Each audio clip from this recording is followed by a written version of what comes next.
just poured a drink and I don't know where I left it. I think I left it on the counter.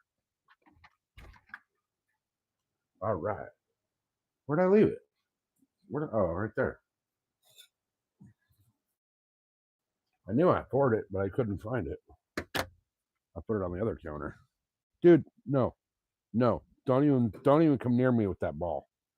Get away from me with that tennis ball. No. Oh, all right. All right. Woo. Tripod just fell apart. Again.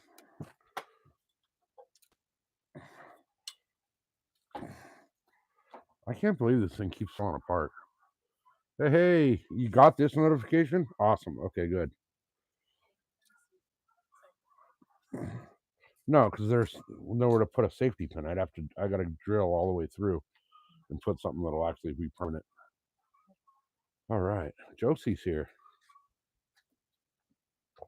Mrs. Soakhouse is high, but she's like sick as shit. So, all right. Yeah. I do more and I don't want to do it. I went live earlier from the home lake and I learned something. I should not have switched from AT&T to Verizon because I can't go live at the home lake anymore. Verizon's cell service is so absolute trash that I don't get service on the home lake. So I don't know what the hell I'm going to do because I had a bunch of plans for the live streams on the home lake once I finish this deck flooring, and now knowing that I can't get cell service on the home lake, I don't know what the fuck to do. I'm actually considering calling Verizon and telling them I want out of the contract because their service is such absolute fucking trash and I don't get anywhere. If I didn't have Wi-Fi right now at the house, I wouldn't be able to go live. I have one bar of cell signal at the house with Verizon, but the Wi-Fi is the only thing keeping me up here. Hey, left-handed anglers are here. What's up, guys? We right after I was watching you guys live, I took off to the home lake and learned that A, that place sucks to fish from shore, and B, I can't go live there. I can't go live there anymore. So I don't know what I'm going to do. I think I was looking into it when I got home from the lake, and there is a way to get out of my contract with Verizon if I can prove to them that their service doesn't cover where I need service. So I've noticed I've done a few lives driving to see where I do and I don't actually get good cell coverage, and it seems like 95% of the places I had coverage with AT&T, I don't have coverage with Verizon. So I need to go figure out how to go back to AT&T and not pay for Verizon.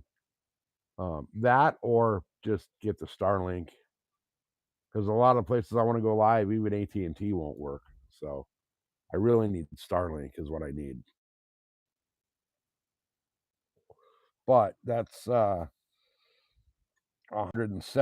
a month for their service that Mrs. SoCal does not want me to spend because I'm already spending enough money on shit anyway. So if we didn't have 2 car payments and a dirt bike payment, it wouldn't be so bad. But right now we have 2 car payments and a dirt bike payment, and Starlink's just not one more thing we want to add to the freaking pile right now. So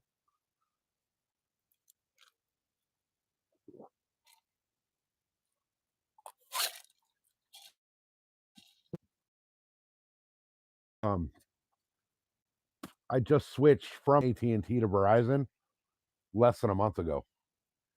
And the reason I switched from AT&T, I didn't want to switch cell providers, but my phone, I had the Android, I had a Samsung, what was it, the A54, and I've been noticing that my Android phones only lasted me 12 to 14 months before they would start going bad and not working. My Android that I just got rid of and replaced with the iPhone, I bought it in May of last year.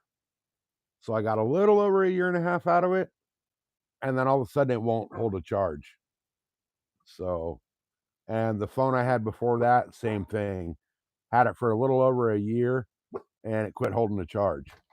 And the phone before that, same thing. And then this last Android phone I had, Samsung sent out some update, and after that update was sent out, my Android phone got so freaking slow that even like if I hit the like internet icon thing to turn on the internet to go search Google for something, it would take like 2 to 3 minutes to load the internet. So text messages were taking like 5-6 minutes to send. So I ended up going to the freaking Apple, and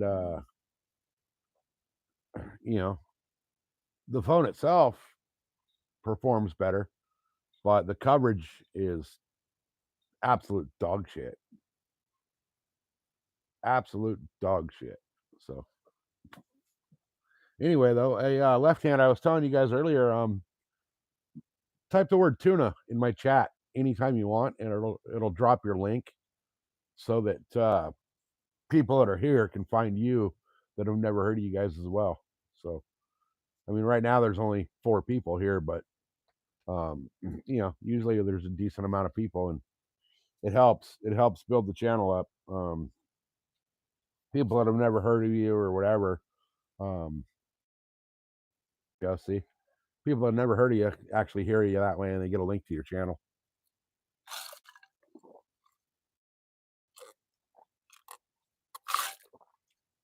I got this one last edge to sand out on the deck lid here, and I can start doing it.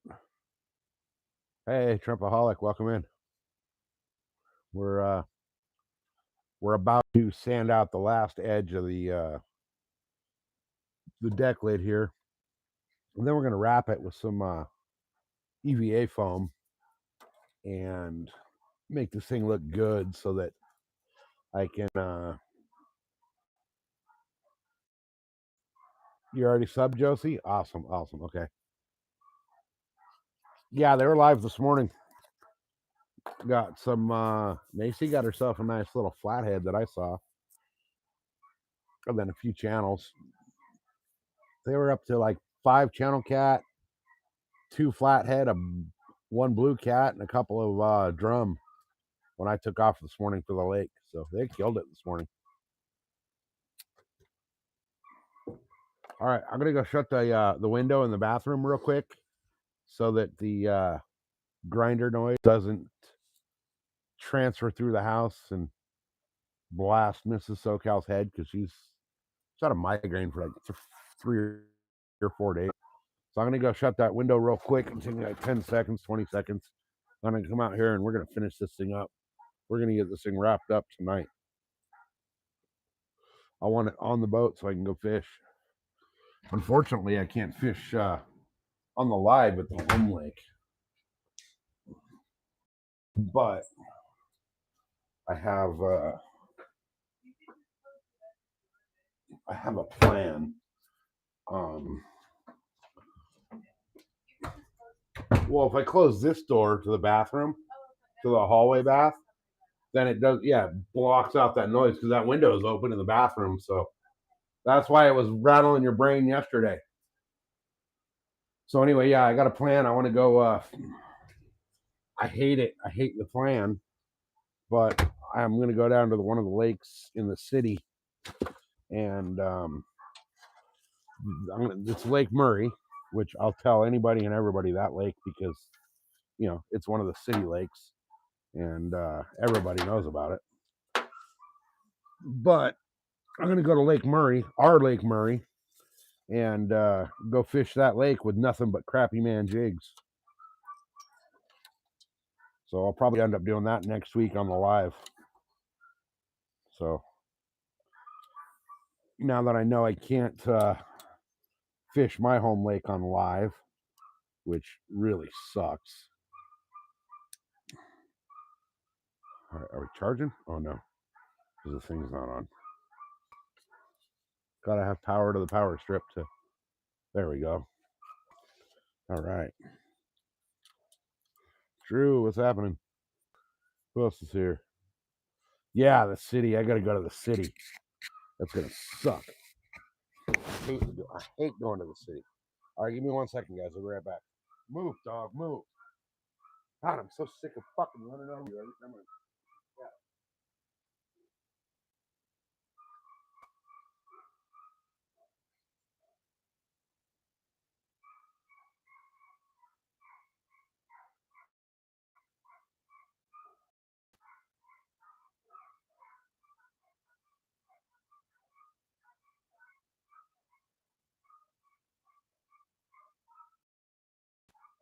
What the dog, though?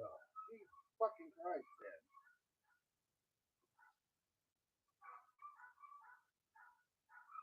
Can you guys hear that? You guys hear my neighbor's dogs just fucking nonstop barking all day and all night? I'm ready to go down there and punch him in the mouth.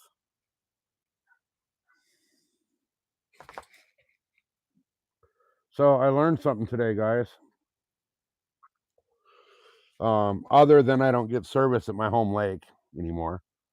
But I learned today that I hate city folk. I was at the lake today, and I'll tell you guys what. Today was probably the most. I'm almost glad I didn't have service for the live, because today was probably the most frustrating day I've ever had on the lake. There was, I don't know if it's because like the government shut down and all the federal stuff is closed, like all the parks run by the feds, but the campground at the lake was chocked full. There was a huge group in the youth area. They have like a special little area of the campground for like the youth camp, and that was over full, and they were blasting, absolutely blasting some of the shittiest, worst rap music I've ever heard. It was an afternoon of listening to nothing but fucking terrible bass, and the lyrics were nothing but nigger shit fuck. I mean, it was to the point where I kind of went Karen and called the lake office and was like, "Look, you guys need to shut this shit down, because going across the lake, and I'm sick of hearing bullshit playing across the fucking lake." And they went and shut it down for like 20 minutes, and then right back to the same nigga shit fuck bitch, nigga shit fuck bitch was like the only fucking lyrics of every song, which to me, that's like, dude, that ain't music. That's fucking a bunch of no talent punks fucking trying to rap. But I was in a little spot down by the boat ramp, because my main point for going down to that lake today was to look at the boat ramp to see if it's even possible to launch the boat in the home lake, which it is, but it's gonna be sketchy as hell. I should have took video of it while I was there. I didn't even think about taking video. But now, instead of backing straight down the boat ramp and getting into the water, I gotta back down around a corner and get in the water at an angle. So it's gonna be kind of a pain in the ass to launch the boat there.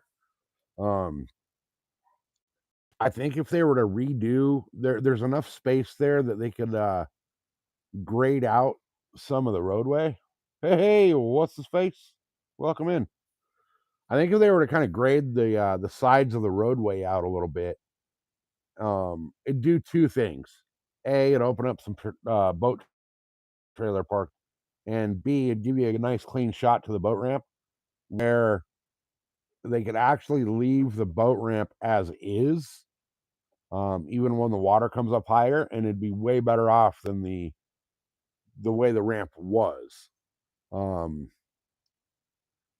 guys remember I kept saying that, like, when I put the boat in the water, there was a rock pile on my right, and the courtesy dock was to the left, and like 6 feet out from the end of the courtesy dock was a grove of trees. That grove of trees is no longer in the water. That grove of trees is now on land. There was people fishing from those trees, like around those trees today, which to me is insane because 2.5 months ago, those trees were 30 feet into the water. So that lake is down by, they say they lowered it by 9 feet. I'm thinking they lowered it by like 20 feet, 25 feet. The little cove that I was fishing in today is no longer a cove. It's a beach. It used to be a cove, and that cove is now a beach. So, but unfortunately, until I get Starlink, we're not fishing live on the home lake anymore because Verizon can't get their shit together and get cell coverage in populated areas. Like, there's places on the freeway where I can't get cell service. If I break between like my house and the Indian Casino, which is like 15 miles down the road, if I break down on the freeway right there, I can't call for help with Verizon. I'm absolutely fucked. I'm basically walking and hoping that I can find a call box on the side of the road because Verizon service is such garbage. Verizon, yeah, they say they're the biggest network with the largest coverage. They're the biggest fucking liars on the planet. Um, with AT&T, I had 5 bars of signal, 5G signal at my house. With Verizon, I have like 1.5 bars of signal, and the only reason I'm able to go live from the house is because I'm on Wi-Fi. If I turned off the Wi-Fi, it'd kill the live stream right now. So I'm highly considering calling Verizon and seeing how I can get out of their contract because though I wasn't happy with the way AT&T did me on the phone, I was going to upgrade my phone through my old contract with my AT&T provider, but because I was a new or existing customer, they wanted me to pay $400 more for the same exact phone as a new customer. And to me, that's just on your long-term clients to go fuck themselves, Like, hey, thanks for being a long-term customer. Screw you, pay us more because you're a long-term customer. I would have been better off to cancel my cell service for a week. Hey, Daniel, welcome in. Hey, Daniel, since you're here as well, type tuna so we can drop your link and get people to sub up to you as well. You guys, Daniel is his YouTube is Beyond the Rod. If you never watched him, he fishes with the left-handed anglers quite a bit, and they killed it this morning.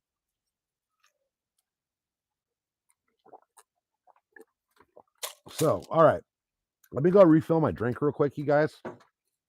I didn't take any water or anything with me to the lake this morning, and I'm kind of dehydrated. I only planned on, like, honestly, going down and looking at the boat ramp and maybe throwing a couple freaking baits off the end of the boat ramp real quick, but I ended up fishing there for a few hours and I didn't freaking bring anything to drink. At one point, I actually drank half of an old bottle of water that was in the freaking blazer. So let me refill my drink real quick, and then we're going to. Actually, I'm not going to refill that one. I'm going to crack open a new one, a different one. Why not? The drink of chumps right here. It's bad for you, but it's so good. All right, and it's carbonated. I've been drinking like flavor water.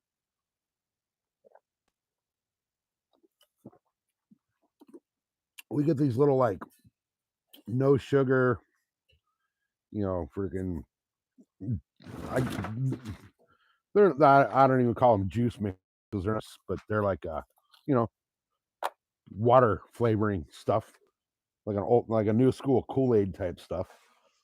But they're non-carbonated. Sometimes they need carbonated. Yeah, everybody go sub up to them. Go sub up to Left-Handed and Beyond the Rod, Daniel. They're a good channel. They're both up and coming. They're newer YouTube channels, and they've been killing it. They've been absolutely killing it. All right, guys. I'll move my drink over here where the dust isn't going to get into it. And then we got this one last leading edge to do, and then we're going to wrap this thing with the EVA foam. So it'll probably take me 5 or 8 minutes to grind all this off with this grinder. I got to get all the glue and all the last little bits of carpet off here, and then we're going to be ready to wrap it with the EVA foam, which should look really good when it's done. So let's go. Let's get her done. It's going to get noisy for a minute, guys, but that's why we're here. This the grinder I'll turn on. There we go.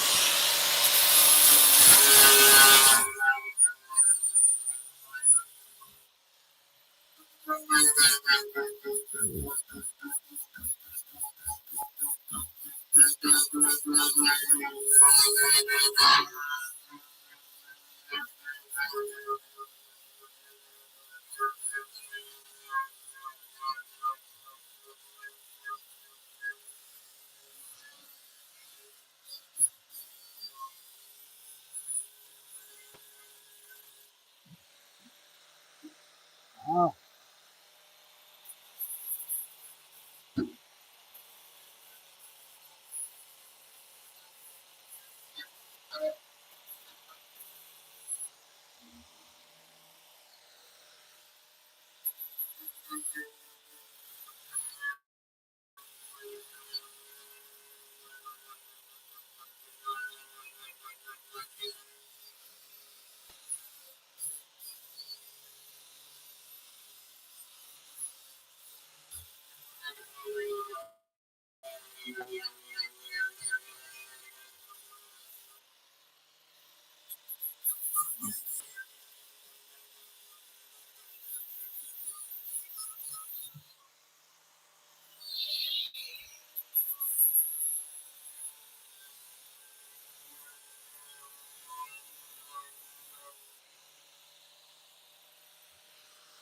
Well, this grinder just makes short work of the glue.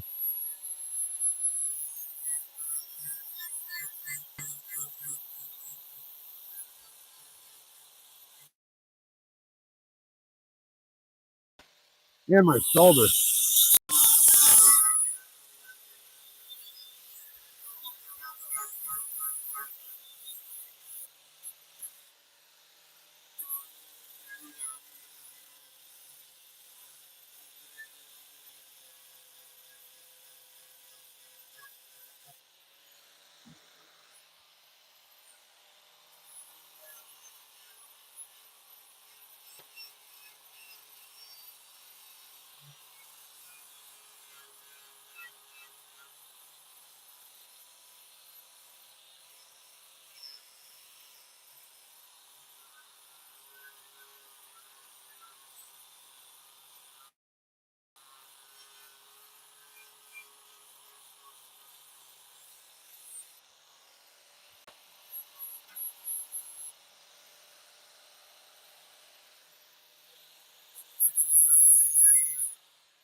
Ay, ay, ay.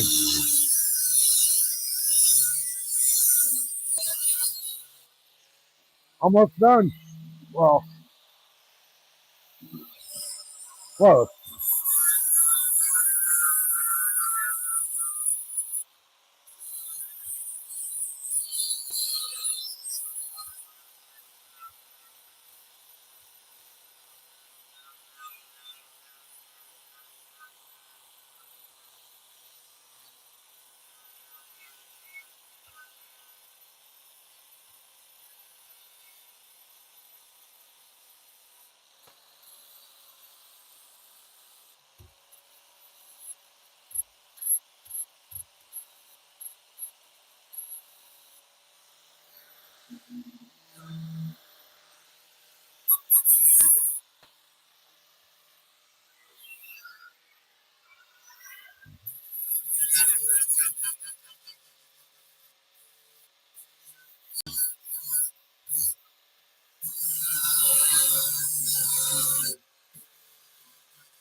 Oops, hit the off button.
All right, that's it.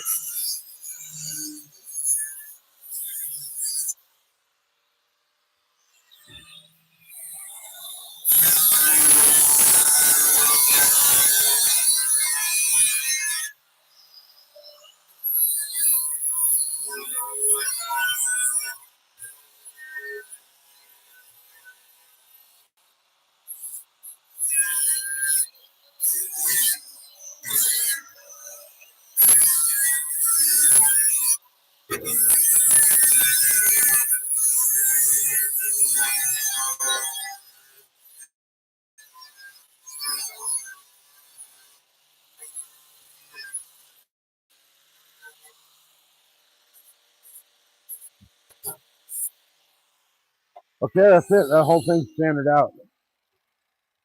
That whole thing is done. I got a mess over here from doing all this. But so that whole thing's done. That took me what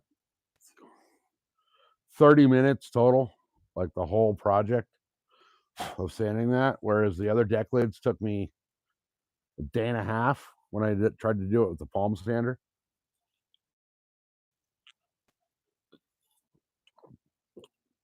All right, I blasted my phone out here with dust, so we'll clean off the camera and stuff real quick.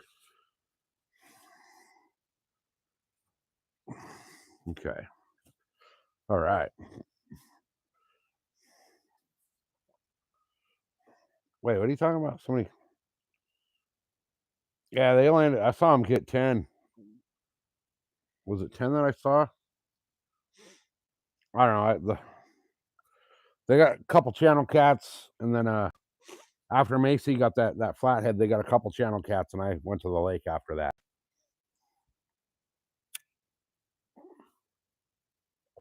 But yeah, this grinder made short work of this. So I'm not worried about a carpet on the inside here because, I'm not wrapping inside. And the only person that's ever going to see the inside will be me. Like, if I have to open this up. This is basically the trunk. I will get a little bit of this off the edge right here, though.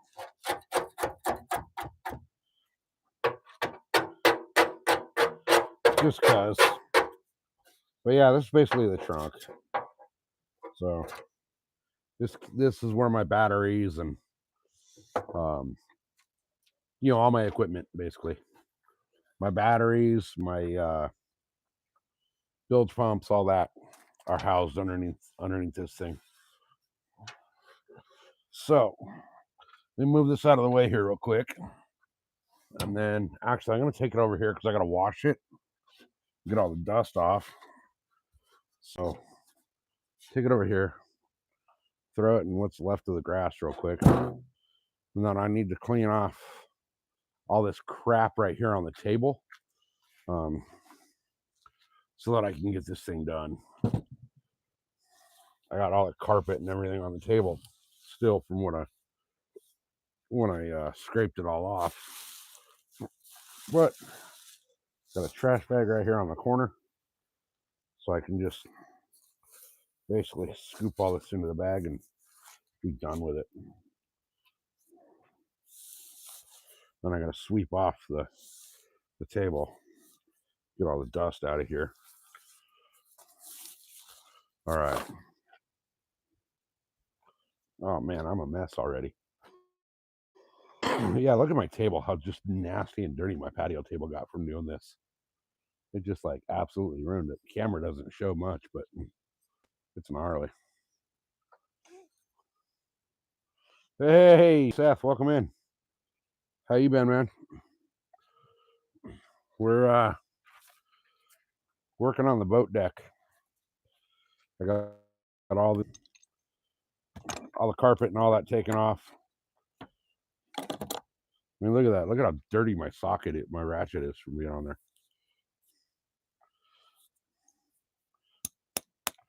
Yeah, we're doing new flooring on the boat, Seth. Look at that. Look at the difference. And that's just from sanding out this one thing.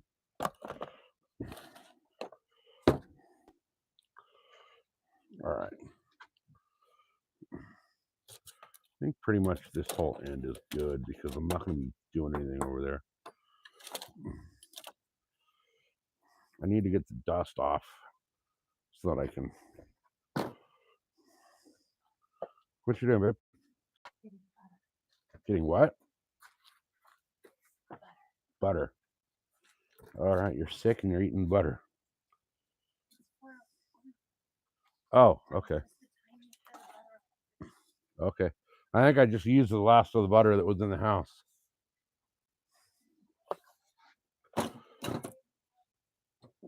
What? Not like we don't have 4 pounds. Yeah. Beauty of Costco right there. Go shopping once a month now. I'll tell you what, guys, it's kind of amazing the amount of money we are saving not having her mom and my dad here. We were spending $500+ a week on groceries, averaging like $2,200 to $2,400 a month in groceries, and we spent what, $250 last grocery trip? Between Costco, where we got some of our 6-month staples, yeah, and Walmart, it was actually 4, but some of them were like laundry soap and things we don't have. Grocery wise, though, it was like $250. Yeah. Yeah. we bought like, the month supply of paper or 2 month supply of paper towels, dog food, a year supply of trash bags. But groceries, like actual, food items, we spent like $250 this trip. And between Walmart and Costco. And because those are the only real grocery stores we have down in the desert where we have to go shop. As opposed to like the normal $500, $250 we just spent. I don't have to go grocery shopping for like 2 to 3 weeks, which is insane. To me, that's just crazy. Because for so long we've been paying, $500 every single week. Like our routine was like every Wednesday we'd go to the grocery store and spend 500 plus, and now we're going every 2 to 3 weeks and spending 200 to 300. All right, let me get over here and wash this thing off, and then once I get this all washed off and dried, we'll be back over here and skin her up. All right, I'm actually going to take the sprinkler off for here, and I've been just using the sprinkler to do it, but because I'm lazy and didn't want to take it off and put it back on. But I should do it. Oh, damn it. Look like I peed myself because I just squirted that's why. The gasket from the sprinkler stayed on the end of the hose. When I went to thumb the hose, it squirted all over me. Now it looks like I peed myself.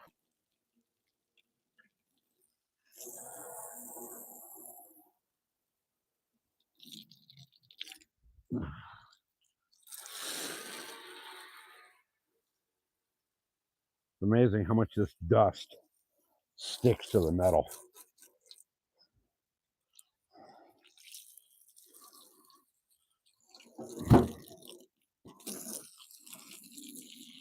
All right. So what I'll do is I'll hang this up for a second on the fence so it can kind of air dry a little. And then I'll wipe it all down and get all the water off it. Because it seems to be working out pretty well when I did it that way with the other ones. So go let this drip dry for a minute over here. Kind of air dry for a quick second.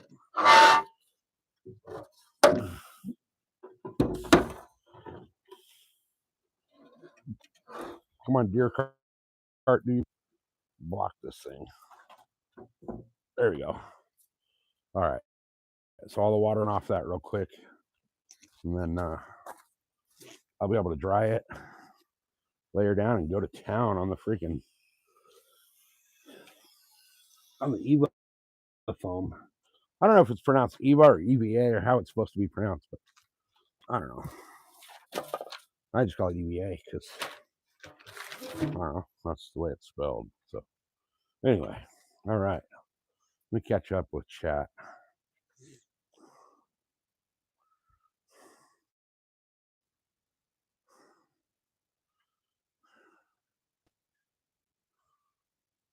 Hey, it was the hose. I didn't pee myself. Not this time, anyway.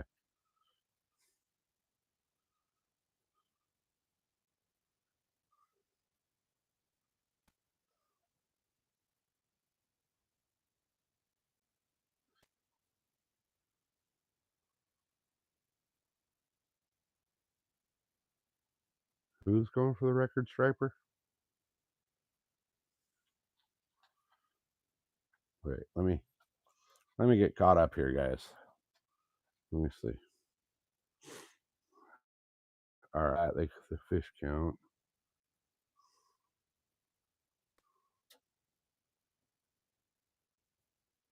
Yeah, it's hard to hunt and fish all at the same time, Josie. It's like one or the other. Okay, there's Seth. Oh, she's not very much better today.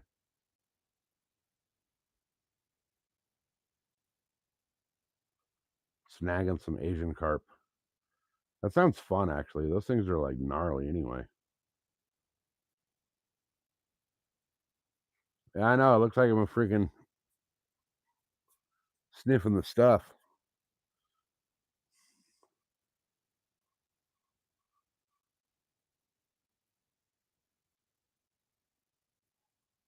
Lake Record striper. I'm not fishing for striper. We don't have striper here.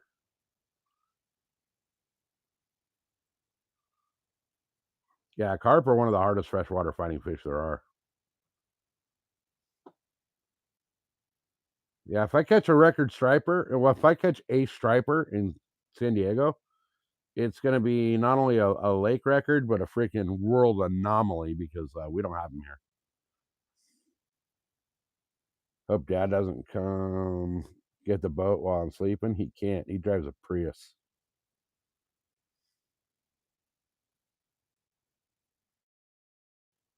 I can't sue him.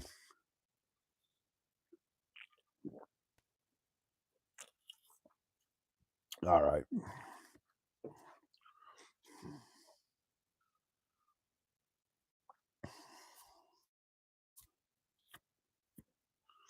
Damn, Josie, you're coming up too.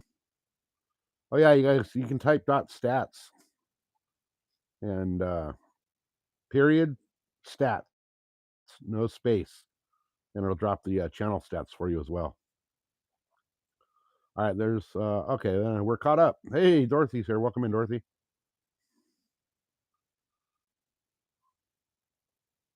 See, if you snag a fish out here, it's a jailable offense.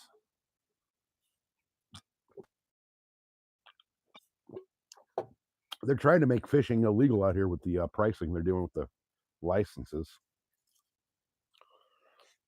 Well, yeah, he drives the liberal save the earth, you know, wear a mask while you're alone in your car and huff your own farts to save the environment vehicle. Only because when we first moved him out here, he was driving the Dodge Ram with the I have a small penis lift kit and tires and all that on it. You know, it was like a freaking 26-inch lift with big old freaking 44-inch tires and shit. And he is at the life where he's having trouble getting up and moving around and, you know, needs a cane to walk. And for some stupid reason, he thought that truck was a great thing to have. So we got rid of that. And my sister went and bought him a Prius. She traded that truck in. It was a 2024, or I'm sorry, 2021 Dodge Ram.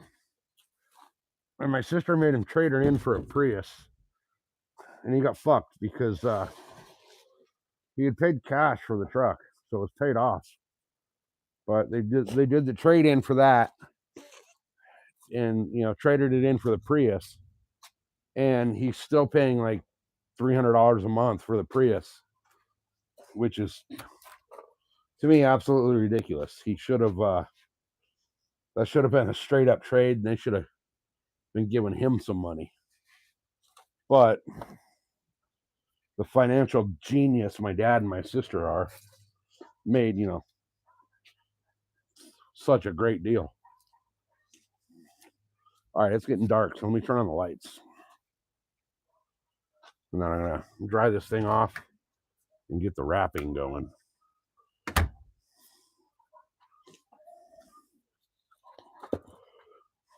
I've made such a mess in my yard the last few days. All right.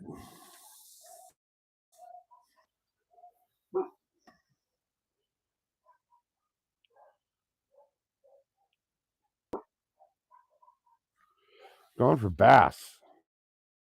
Largemouth. Largemouth bass. Carp, catfish, and crappie are the records I want out of this lake.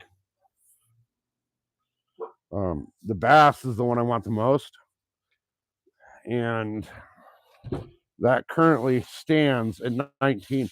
I was wrong. They finally found their book of records at the home lake, and they posted them all up today. The catfish record, the blue cat or the channel cat record there is just over 13 pounds. Carp is 11. Crappie is 2 pounds on the nose. And the bass is 19.3 pounds. I was under the impression, I always thought the bass was 19.4. So right now the bass is 19.3 pounds. However, that's still a freaking beast of a fish. All right. So this is dry.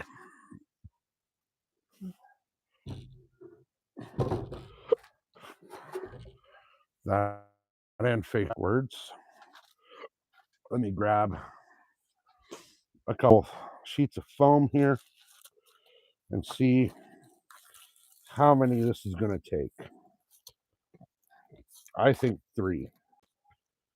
So I'm going to grab 3. I think it's going to take 3 to do that whole thing. But I might be wrong. It might be able to do it in 2, but I think 3.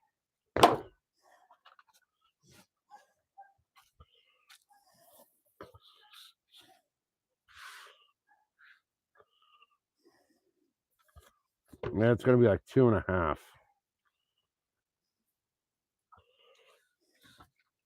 It'll be like 2.5.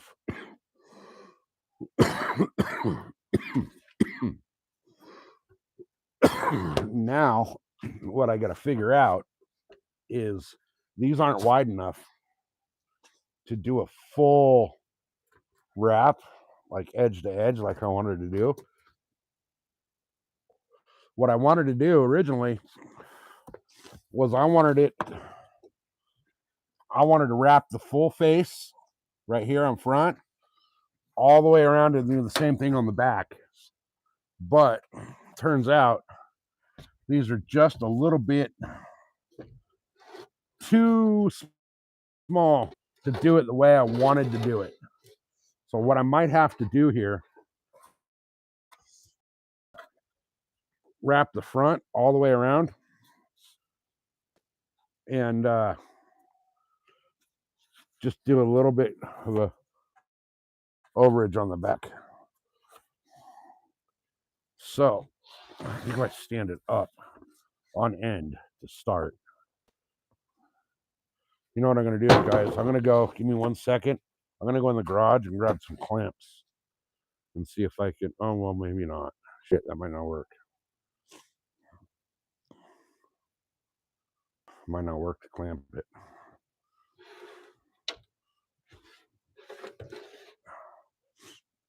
No, it won't, because I'd have to spin it around the opposite way. Well, I guess I could clamp it here and there and try that.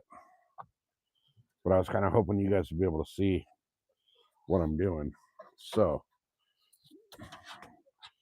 I am going to do that. I'm going to clamp it just to start it.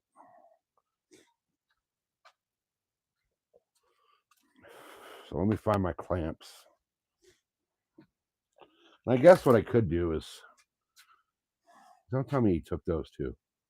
Son of a bitch. He took my fucking clamps.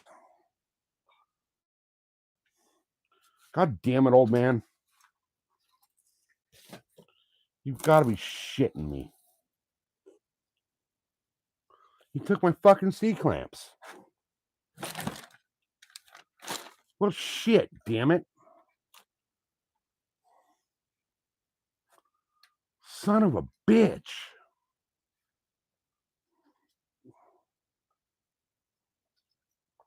Every single one. Here's 2 of them. Okay, good. Here's 2 of them. All my good freaking welding clamps and all that shit are gone.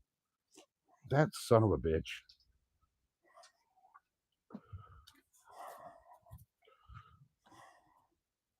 I am so freaking irritated with this shit. When he moved out, he just started grabbing shit that, like, you know, oh, I had one of those back in the day. I'll take this one.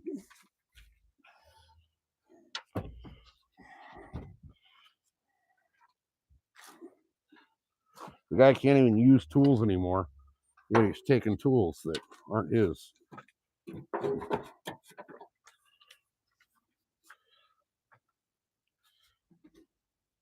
I'll tell you what, guys. I don't have kids, but I do have a boatload of nieces and nephews. And from what I've seen and experienced, raising kids is easier than raising your parents. So at least you can teach the kids.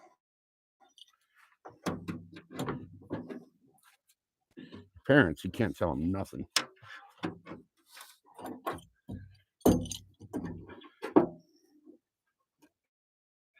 You can good squeeze clamps, though.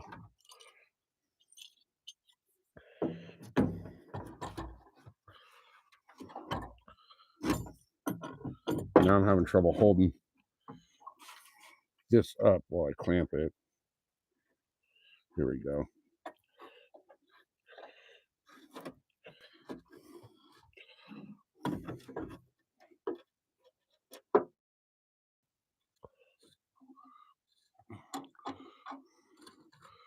All right. That should stay. So now, oh, what I got to do. I should have cleaned up all of my mess before I started this, but I got lazy about it. So now what we're going to do is try to wrap this thing.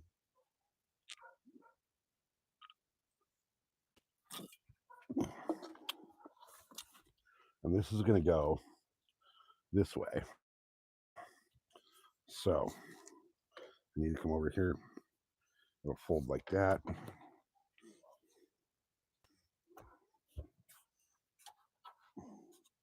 Get that right where I need it. That right where I need it. Okay. So point of no return.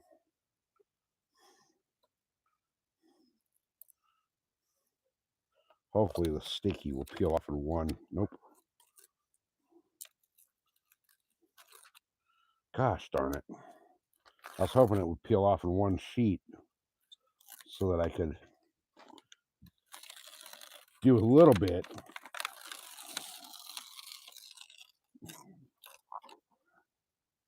All right.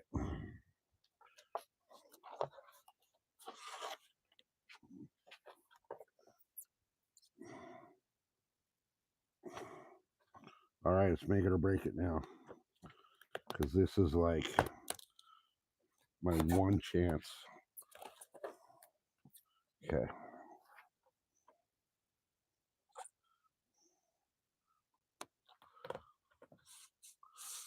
Oh.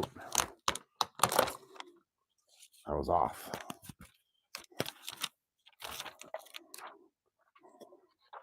This is going to be brutal.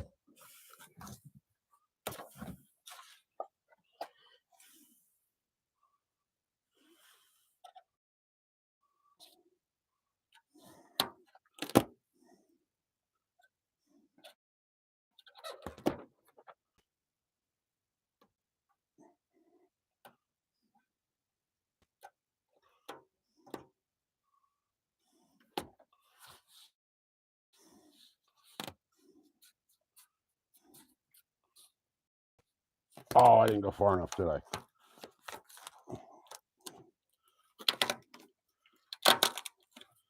Uh-oh. This might not be good. Okay, there we go. There we go.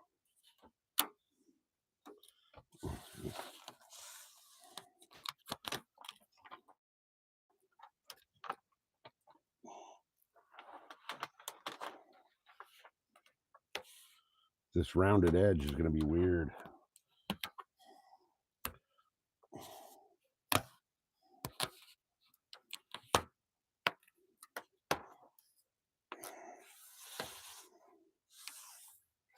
I'm gonna have to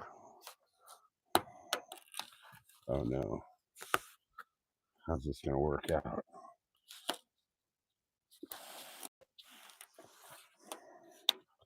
I'm gonna have to trim it. I'm gonna have to trim to fit here a little bit. Where'd my knife go? Oh, I put it over here. Put the one tool I'm gonna need over here.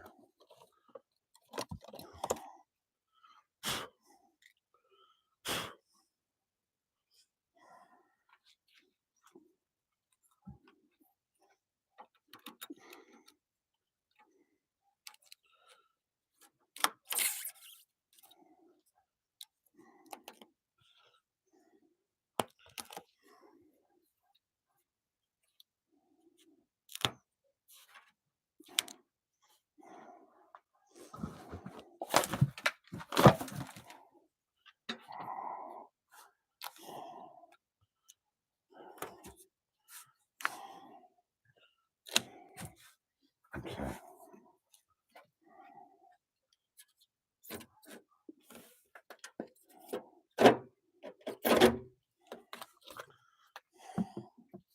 There we go. Okay, there we go. That worked. That worked. Now,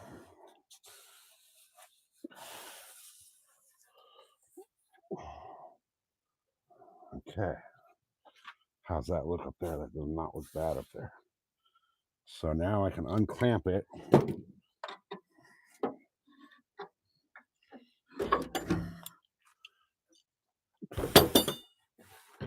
Lay it over.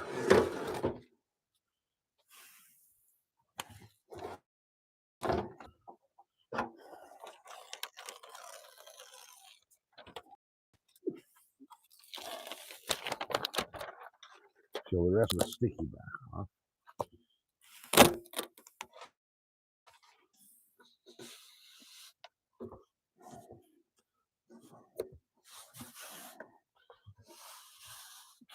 Uh-oh.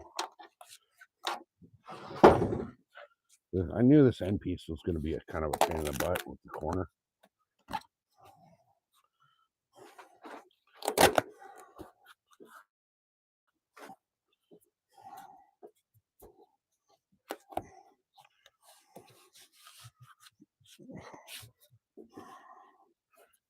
There it goes.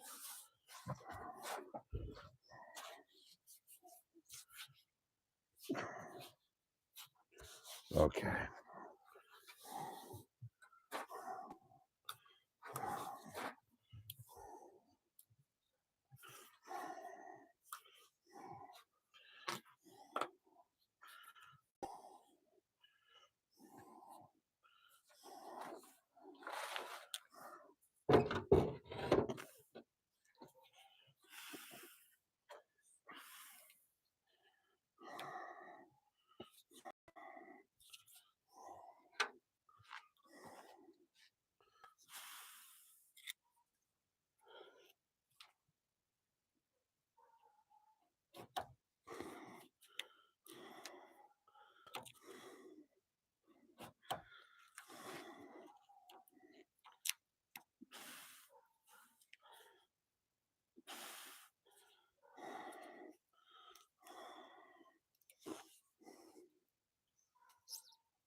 Perfect.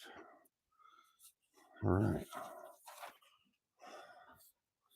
Why is that crooked? That's crooked a little bit. Oh, well. It is what it is now. It's on there. It's stuck.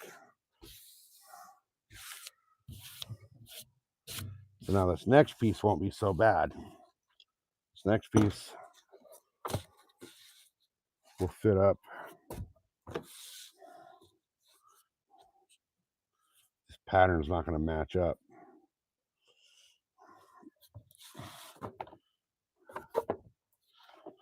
That's the one problem with this stuff is the way they cut this stuff. None of the patterns match up. And being that first one's a little crooked, everything else is going to be a little crooked. But there's nothing I can do about it now. Except maybe overlap it. Cut it straight. That's what I might have to do.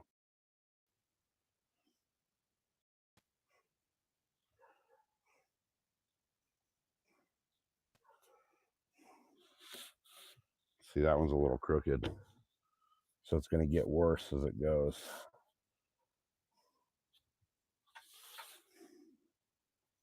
But right there, it still doesn't match up.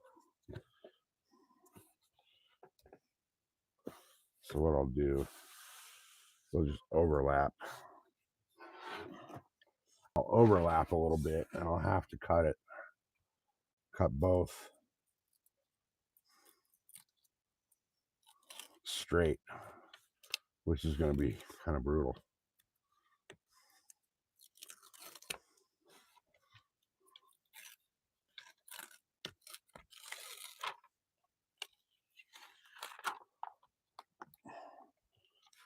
If I can get this one just right here.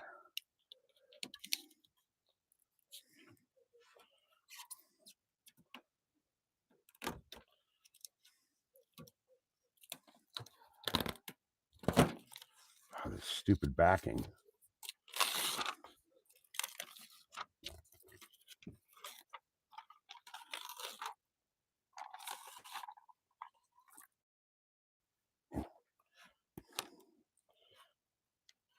All that right there. Right there. Bring it down to like right here.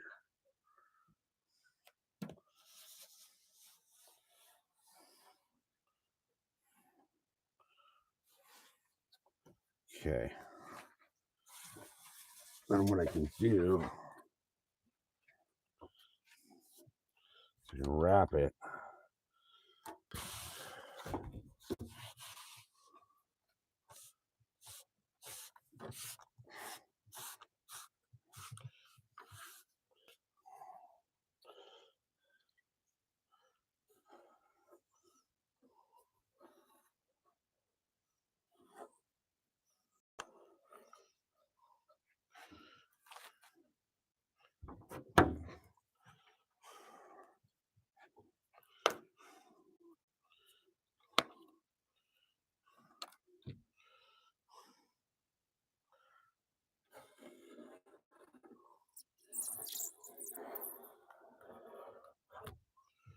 Okay. Here's my cut.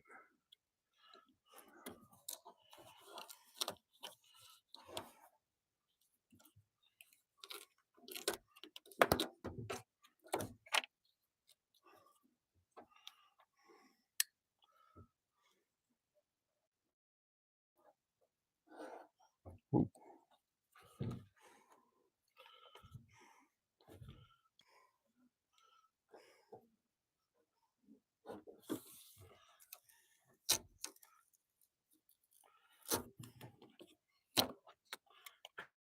Peel that off down that line. Then I should be able to peel all the sticky off the back of this one.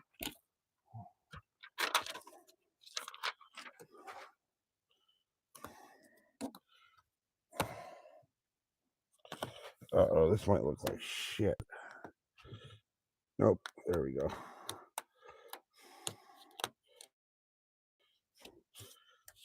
There we go.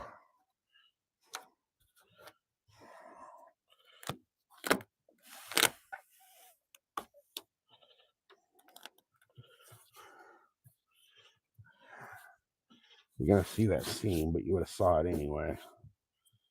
Just because the material doesn't line up properly.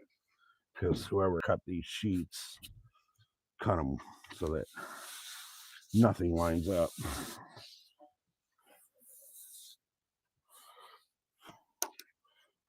And then this is the hinge side right here. This. So you won't see that.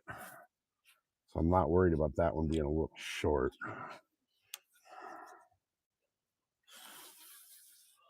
All right. It doesn't look too bad. So now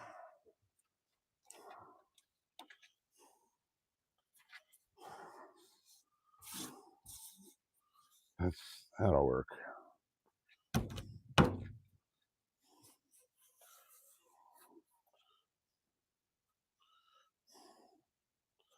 This will all work. All right.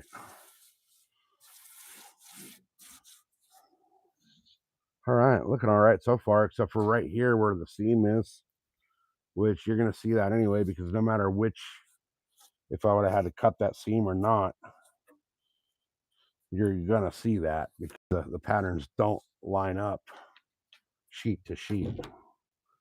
So now we're off to the last sheet, and this one will be wrapped.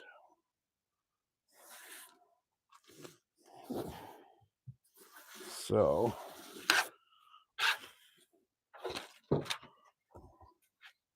yeah, see, the patterns just will never line up properly.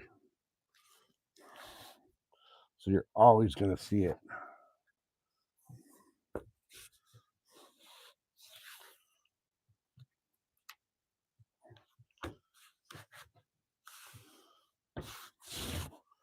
Okay.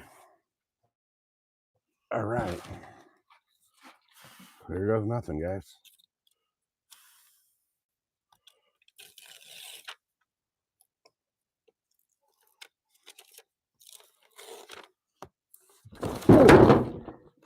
That hurt. That thing just smacked me right in the freaking rib cage.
So to make this so the patterns would have lined up perfect, I would have had to have big old long full sheets.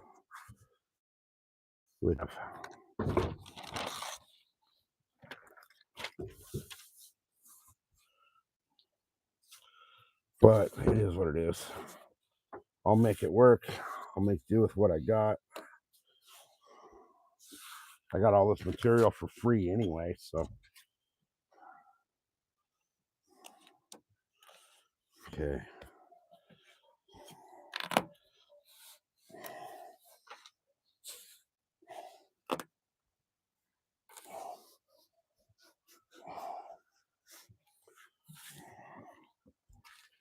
Grab my whole kniff right here. Throw it across the yard, you know. That's how we do it there. All right.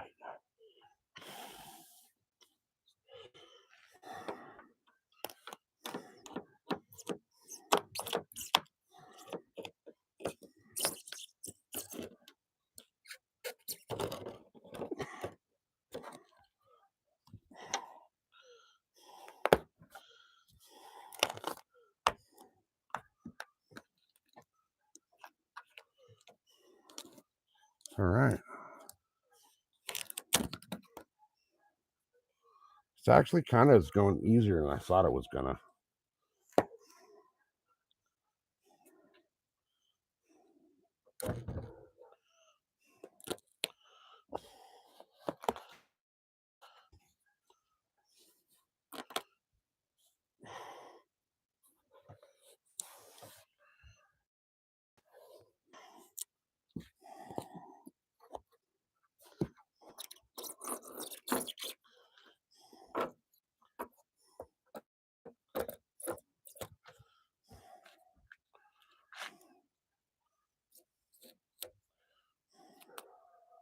Beautiful.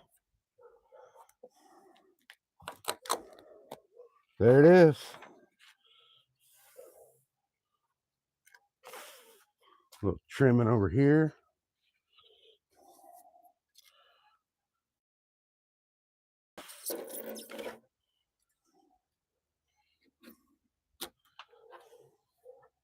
Whoops, too much trimming right there, but that's all right.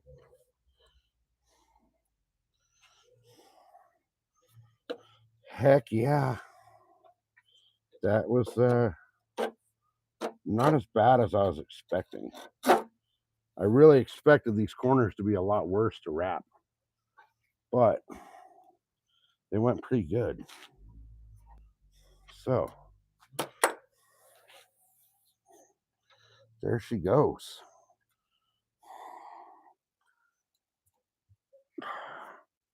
All right, you guys ready to see it?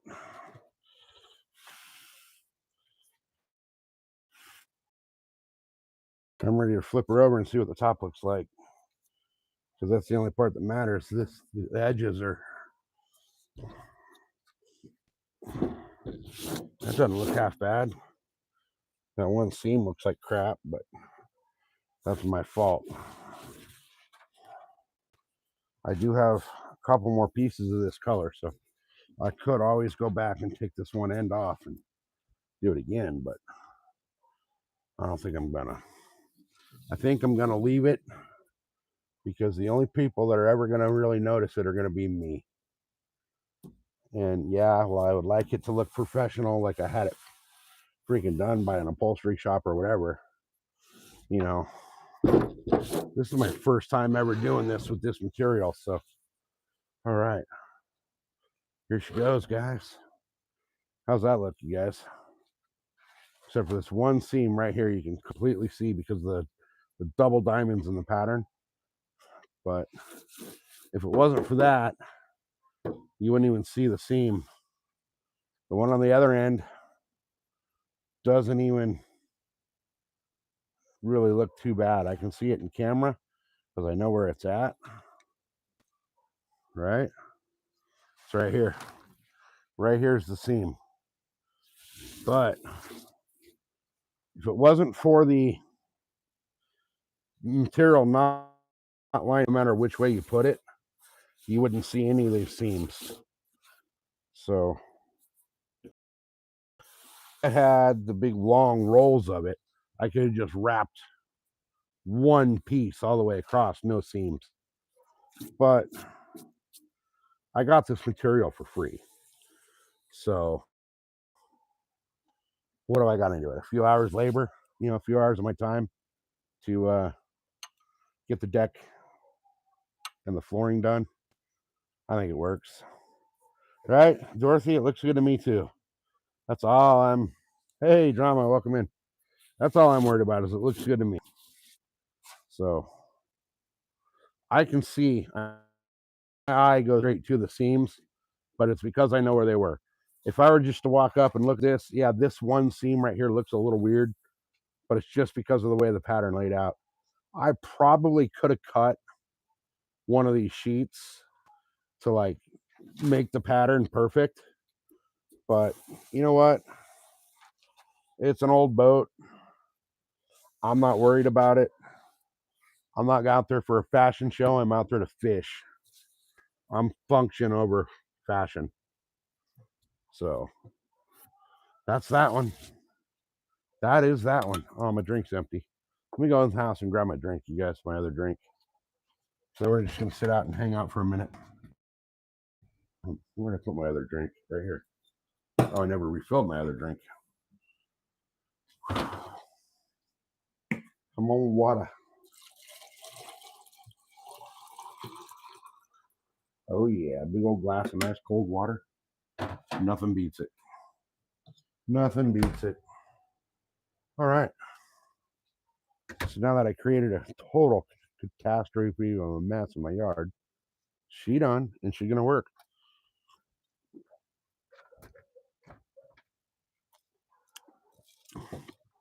Like I said, I've never been into any of the things that I do for a fashion show. You know, we go out to the desert, out to the sand dunes. Hey, hold on, give me 1 second, guys. Give me 2 seconds. I'm gonna go check something. I'll be right back. Move.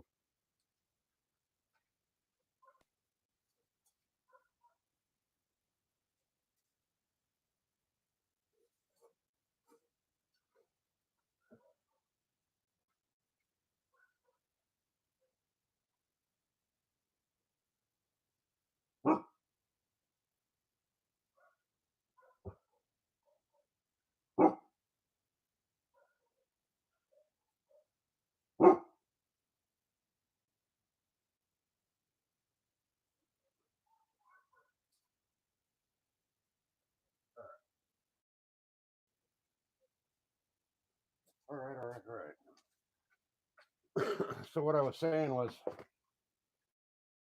way back in the day, we'd be out in the desert in the sand dunes, and we'd all our whole camp would all ride out to Competition Hill, which the steps, yeah, the sanding and stuff I did yesterday, yeah, that was brutal. But anyway, the whole form over or function over fashion thing has been instilled in me since a very young age. And I remember as a kid, I was on my 250R, so I was probably 13, 14, and riding a bike that was way too big for a 13 to 14-year-old kid, way too fast. But you know, I had climbed up the ranks and earned that bike. Anyway, we're out in the sand dunes, and we go over to Competition Hill, which for all of you that don't know, Competition Hill's it's a spot out there, big old steep hill where basically everybody wants to drag race up the hill, you know. And we're sitting there one day, and this guy has this actual dune buggy. Thing was gorgeous, and he keeps talking about, you know, oh, I did this and I did that, and it's got this and that and this and this and that, and naming all these just super high dollar expensive parts. And he pulls out a little like oxygen bottle with a hose on it with a freaking air nozzle and starts spraying all the sand and dirt out of the seats and off the floor, and you know, just bragging about how much, you know, money he had into it. You know, back in the day he was talking about like $2,000 and this and $3,000 and that, and you know, back then that was a lot of money back in the late 80s and mid to late 80s. So my dad looks at the guy and goes, you know what, dude? He goes, that thing's an absolute piece of shit. And the guy starts chirping at my dad, going, oh yeah, you know, what about this and what about that and what about this thing, you know, it's this expensive. And my dad says, yeah, your mouth runs better than the motor. So you've been sitting here for 2 hours talking about, you know, how beautiful this is and how much you spent on this. He goes, nobody here's even heard it fucking run. So the guy tells my dad, oh yeah, well look at your piece of shit you got over there and this and that. And my dad goes, yep, it's a piece of shit, all right, but it's a cheap piece of shit and it runs. And the guy says, I'll race you up the hill right now. My dad looks at him and says, mine might be ugly, but it's fast. And they line up to race up the hill. My dad out smoked this guy up the hill. But Daddy had a big up V8 in it. And this guy had like some Volkswagen, you know, built up Volkswagen, but you're not going to beat a Chevy V8 with a Volkswagen. And they got back down to the bottom of the hill. And, you know, they both parked their dune buggies. And my dad gets out and he goes, yep, see, I told you, even with all that money you put into it, it's still a piece of shit. Man, that guy was humbled. But ever since that whole situation where it was pointed out to me in completely the wrong way, this guy's out there bragging about what he's got and, you know, how much money he's put into it and, you know, how much the paint job cost. I've always thought to myself after that day that, you know what? It doesn't matter how much money you put in or how pretty something is. If it doesn't function as intended, it could look like a dog turd. Hell, if it does function as intended, it could look like a dog turd and just be just fine. So that's always been my thing now. It's like, I don't care how it looks, I care how it performs. So, which brings me to these seams. Yeah, I would prefer they were perfect, but without cutting the material, stop that, without cutting the material and, overlapping it and making, these sheets are not going to be, they're not going to line up perfect the way they were cut. So I could have lined them up and made them perfect, but you know what? It works. It's form over fashion. And it's two seams that I can see that nobody else is going to notice looking at the boat. And who's going to be on my boat? Me and my dad. Maybe I'll take a friend out fishing, but all my friends out here have turned out stupid nowadays and don't fish anymore. So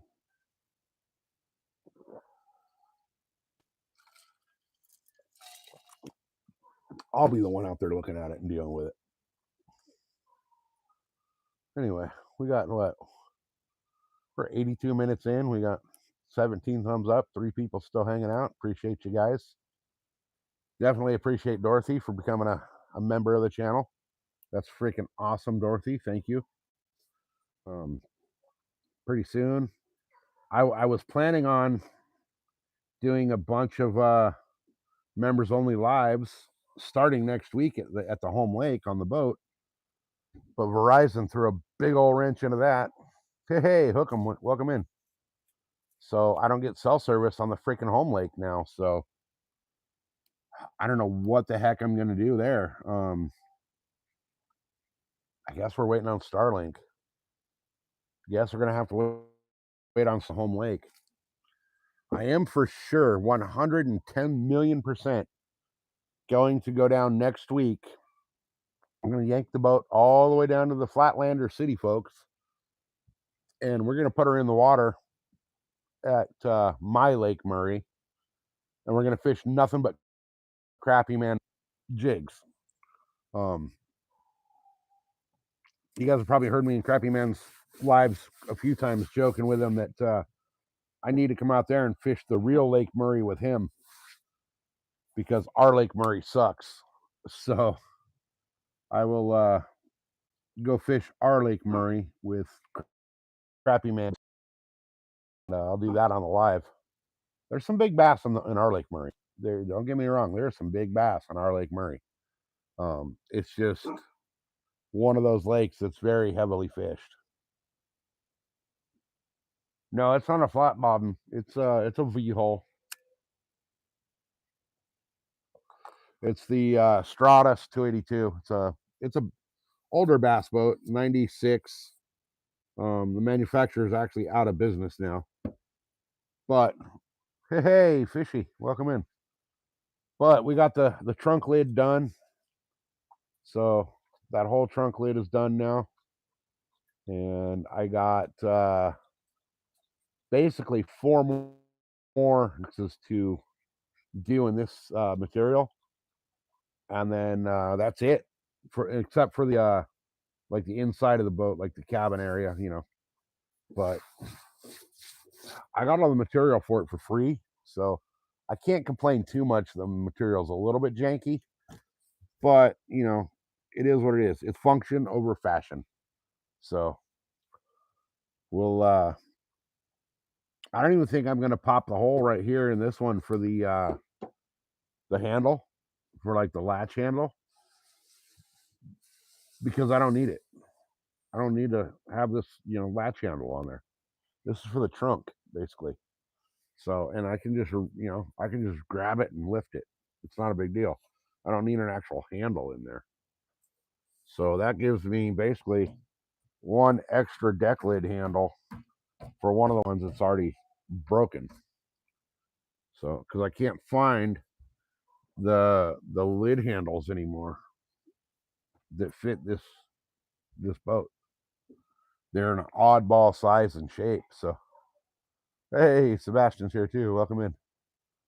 So what I'll do is I'll use this one, the the handle that came off of this deck lid and put that on one of the lid boxes that I'm actually going to be using for, tackle or whatever.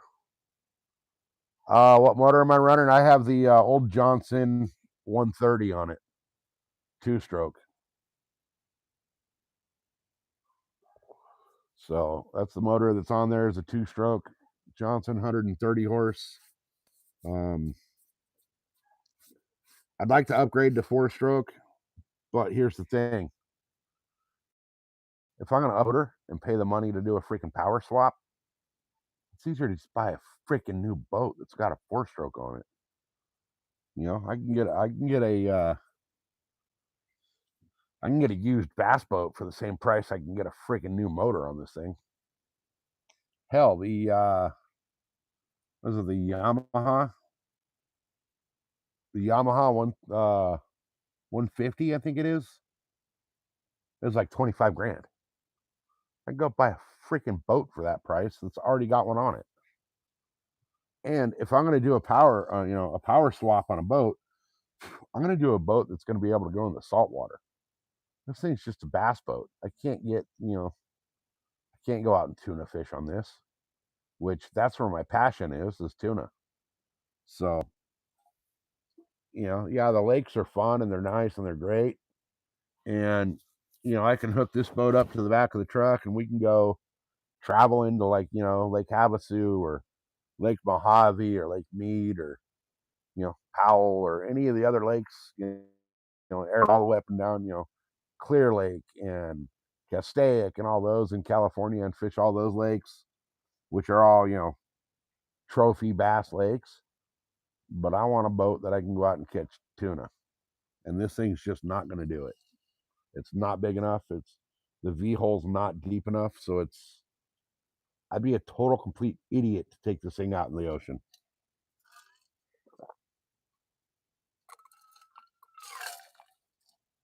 The odds of making this thing out to the closest spot we can fish tuna is the 9 Mile Bank, which is 9 miles due west of San Diego. I would be a total fool to think that this little bass boat that sits, 18, 20 inches off the top of the water is going to make it all the way out 9 miles into the ocean and back. All it takes is a little bit of wind, and those waves kick up 2-3 feet, and they're coming over the bow. And that's not smart. Hey, Hillbilly, welcome in. We just finished wrapping up the back deck panel for the boat. Now we're just kind of hanging out, shooting the shit. I'm tempted to go take the live well boxes off and do those. I want to do the 2 live wells. So from about, let me get a good angle here where you guys can kind of see the whole thing. So this is the end right here, right? So from just about the end, just a hair inside the end to about right here is another box lid. Okay, it sits right over here. It's up to it. This back edge butts up to the next box. Okay, so then the middle section, there's 2 boxes on each end that are the same size. I think they're 18 wide, and then I have my 2 live well lids right here in the middle. So I want to kind of do, because the live well lids will be basically right in here. Okay, off of the back edge of this thing. They're like right centered in the back of this, but they're over here. They're back where this white one would be. So like the live well lids would be like right here, right? I want to do the live well lids a different color to kind of stand out. And I'm not sure what color I want to do on those. I have a few options. I think what I should do, honestly, is throw a few pieces on here of the other colors I have and see what you guys think. So let's see. Yeah, she's looking good. She's getting there. Seems like seeing people foul plugs on 2 strokes because the idle rich and long and putter around. Need to. Yeah. So I grew up riding dirt bikes.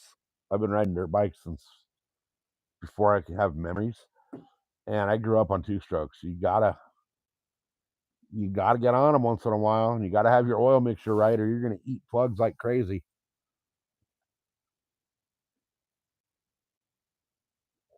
I can't tell me how many hundreds of thousands of spark plugs I've fouled because of my oil. So yeah, it's looking good. Thanks, Sammy. Let me go grab a couple of the colors I got, guys, and see what y'all think. What I should do. I've got, which one is this? That's the gray and black. That's going in the store. So I got the black blue diamonds. Okay. I got the black blue, right? The black and blue diamond. Let's put it together. I got the black and blue diamonds. I got, let me go grab a couple more that I have, and we'll see which one we're going to use.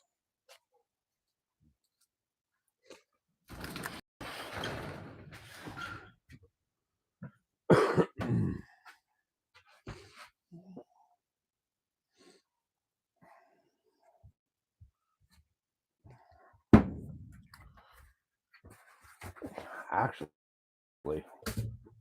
I kind of think, whoops.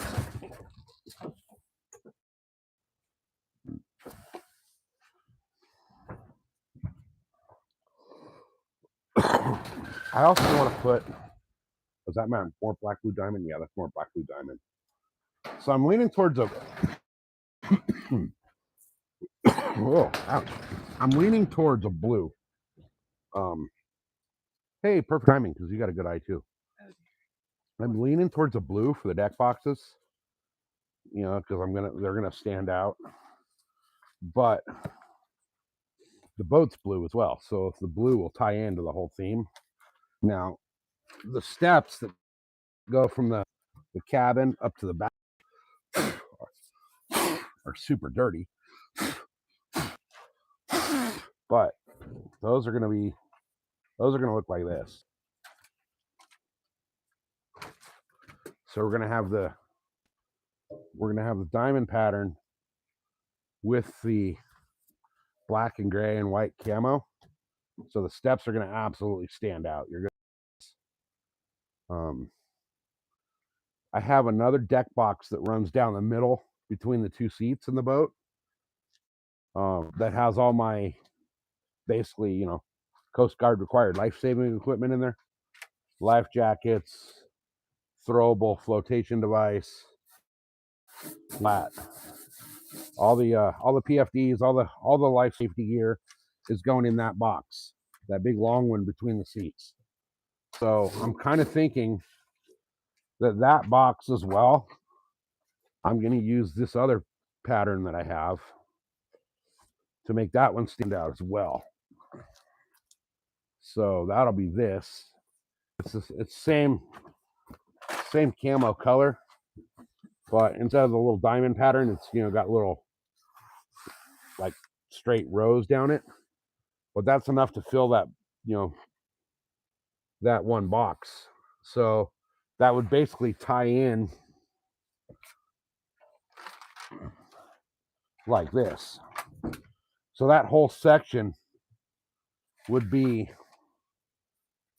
this lighter, this is all dirty so it looks dark, but that lighter black and white and gray camo against that. So let me do this. It kind of end up like that, which I think would look pretty good.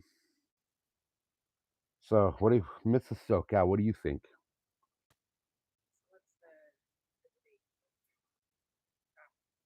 My God, she never listens to me. The colors. That's, well, I'm thinking of doing for the steps, yeah, because that's going to stand out down the, make that whole one strip where the life jackets and that are in that box, make that all one kind of blend. Someone who's on your boat who doesn't familiar with the setup, you can say, get a match with the camo. Yeah, And that's really easy to use as yeah. a descriptor. Okay, so now, okay, that's what I'm going to do then. I'm going to do that strip in this stuff, which just happens to be the same color as it's on our bathroom shower floor. Ironically, I got so much of this stuff for basically sales tax that I did our shower with this. And I'll tell you what, guys, it's so nice on the feet. So nice on the feet in the shower. All right, so now I'm going to need your opinions. Message deleted by Munchie. What'd you delete, Munchie? Hold on. Let me see what he deleted. Because if he deleted it, it was a troll. I want to see what they said.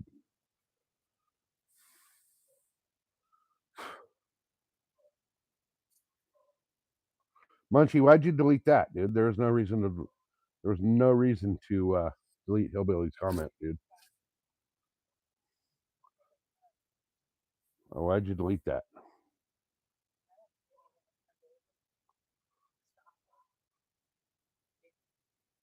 He hid Hillbilly's message about putting a new plug in his dirt bike. Because I unhid it.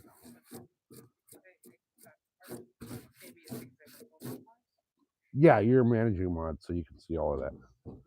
So, all right, now I need your opinion on this, because this is how this is going to end up looking. So, you know, on the back of the boat, this is the back of the boat. Okay, this is the deck hatch that covers the batteries and all that. This is the very back. Then we have the 4 boxes that butt right up to this. The 2 live well boxes are right in here. So I want to do those in a different color. So, because I'm going to do these other boxes in this color. So, the blue diamond pattern, black and blue diamond pattern, or one of these other camo patterns in blue.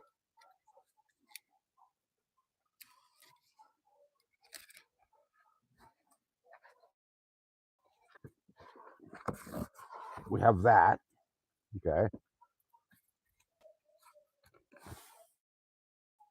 I would say camo pattern. The camo pattern blue? Yeah. For the deck lids? Yeah, because you're going with camo pattern for important things. Okay. Does that make sense? Yeah. Those 2 aren't really important, but yeah, I get what you're saying. Yeah. But now I could also go this one's long enough. Wow, this one's really long. I could do this one long all the way down from the steps to the back seat because it's long enough, and do the other black and white camo here.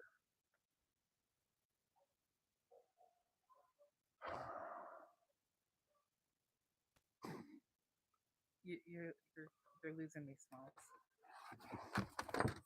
I know.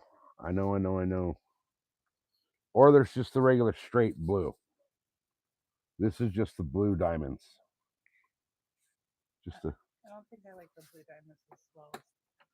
Yeah. Okay. So you think the blue camo on the deck, yeah,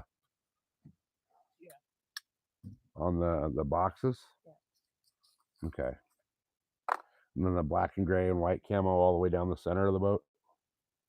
Yeah, because that's where the important patch is. Okay. So it makes sense to have that stand out. Oh, you're talking about yeah, on the floor in the center between the seats. Yes. Yes. You Okay. want to be able to see that. Yeah. You want that to be high vis. I want that high vis.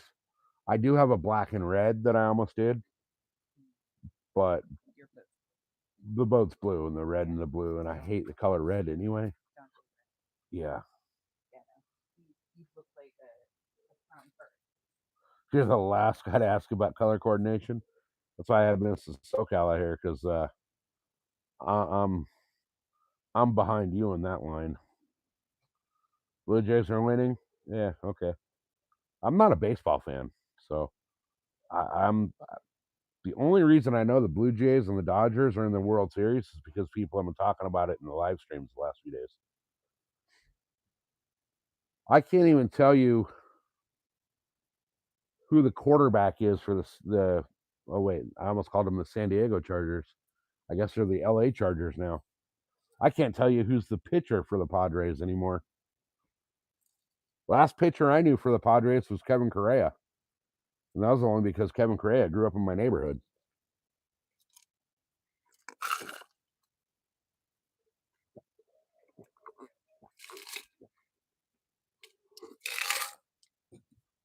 I've actually never even been to a Padre game. Like I've been one time.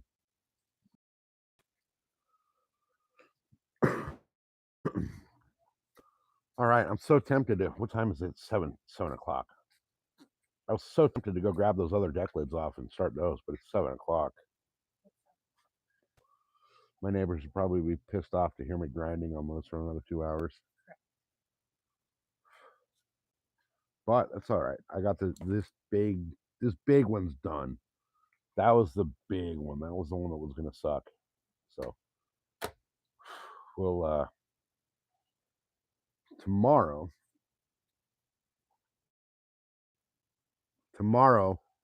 we'll do those other 4 deck lids. We'll get all 4 of those done. And those are gonna look sharp once they're done. So we'll get those done. And then I got a little bit of scraping I'm gonna do actually on the boat itself.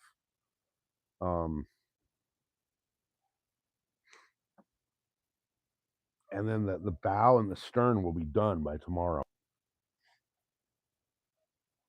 Hey, right on, Dorothy. Thanks for being here. Have a great night. So yeah, tomorrow we'll be done with this whole project, and then let's see, Monday. I can't go fish Monday. Tuesday I got to drive to Arizona. Wednesday I got to do honeydews. So I guess Thursday will be the first day I can get this boat out in the water. So I guess we're going to be fishing Thursday, and I do believe what we're going to do is Thursday. God, I really want to fish the home lake. I really want to fish that lake from the boat, but I can't do that lake on live because I don't get service there unless somebody wants to send me the Starlink freaking overnight mail. Next day air service or whatever, but other than that, that's the only way I'm going to be able to go live from the home lake, which really sucks because I really wanted to hit that home lake super hard through November and December because they're going to be stocking trout up there, and that's when those big girl bass are going to be feeding. So I was really hoping to get a freaking 15-pound bass on the live out of the home lake. I don't think that's going to happen on a live. That'll have to be basically, I'll have to fish the lake with the camera recording the whole time and just do a bunch of long form videos of it. Which I don't know. There's 5 of you guys left in here. Do you guys want to watch long form, or would you prefer to see it all on a live? I know I prefer to see it on lives, but that's just me. What do you guys think? Should I do some long forms from the from the home lake, or just post a whole boatload of shorts? Shorts don't really count for your watch time and stuff though. So, and I still need a little over 800 watch hours for the full goal of 4,000 watch hours. So I don't know. The long forms count for the watch hours, but I don't know. Do you guys want to see long forms, or you tell me? You tell me what you guys want to see, and that's the content that I will make. So I'm going to put that out there right now on the live. Tell me what you guys want to see, what content you want to see me making, and that's what I'm going to make. All right, I got to go get another glass of water, guys. I've been drinking like a freaking fish today.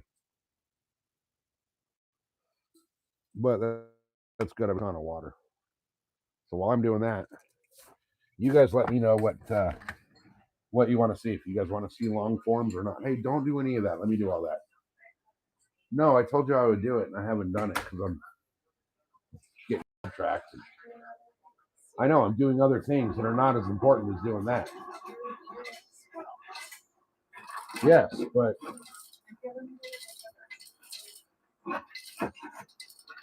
that's our deal, though. I'm supposed to. I was going to do all the June Cleaver stuff, and you were going to be sick and not do anything.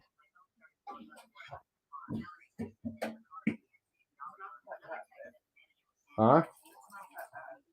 It's that bad because I don't want you doing any of the housework.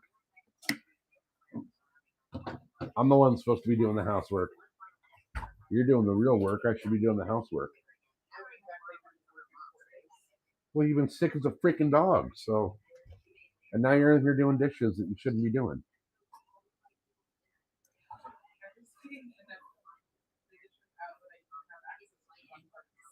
Okay. Okay. I think that was the biggest argument her and I have ever had. All right, so no answers to the question of what videos you guys want to see? All right. All right. I got it. I got it. So I'll put out videos nobody wants to see. No, I'm kidding. I'm kidding. All right. Well, this turned out okay, I think, for what it is. You know, it's not the greatest work, but it's there. It's on. It's not coming back off. So there's no way it's coming back off. I tried to peel. I put this stuff on the steps in a different color because the carpet on the steps was pulling up and it was a toe catch, so it was a trip hazard. So I got that off a while back and just put some of this on there. And when I went to peel this up, it was a pain in the ass to get off the steps. Dog, no, go take that tennis ball and go in the house with it. So the question, Hammy, was because of the fact that until I get Starlink, I cannot go live at the home lake because I don't have cell service there. Because I was stupid and changed cell providers, thinking that the biggest cell provider in the country would have the best service, but they don't. They have the worst. So now I cannot go live from the home lake. I don't get enough cell service to do it. I tried today, and the live started up. It was live for about a minute, and then just buffered until it died. So the question is, should I just do when I'm on the home lake? Should I just let the camera go and do like long form videos of the home lake? Or do you guys want to see more live video than long form video? I want to know what everybody wants to see.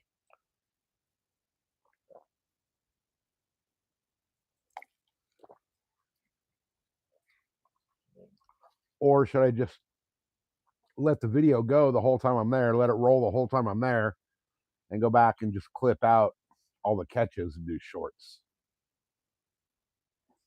What would you guys prefer to watch? Long form, shorts, or the lives? Because I mean, I can go to other lakes. The other lakes out here are overpopulated and overcrowded, but I get cell service at most of them. Whereas my home lake, and I'm pretty sure San Vicente, which is one of our biggest lakes, I'm not going to get cell service. So, what do you guys think?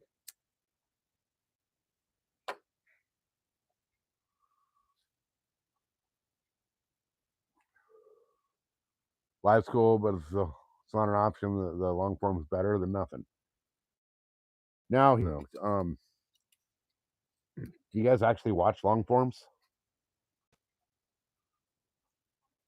Because I know that for me, I don't really watch a lot of the long form video. If I do, it's on a very specific thing that I'm looking up.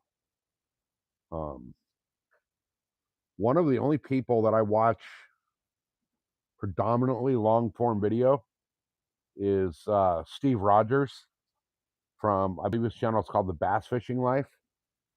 And the reason that I watch his long forms is it's pretty much all he does is like 5-minute and longer videos. He's between like 5 and 10-minute videos, but his videos are all about how different baits work. You watched the border wall one? Which one was that? Because I know I have a couple at the border wall. Was that the one where I was just hanging out, or was that the one where I was riding the dirt bike down the border wall? I know I did a live from I was down in the desert, and I hit a few spots down in the desert, and then I kept the video rolling as I came up the mountain, and then I hit the border wall. That one was my highest ever. That one got like 30 some odd thousand views for that live. But I've done a couple where I was just hanging out at the border wall, and then a couple on the dirt bike where I was riding the border wall. Hey, knock it off. Knock it off. I need to go down there and do more at the border because it seems like people like that shit. I'm not the kind of guy that can go down there and be like, okay, now we're at the southern border, and this is what we're seeing, and this is what's going on, and we're gonna go watch Border Patrol. I can't do that kind of shit. I was burning up and down with the dirt bike. Okay, yeah. Okay, that one. Yeah, that one I actually started from I left out of the garage on the dirt bike on that one. I went out around I could just go straight out my back gate, but the bike was in the garage, so I went off the front. But I went out and went through the back washout back here and rode around for a while, and then went to the border wall on that one. That one was fun. I'll be doing. I should already be out in the desert on the dirt bike doing more video, but I'll be doing more dirt bike video this year. I was hoping to do that live. I was hoping that switching from AT&T to Verizon, I'd have better service to be able to ride live on the dirt bike, but that's not going to be the case as well. So I will be definitely doing some long form live videos from the dirt bike this, and those are going to be straight up raw, uncut, untapped video. I'm going to record it with the GoPro, and I'm going to take it straight from the GoPro and put it into the videos on YouTube. There will be no edit whatsoever. The only thing that'll be edited is possibly shortening the videos to fit, or putting a couple videos together to make a longer video. Cool for us Canadians. We've heard so much about the actual wall, but you can actually see it. So yeah. I see it every day. I look over my shoulder over here and I see the border wall. So to me, it's just like I don't even notice it anymore. But I can definitely do more stuff along the border wall. Absolutely, I can do a lot more stuff along the border wall.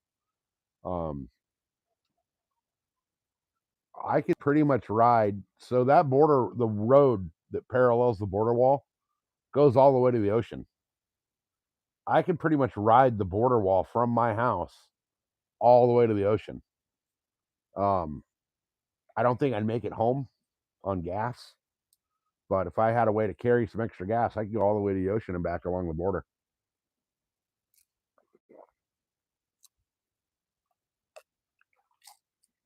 And I can actually do other sections of the border wall as well. I don't think I went all the way to the end of it. I might have gone all the way to the very end of it on the dirt bike on the one video. But there's sections where the border wall comes up to like rock piles and stuff going up the hills. And it was like the crew that was building the wall went on lunch, and they figured out that, like, okay, if we didn't take a lunch break, we would have been over here. We would have been this far. So we're going to start where we would have if we didn't take lunch.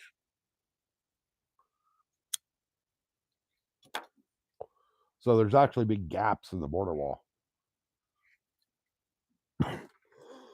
I should go video all those.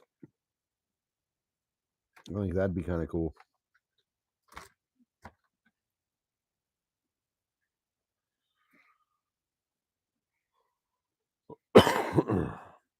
I'm really disappointed I can't fish from the home lake on the live, because that means I can't be live when I catch the freaking lake record bass, unless I do it after the Starlink thing comes. But that's going to be a minute. Starlink's $170 a month. Yeah, I'll get service in the bay and all that, like all of that. But the lakes, most of our lakes out here are basically in canyons, and I don't get service in the canyons and stuff. So now, if I go down to the bay and I don't get service in the bay, then 100% walk into the Verizon store and be like, you know what, fuck you guys. I want my freaking AT&T service back. Your service sucks, and I'm not paying to cancel it. Because if I don't get cell service and I'm paying them, $90 a month for cell service, then I'm absolutely canceling them, and I will not pay the cancellation fees. Because they could charge me up to like $120 a month for the rest of my contract, which is 2 years. So that's over $2,800 in fees to cancel, which I don't want to do that. But Starlink, it wouldn't be a big issue. But Starlink's not cheap, you guys. So the Starlink system itself is like $300 for the dish, and then the batteries for it are another $300 to $500. So you're looking at basically you're looking in the $800-ish ballpark just to buy the Starlink and the batteries, and that's without hooking it up and having the service. So I'm looking at basically $1,000 out of pocket for the first month of Starlink. So, and that's just not something I want to do right now. I mean, believe me, I want to do it yesterday. I wanted to have Starlink yesterday, but we got 2 car payments right now. We got dirt bike payment, we got a mortgage, we got all the regular bills, and we're still trying to catch up from having the old people live with us. So we didn't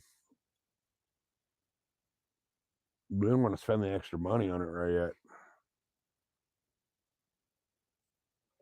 Now I do have one possible thing going right now that if that thing actually comes through, dog, stop, dude, stop. Go in the house. Go lay down.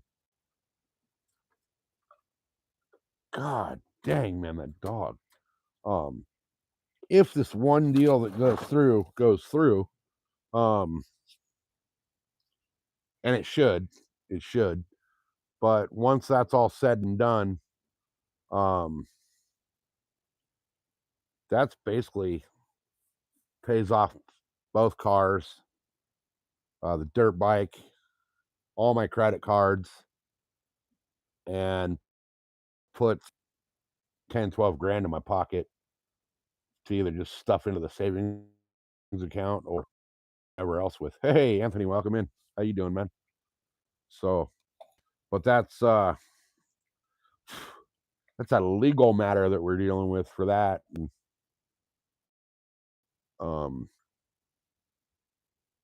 I mean, I know I'm going to win that case 100%, but it's just a matter of the labor department being so freaking booked up and behind. I've had this labor case going against this company since 2020, end of 2022. Let's see, I crashed in June of 21. 22, 23, May of 2023 is when I started this case.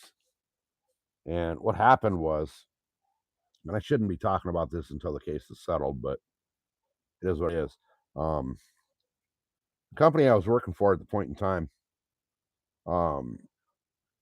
when I crashed the dirt bike and had to have surgery, they canceled my medical insurance right before the surgery.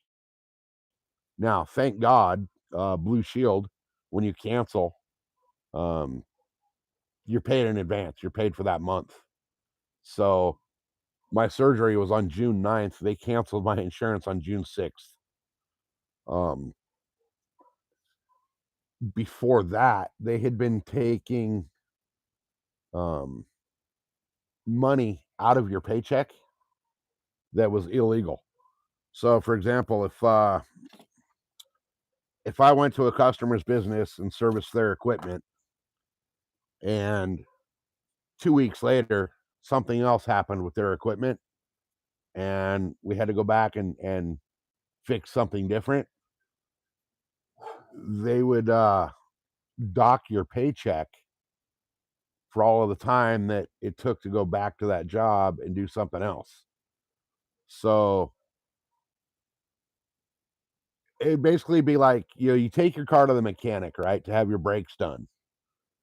And they fix your brakes are perfect.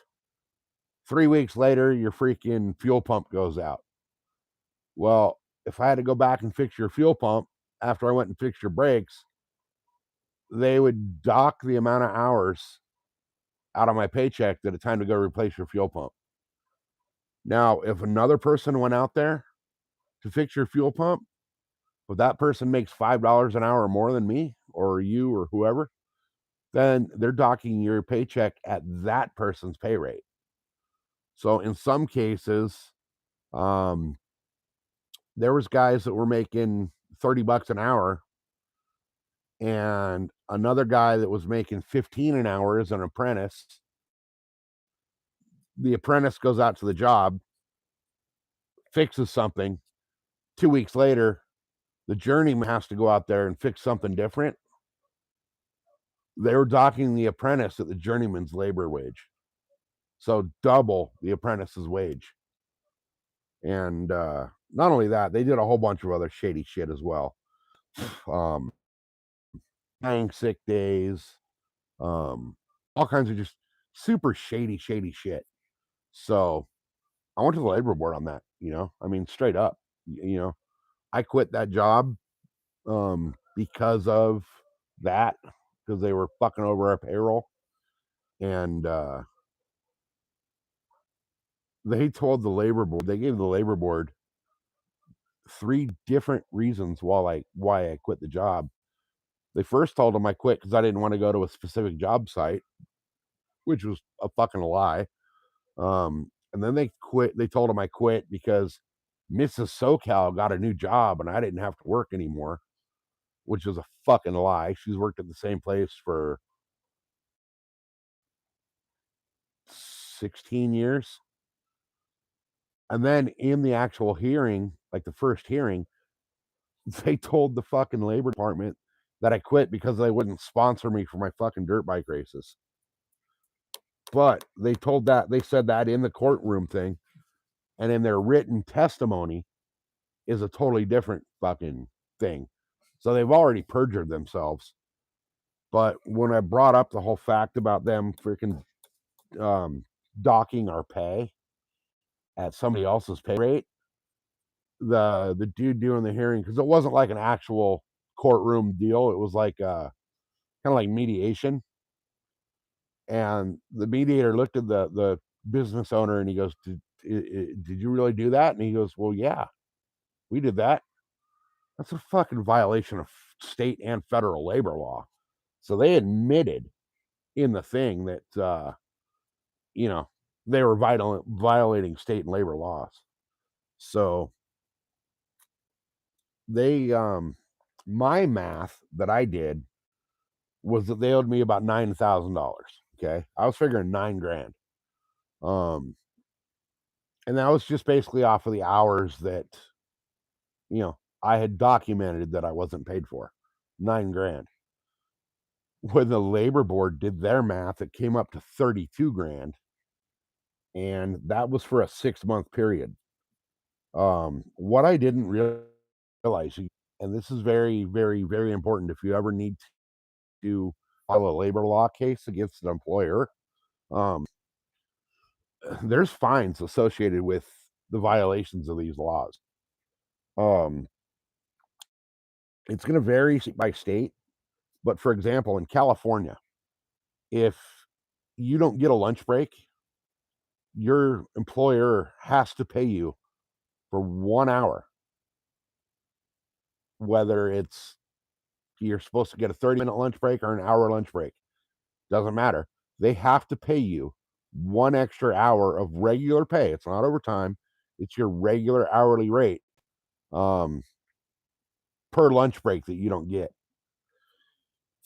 What I found out is that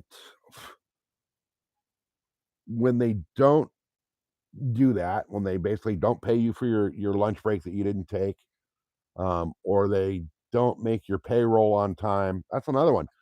If you get your paycheck and your paycheck bounces, there's $100 fine per day that the company has to pay for your payroll bouncing. So all of those things that they don't pay, your lunch breaks, your payroll not being on time, sick days that they don't pay you for, that you have, all of that. There's fines that are associated with that. Now, I thought that all those fines went to the state. Turns out those fines do not go to the state. Those fines go to the employee.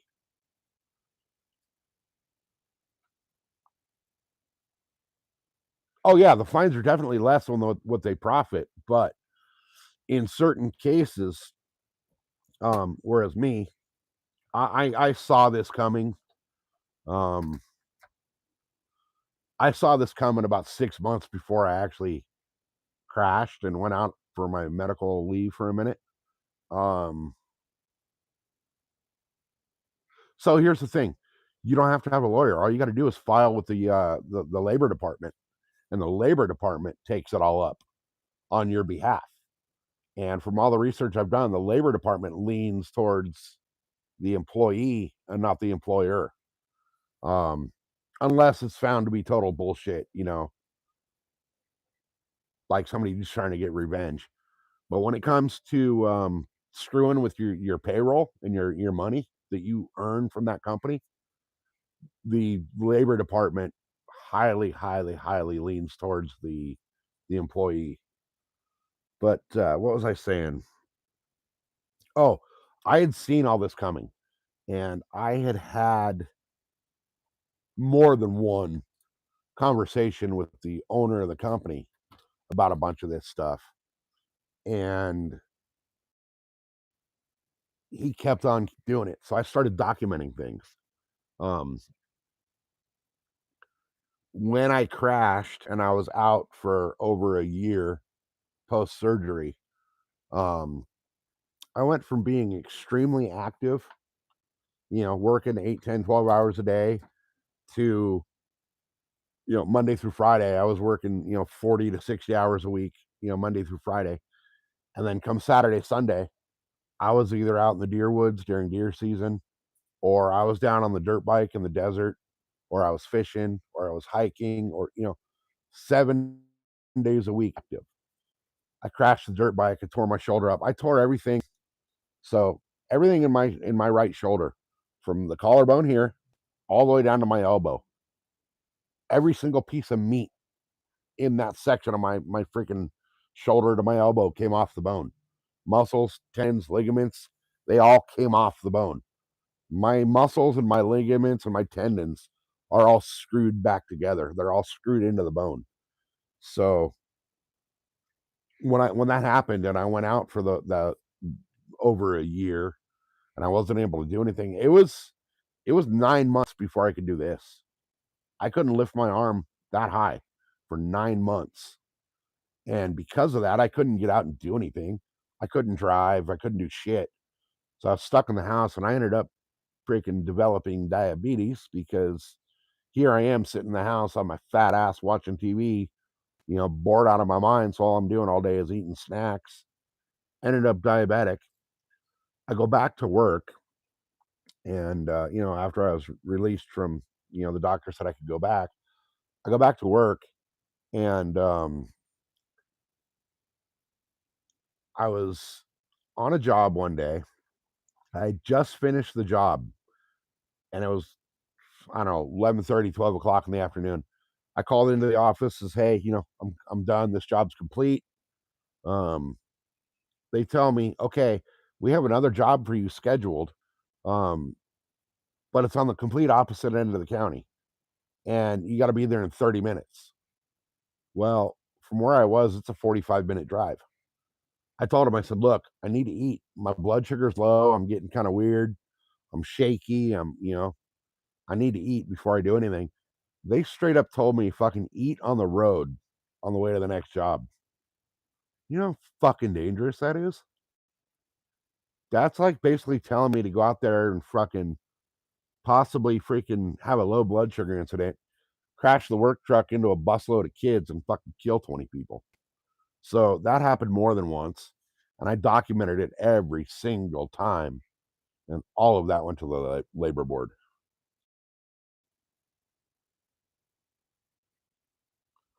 So here's the thing: if if they're violating labor law and you call on it and they fire you over that, that's retaliation, and they're gonna owe you a shitload of money, an absolute shitload of money. When I filed my claim, California had just gone to the online filing system. Everything was online. It used to be you had to go into the labor office and you know file your written claim and all that. Um, Come to find out, I first people to file through the online forum, and it still had a shitload of bugs and glitches in it.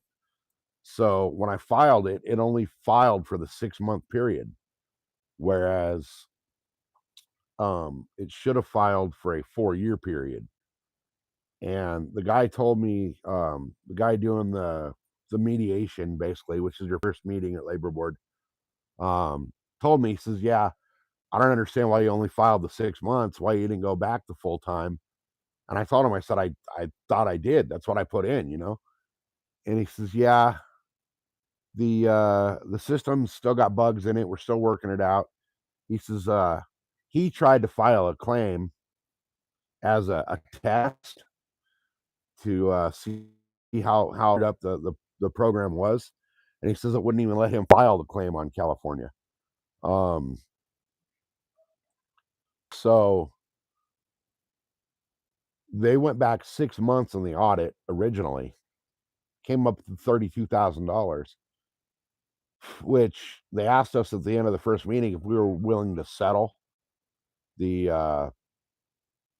settle the claim, which I was ready to settle for the freaking $9,000 I thought they owed me. Um, I said, "Yeah, let's settle. Let's get this over and done with. Let bygones be got bygones and go our separate ways." And they said no. So the labor board says, "Okay, well, in that case, we're going to have to go back and do the full audit of the complete 4-year stint." So I'm figuring if they came up with $32,000 for 6 months, that's 64 a year times 4. They're fucked. They're fucked. That's probably going to put them out of business. I would have settled for 8 grand.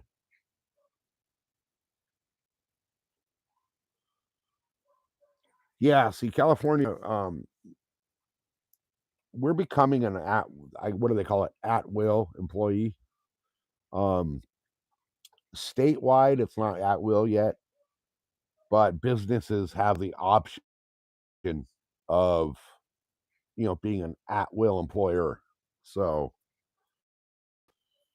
there's kind of some gray areas, but none of them can fire you for you calling them on violations of the law. Yeah, it's a nice chunk, but the problem is we're coming up on 2026. This has been going on from since 2023. We're coming up on we're at 30 months. Next month we'll be at 30 months that this will be going on. So 2.5 years.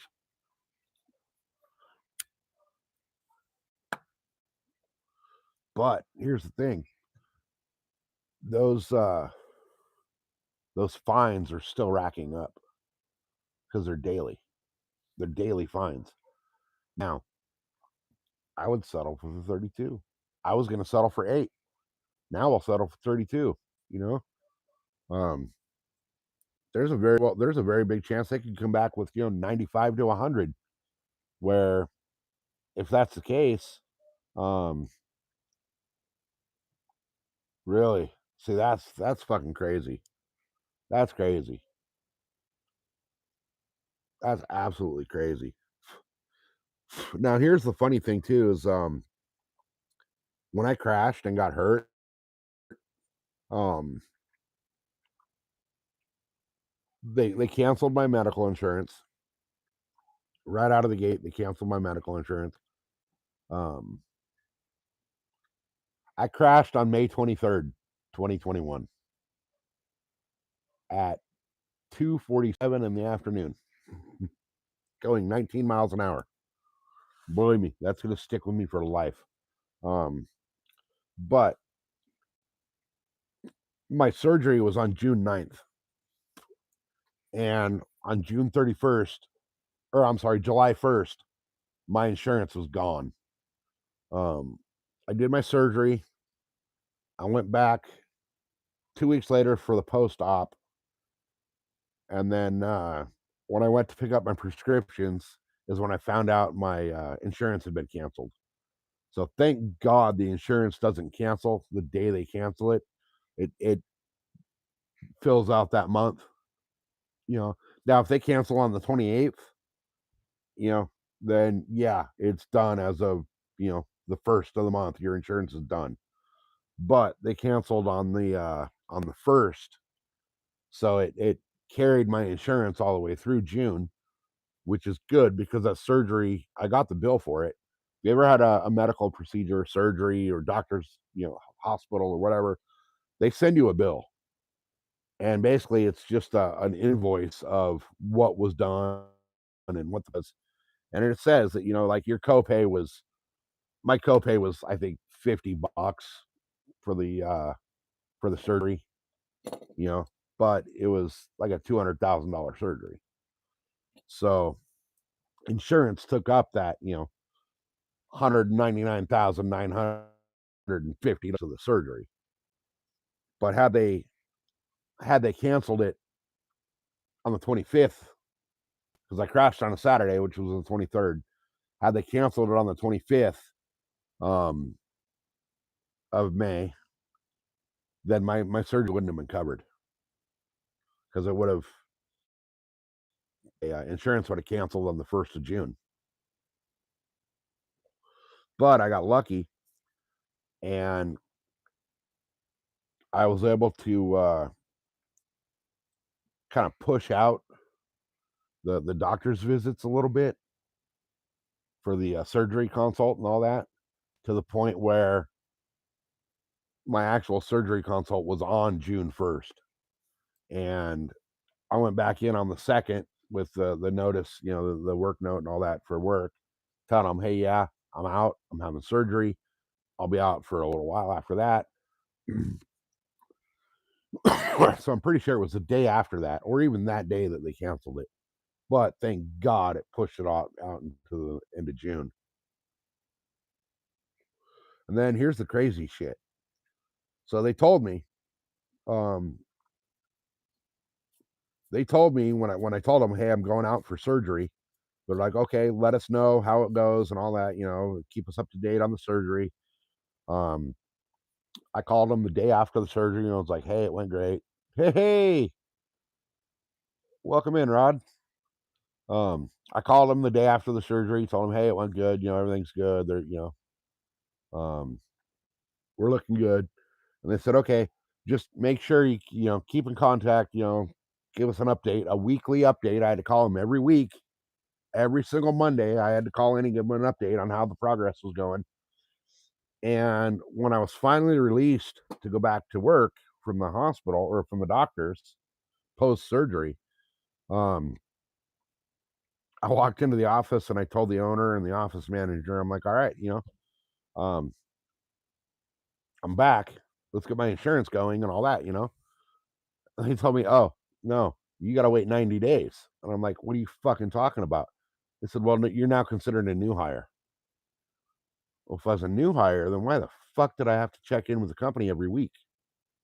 If that's the case, then fucking, you should have told me, hey, we're gonna let you go, and you know, give us a call when you're healed up, and we'll see if we got an opening or not. So brought that up in the labor board too, and the guy goes, "Wait a minute, you did what?" He's like, "Well, that's not legal." So they kind of screw themselves. They actually really screw themselves. But I shouldn't be. I shouldn't be babbling on about that until the whole thing's over. But that's kind of where that whole situation stands, and um, that company is why I'm retired now, basically. Um, I was coming home from work on a daily basis, so pissed off and so just wanting to kill somebody, that Mrs. SoCal told me, she's like, "You got to get the fuck out of there. You got to get the fuck out." She's like, they're making your life miserable," and they were. They were actually making my life miserable. So, and then come to find out, I talked to another employee there who commented to me that, yeah, right before you came back, the owner and the office manager had a little meeting, and I guess they were all sitting around in the back shop one day talking about the fact that I was coming back, and like what truck they were going to put me in and all this shit. And I guess the owner told freaking couple of the people that work there that, yeah, we're just going to make his life a living hell until he quits, because he knew which route I was going with shit. Apparently, somehow, some way, they found out that I was documenting all their freaking labor violations.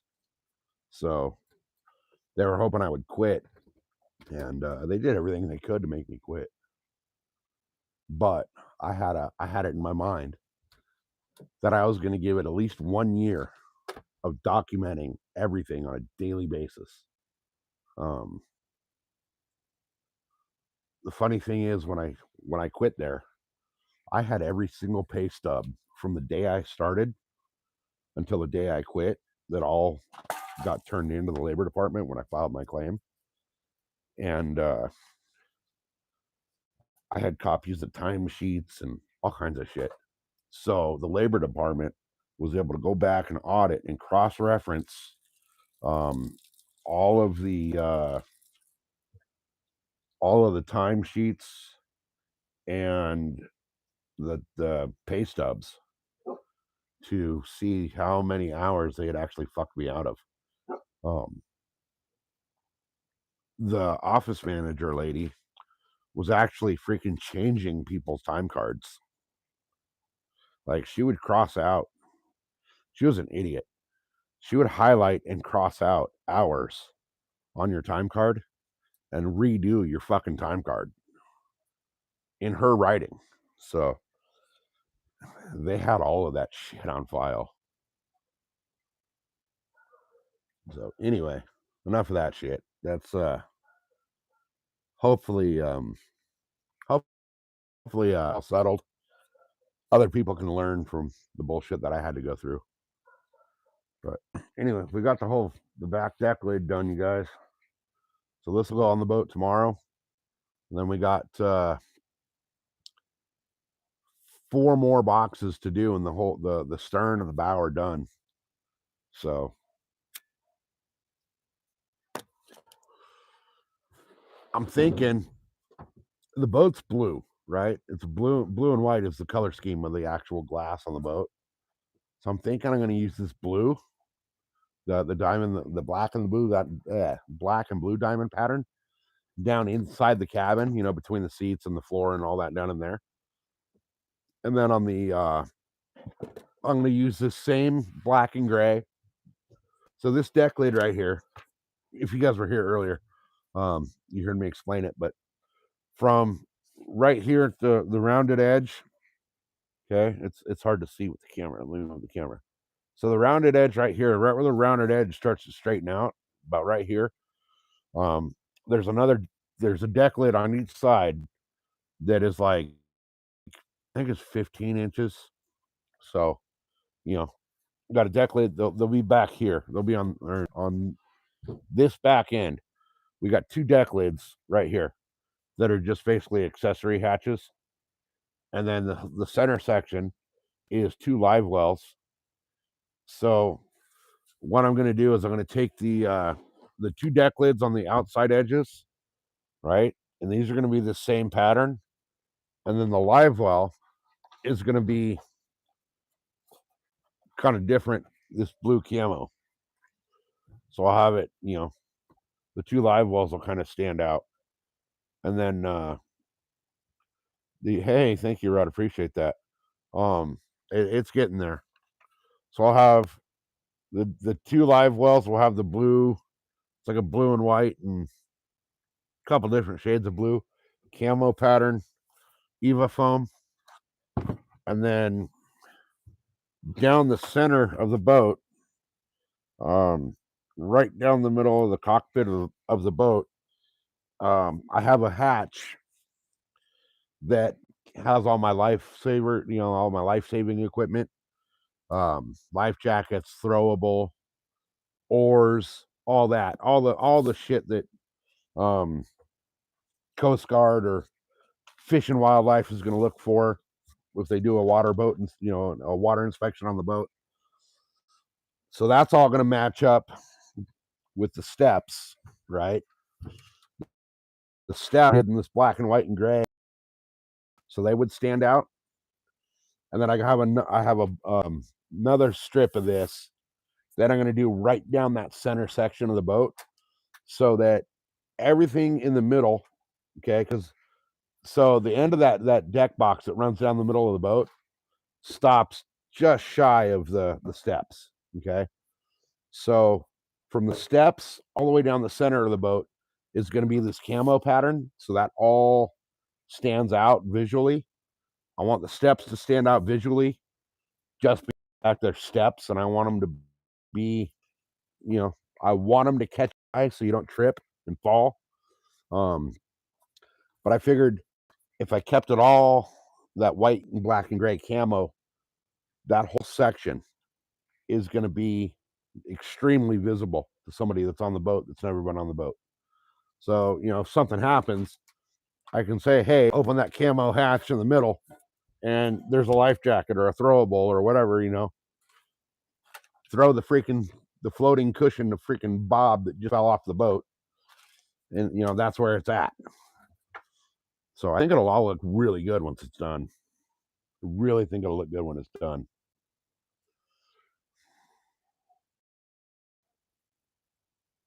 See, and that's exactly where I'm at. Like I was saying that earlier, Rod. There's the way this foam laid out. you can see the seams and all that because the patterns don't match up properly. But I don't give a shit. I want it to function.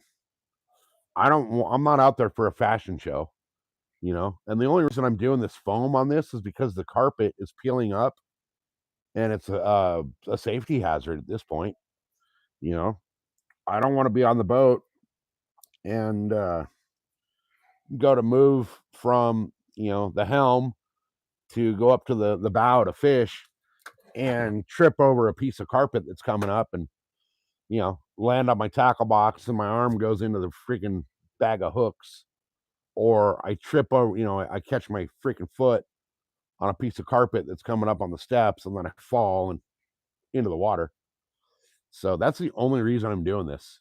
Um, More of a safety issue than anything. So, I mean, it's gonna look good. It'll pretty up the boat a little bit, but I am function over fashion.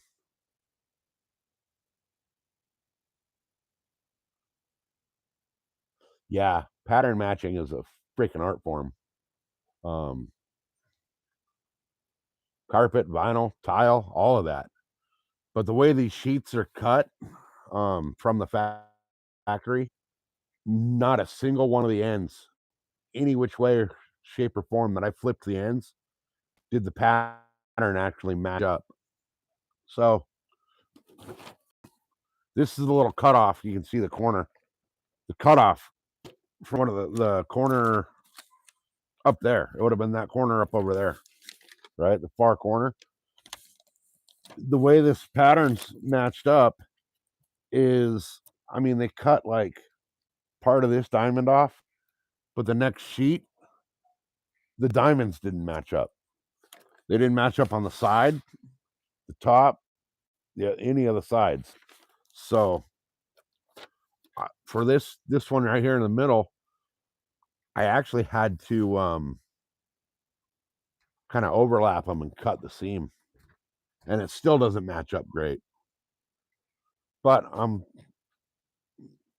not really concerned about it. So it does. It creates like so much waste to have the material not freaking match up. You know, when I was doing flooring, I always estimated like a 20% overage because you're going to lose, cuts and, trimming and all that. You're going to lose so freaking much. I mean, this piece right here took 3 sheets of this. So, I mean, it is 72 or 74 inches. So 6 feet. But, um, it took a lot more than I thought to do the bow just because of the way the cuts were done on the sheets themselves. So if I were to go in the shed and grab, well, this is a perfect example. If I were to go grab another piece of this, not a single one of the ends are going to match up all 4 sides. So you either got to lay them out over the top of each other and get, your diamonds basically perfectly freaking down the center and lay them out and cut a seam between the two and make them match up yourself, which you're losing material, or just don't worry about them matching up and do what you got to do. So, but I figure form over, function and form over fashion. I'm good with that. I'm great with that because, I mean, it's going to look good either way, but I want it to be safe. That's my biggest thing. I want it to be safe. A lot of the times I'm on the boat, I'm with my dad, and he's older. He's got mobility issues. He's got balance issues.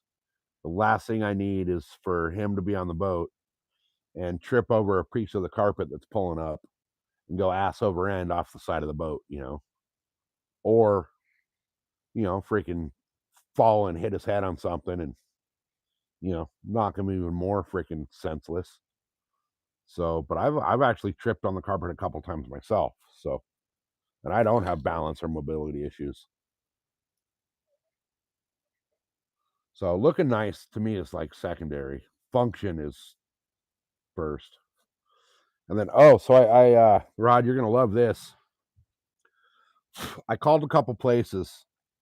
I don't know if your motor has the same thing or not. The little pee hole for your water pump, because the water circulates up through the scuppers, up through the lower, up through the cylinders, and then out the little pee hole as it circulates through the motor. So on my pee hole, I noticed that what do they call it? The telltale hole. It's commonly referred to as the pee hole. The little spigot that comes out kind of wise off, and there's one like quarter-inch tube that goes up into the cylinder head on the port side, and then there's another 3/8 tube that comes out and wasn't connected to a freaking one-way check valve in it. And I'm thinking, holy shit, that came out. Where's it go? I searched for hour and a half. I took that tube and matched it, the entire freaking radius of where that tube could fit to, and I could not find anything for it to fit to. So I ended up calling a bunch of different shops. Turns out nobody works on the old Johnsons out here. There was 2 places I found that work on them. One is the place that I already had it in that didn't fix it right. The other one is some dude that works out of his garage. But they were telling me that because those Johnson motors are so old, nobody makes parts for them anymore. So everybody's trying to sell me a freaking, upgrade and repower it, right? One dude tried to tell me that they'll repower that boat for $11,000. They'll put a what do you say? It was a Yamaha 90 horse on there, 4-stroke. But that includes all new wiring from the gauges all the way to the motor, as well as to the throttle control, new controls, everything. 11 grand. For 11 grand, I'll just go buy a new fucking boat.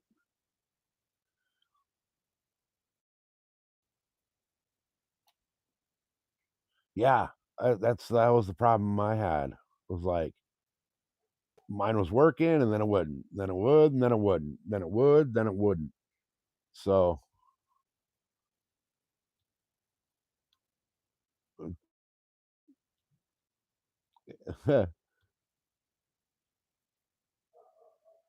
right, right.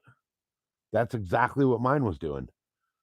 So what it ended up being, the impeller, the water impeller, because I'm pretty sure that's what's going to be the issue with mine.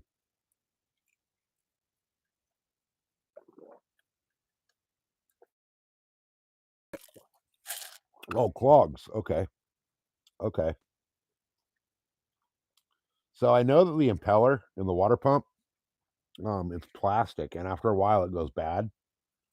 So once it does, that's one of the signs your telltale will start looking like a 78-year-old man with prostate issues. But to pull the freaking lower off to get to the water pump to replace the impeller, um, the one shop told me they had no idea how long it took. Um, yeah, tiny piece of the impeller broke off. Okay, exactly. Have to replace the impeller? And how much of a bitch was it? Because I know the impeller for the Johnsons are like a $7 part, but it's like, depending on the shop, it's like they're quoting me 2 to 5 hours labor.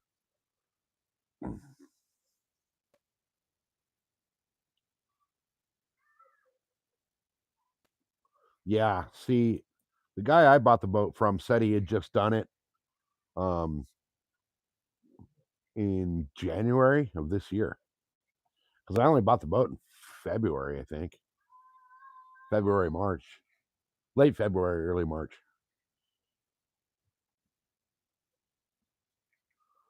But I think it may be time to do it again. So I had a mechanic, a marine mechanic, tell me how to do it, and the hardest part is getting the linkage pin out because it's down underneath the carburetors. So you got to get in there with a freaking extension and a wobble socket, basically, to be able to get to it. You drop that, you pull that pin out, drop that pin, um, undo your lower, and it should slide out. And he says, when you get it a little bit of the way out to where you can see the splines on the shaft, he says, make sure you mark that shaft so it can go back in the same exact spot. Otherwise, it's a pain in the ass. But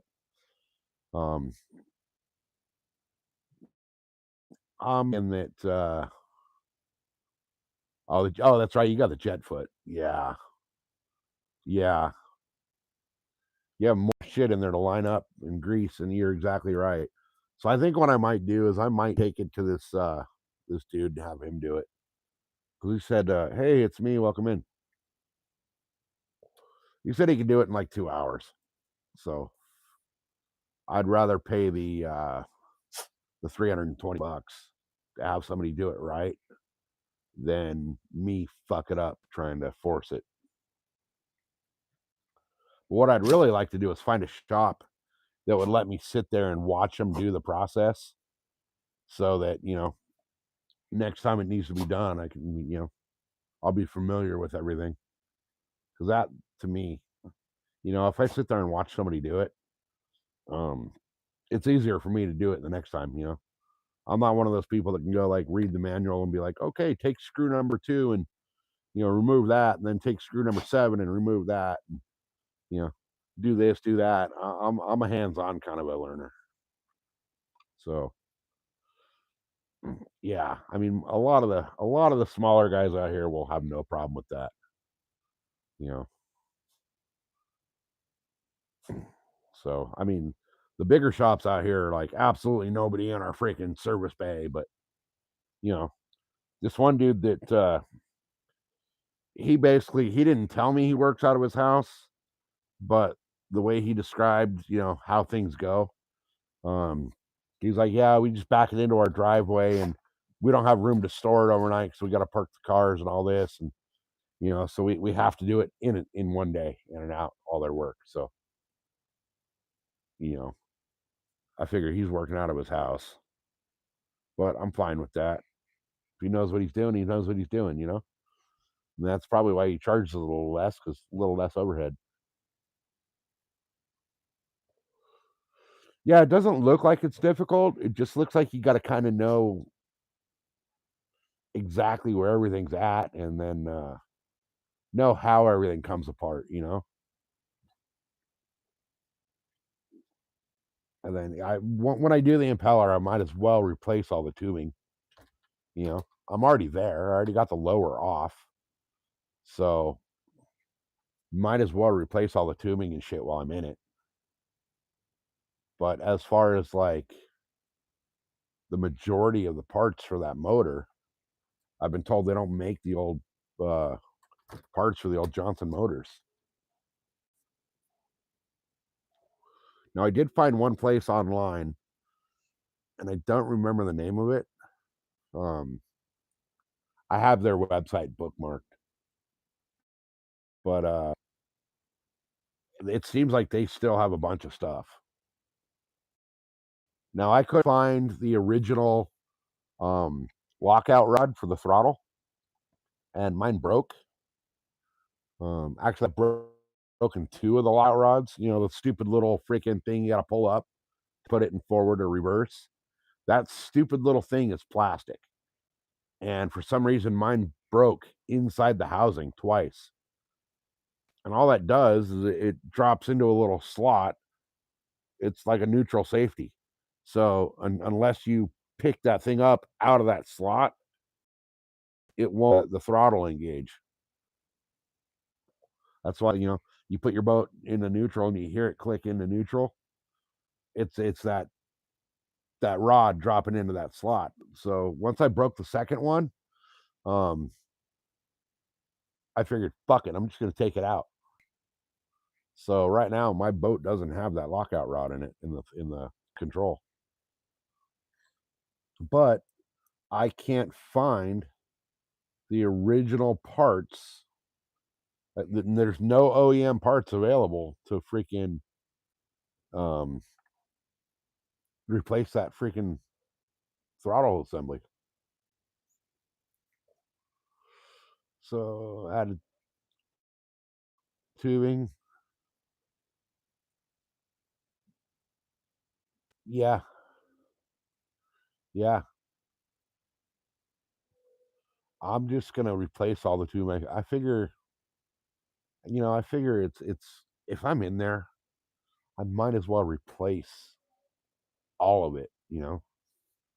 If I'm gonna do the impeller, I might as well do all the tubing and the coolant tubing and that is associated with it. I mean, why not? You know, do it now while you got it apart, and then I don't got to worry about it. Next year when something happens.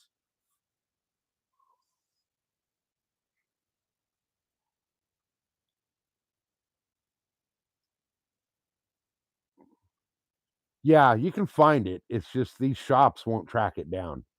If they can't call up, Bob's Supply House and have it driven over and they're freaking by the delivery guy that day, they're not going to look for it. Mine's a 96.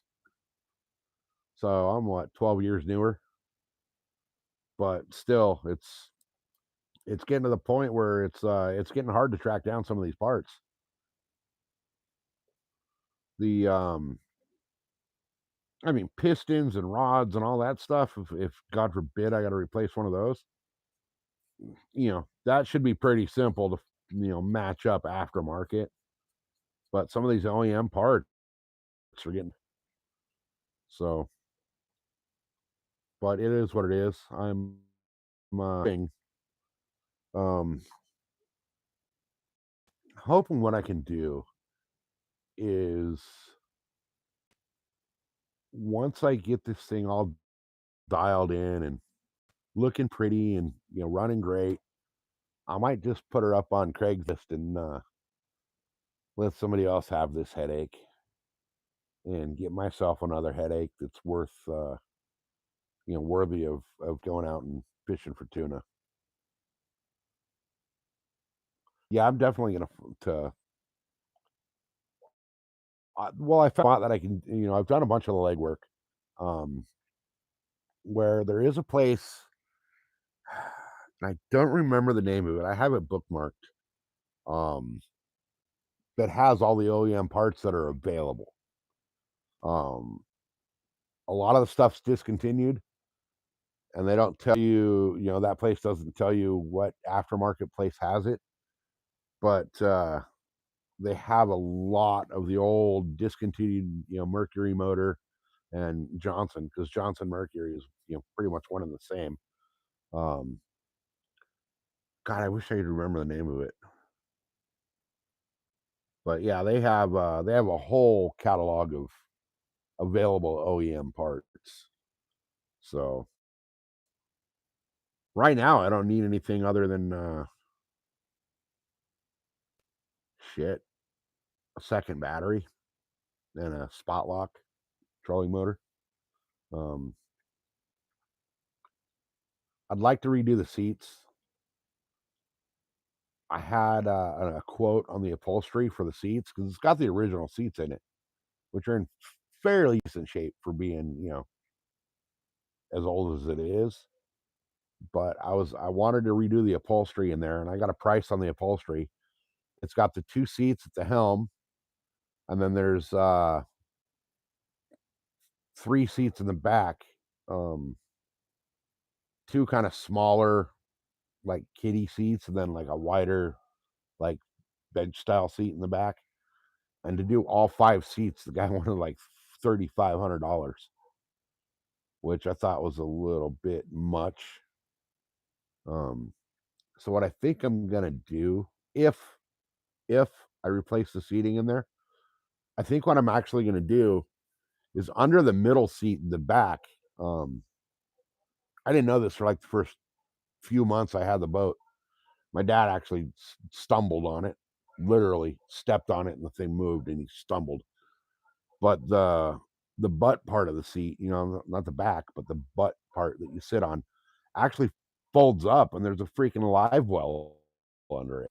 So I may end up taking that middle seat out completely, just leaving the two, passenger seats right behind the driver and the passenger seat in the boat, and using the little live well as a freaking live well for, bait. Because a lot of our lakes out here, we fish live bait, and a lot of the tackle shops out here sell live bait. Um, they're a little pricey. The tackle shop out here, so there's El Cap and San Vicente, which are both real close to each other. Two of our premier bass lakes out here. Um, but there's a tackle shop that services basically both of those lakes. They sell shiners. I think they're the golden shiner out here. Um, a dozen large, and when we're talking large, this is a large shiner to them. This the size of a lighter. They call a large shiner, which I call like small. They're selling them $20 a dozen. I found out where they're actually buying them, what hatchery they're buying them from. Turns out the hatchery is open to the public, so you can go straight to the hatchery. I'm getting them from the hatchery for $15 a dozen rather than the 20. So I could actually use that live well thing under that seat for crawdad or shiner or whatever. Um, it's deep enough. You buy everybody that buys live bait fish knows they come in a bag. They fill up the bag, puts a little air hose in it, blow it up, tie the bag shut. You get to where you're going, you dump your live bait into either your live well or your little bait bucket, whatever. But that little live well being hidden, the lakes that don't allow live bait out here, they check your live well when you pull up to the lake. Part of the inspection, for the boat inspection, they look for water coming out of the motor. They'll have you trim your motor all the way down to see if there's water coming out of the motor. They'll check your trailer for water. They'll basically check everything they can physically see for water, and then they'll open your live wells to make sure there's nothing in your live wells. They're not going to know that middle seat has a live well under it, so I can keep my freaking my bait still in the bag in that little compartment live well under the seat until I actually go through the inspection. Then I can just turn the live well on and pull the bag out and have freaking hidden live bait, which is ballsy and risky if you get caught. But with my dad fishing with me on the boat, he's he, he's not a lure guy anymore. If I set him up with a freaking crankbait or a swim bait or whatever, he's gonna lose it. 100%, he's gonna lose it. He's gonna catch a tree or the prop or my tackle bag or himself. So if I set him up with live bait, just tell him, hey, hold your rod over the water and let the live bait swim away. He can do that. So I'm kind of thinking that as much as I want to get rid of that middle seat, I think that live well under it is kind of a cool little thing. Could be a golden ticket right there. Plus, allegedly, crawdads really, really, really crush it at my home lake, and they're not allowed to be brought in. You can use them if you catch them, but you're not going to see them at the home lake because most of the structure and area they would live is pretty much inaccessible on foot. And you can't really pull up to a freaking rock pile on the boat and get out at the home lake. So I'm kind of thinking I might bring it in. I'd love to bring shiners in there, but that means I'm turning on my live well, and um, with the electrical issue right now, I don't want to turn on the live well. Really, see the way I fish the craw is I don't put the hook through the actual craw. I have little rubber bands, and I put the band around basically their midsection, like right around their freaking where their chest and their tail kind of start to, that they do that little, the transition from the chest. Um, I put a rubber band around that, make sure none of their legs are caught up and all that, and then I slip my hook under the band. Yeah, a lot of the fish have a belly full of craw. It's all about how you hook them. That's what I've learned. Um, a lot of people want to nose hook them or tail hook them, and for what I've learned is by doing that, it takes away their natural movement in the water. But if you do the rubber band around the body, and then just slip your hook up under the rubber band, yeah, exactly. I'm fishing them exactly like a wacky worm band. Exactly. Um, I went on Amazon and I bought a bunch of small little rubber bands, and now it's kind of a pain in the ass to get them on there because that craw wants to fight back and pinch and claw and fight for its life. But if you kind of have them right behind the claws and you pin their claws together and you can slide that band over the claw and then down to the middle of their back, it works great. It gives when they're in the water, um, it takes away none of their natural movement. So it works really well, really well. Um, I found a guy that was using crazy glue and gluing hooks to their back and going that route. But the band, the little rubber band around the craw, really works great. That way you can just toss them out there and they do their natural movement, so you don't got to worry about it. And then people are like, "Oh, but the fish will see the band." The fish don't give a shit about that band or that hook. If they want that craw, they want that craw. They're gonna eat it. You know, that's like you give a fucking starving pygmy a fucking cheeseburger with a rubber band on it. They don't care.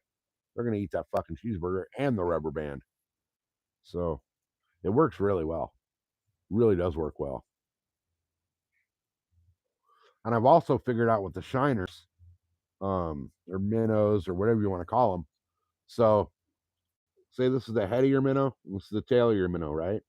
Most people want to hook it sideways through the nose or up through the freaking mouth or hook them through the tail. What I've started doing is I hook them right here behind the head.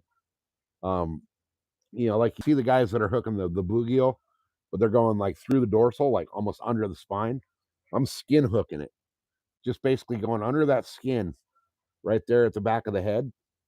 Just go under the skin so you don't hit the spine, and use a smaller hook and hook them that way. And they actually swim a little different. It'll kind of cause them to swim down a little bit towards the bottom where all those bass are going to be sitting. So if your bass are sitting in, you're fishing 30 feet of water and your bass are suspended in, at like 18, 20 foot, whatever. Um, Usually when you nose hook the minnows, we'll call them, when you nose hook them, they're going to want to swim straight and stay up towards the surface. But when you get them right behind the neck, we call it shoulder hook with sardines for tuna. You basically hook them right between the shoulder blade, and it forces them to they kind of swim down a little bit at an angle, so they're swimming more down towards the where the fish are suspending. And we've noticed. I started doing that with the tuna, and I noticed that I was hooking bigger fish doing that. Now, tail hooking them or nose hooking them and letting them just swim straight out or whatever, we're getting tuna, But a lot of times, the bigger tuna will sit down lower in the water column under the school of fish. So the bigger fish will be down below. We noticed that we were starting to get bigger fish because those baits were swimming down. You got your fish swimming up here, surface level, whatever. Your baits that are coming across that are nose hooked right here, yeah, they're getting hit. But the ones that were going down a little deeper were getting just absolutely railed by bigger fish. I started doing that same hooking method with live bait in the freshwater and noticed the same thing. I was getting more hookups and bigger fish, and I've been doing it ever since. I haven't tried it with bluegill because we're not allowed to use bluegill out here, but it's something that if you fish live minnows or shiners or whatever, try that. Just skin hook them right behind the head, like imagine the fish has arms, and we call it shoulder hook. Hook them right between those shoulder blades there, and you got to be careful that you don't spine them though, because if you spine them, they're dead right away. You break their spine and they're done. But if you can get that hook just right into the skin and not through the spine or under the spine, A, they live longer, and B, they swim down a little more and tend to go towards the bigger fish. But the crawdads, I'll never hook a crawdad through the tail or the nose again. I'm always 100% of the time I'm gonna use the bands. And it's basically just a wacky rig band. Wrap that around the freaking craw. It's a bitch to get it on, but you can do it in advance too. You could um crawdads are freaking they're tough. If you're gonna fish crawdad, whether you're going out and trapping them yourself or buying them from a bait shop, you can take them home, sit at the freaking patio table, and if you got 10 crawdads or 12 crawdads, whatever you're going to use the next day, you just put all the bands on them the night before, and when you get out to the lake, you grab a craw out of your wherever you got them in your live well or whatever, slip that hook under there, and you're golden. You're good to go. It works out great. I actually I hate to say it, but I like the live bait fishing, just for the aspect of the numbers that you're going to catch on live bait. Now, I prefer fishing swim baits or um, plastics. Um, my two rigs in the world, my absolute favorite two bass rigs in the world, is a black blue jig with a brush hog for a trailer and the donkey rig. I've caught more and bigger fish on those two than any other baits out there. Yeah, the crawdads for bass are like crawdads are like fucking crack to a bass. You know, throwing a crawdad in front of a bass is like throwing a fucking 6 foot long blunt in front of the fucking Snoop Dogg. They're gonna dive in head first for it. But try that. Do you do the bands, Anthony, or did you do the actual hook through the body? You've never tried the rubber bands though. Okay, that answers that question. Try it. Try it out. Find some small rubber bands. You can get them on freaking Amazon or Walmart. You know, you want just smaller bands, right? If you got to double them up and wrap it twice, whatever. But if you can find like a small band that'll fit around the craw, and just basically take your hook and slide it up under that band. Right? I'll take a big old long fucking blunt right now too.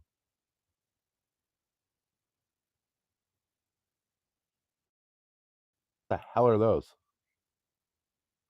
The hell's a Helgramite?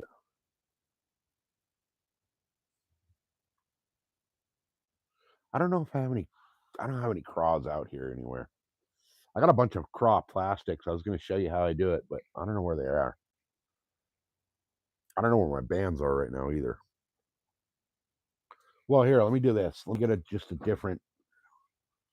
I should have something right here in this stupid little box. Got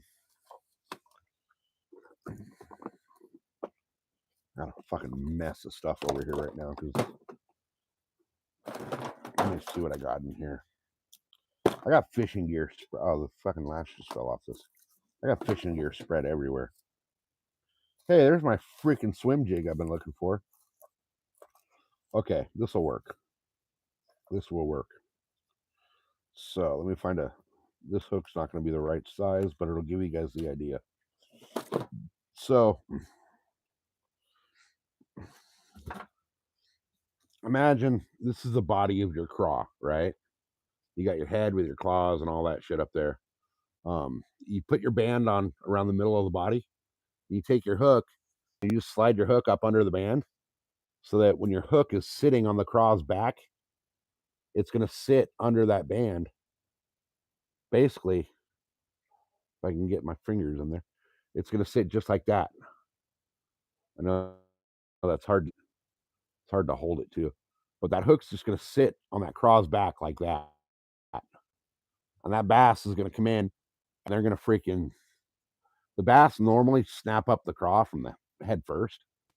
That way they can kind of control the claws. But that bass is going to come snap that craw, and boom, he's done. All right, let me catch back up with chat. Come on over. I got a blunt bong and a bowl. Right, I got my bowl right here, but it's full of fucking. I gotta go soak it.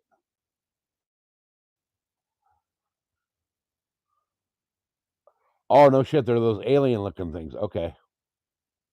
Yeah, okay, I saw that stream. Okay.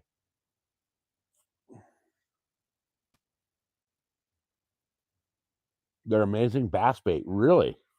I did not know that. Okay. Yeah, I don't think we have those here.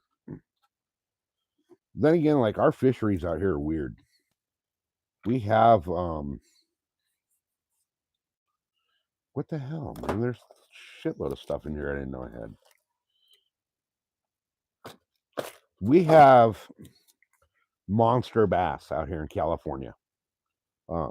Southern California especially. Any lakes that you guys see me fish, every cast in all of our lakes here in San Diego, you have a potential to catch a 10-pound plus bass. Every lake here. We don't have smallmouth. We don't have striper. We don't have muskie, pike, walleye.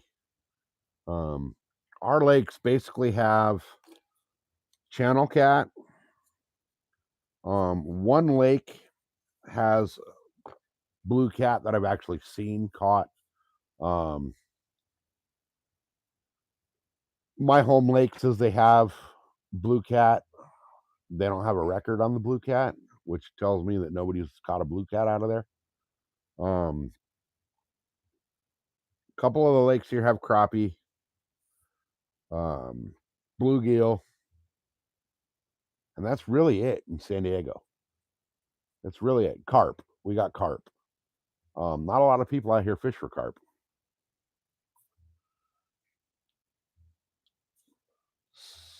So let's see.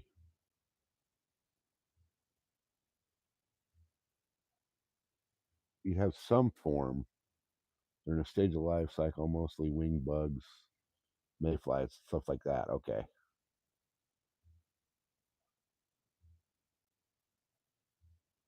Damn, Anthony, you forest this year.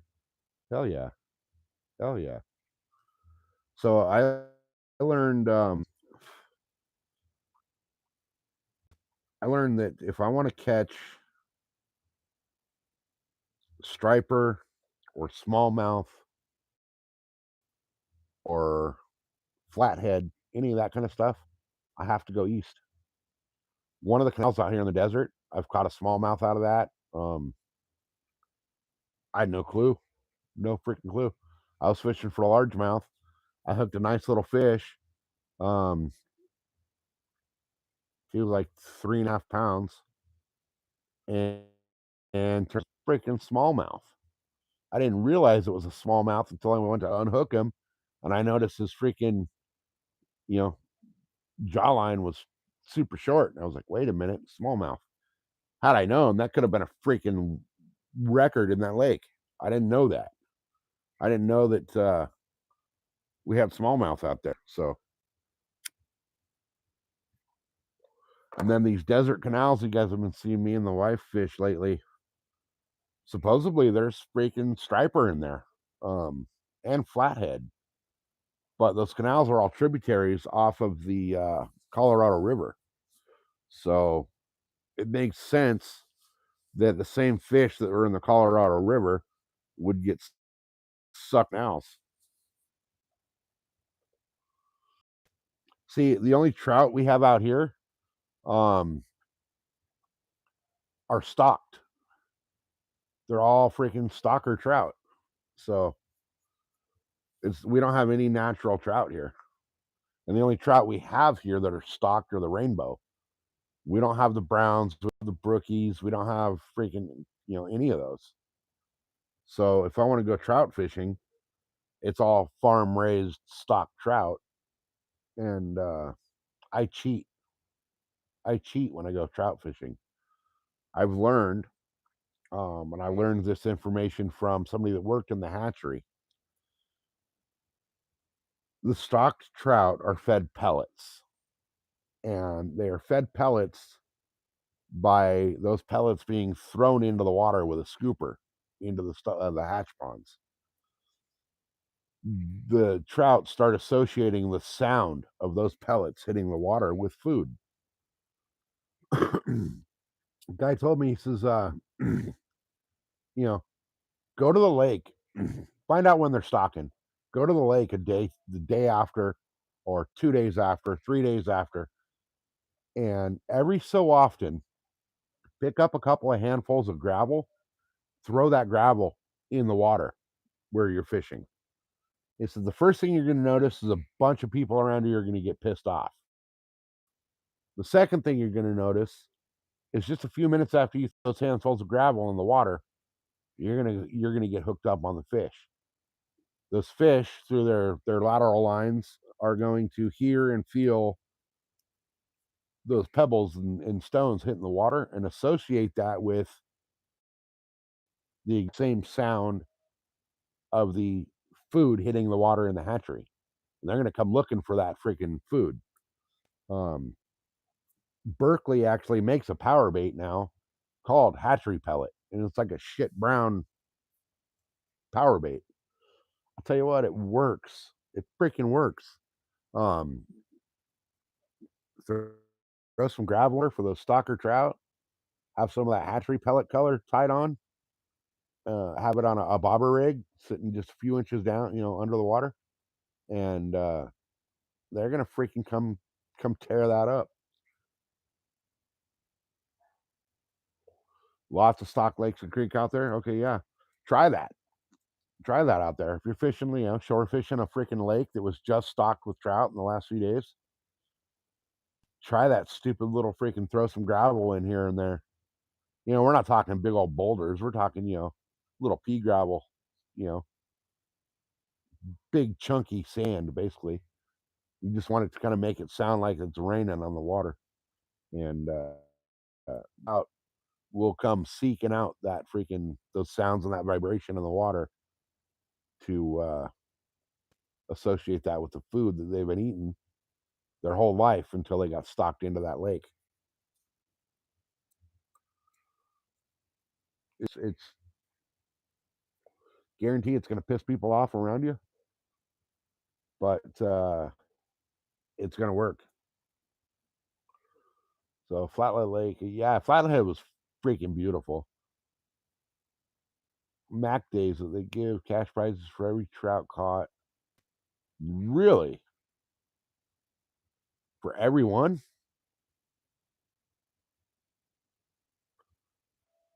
That's kind of sick. That is kind of badass. Um, when do they do that? I might have to take a trip up to Montana. It's probably an ice fishing thing, like anti SoCal. Man, I really want to get up there and fish some of those lakes up there in Montana. It's so beautiful up there. Like the snow part of it, I don't know, man. That's I don't think I could deal with that. But oh, really? Huh? So you could have actually made some money on those because then you caught what, two up there? Well, two that I saw, I thought. So what's the purse on that per fish?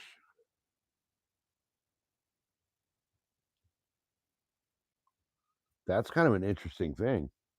Now I know out here when they do the catfish and the oh, dude, right, $100 I would have paid for your freaking fuel for the boat, you know. So do you got to turn the fish in though, or is that just like you come up, you show them you got freaking the lake trout, and they pay you your $50 a fish, and then they let you keep your fish? I'm sure they probably let you keep them, but they do a thing out here. Um, okay, macdays.com. Okay, so they do a thing out here.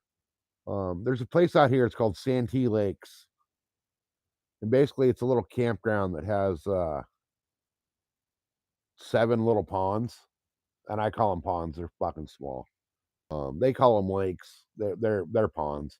You can stand at one side and cast all the way across and hit land. Um, oh, you have to turn them in, so you can't keep them, huh? They have 100 catch limit. Damn, Falcon, welcome in. So this place, Santee Lakes, it's a cool little campground. Um, but they have what is it, Lake 6 and 7? So two of their lakes are only for the campers, where you can fish from your campsite all night long because all your campsites are um, right on the water there. Most of them are right on the water there. But lakes 2 through 5, um, they stock during the summer with channel cat and then trout during the winter, and they'll put a little tag on the dorsal of the fish, and if you catch one of the tagged fish, um, it's associated with certain prizes. Um, some of them are like, you know, a Coke at the freaking concession stand. Some of them are, a nice rod and reel. Um, we got I don't call him a buddy. He's kind of a douchebag. He's basically friends of friends. He's an acquaintance. I know him. I don't like him. I would never consider him a friend. Just another guy that fishes with, a bunch of my friends. Um, he would go down there for the catfish and the trout stocks when they were doing the tagged fish and clean house. But he was using some shady tactics. Um, some baits that you weren't supposed to be using. And he's got a 60-inch TV out of that. He got a bunch of rods and reels, a bunch of free. They have cabins, uh, 5 or 7 cabins on one of the lakes. He's got a bunch of free weekends of the cabin rental and all kinds of shit from those tagged fish.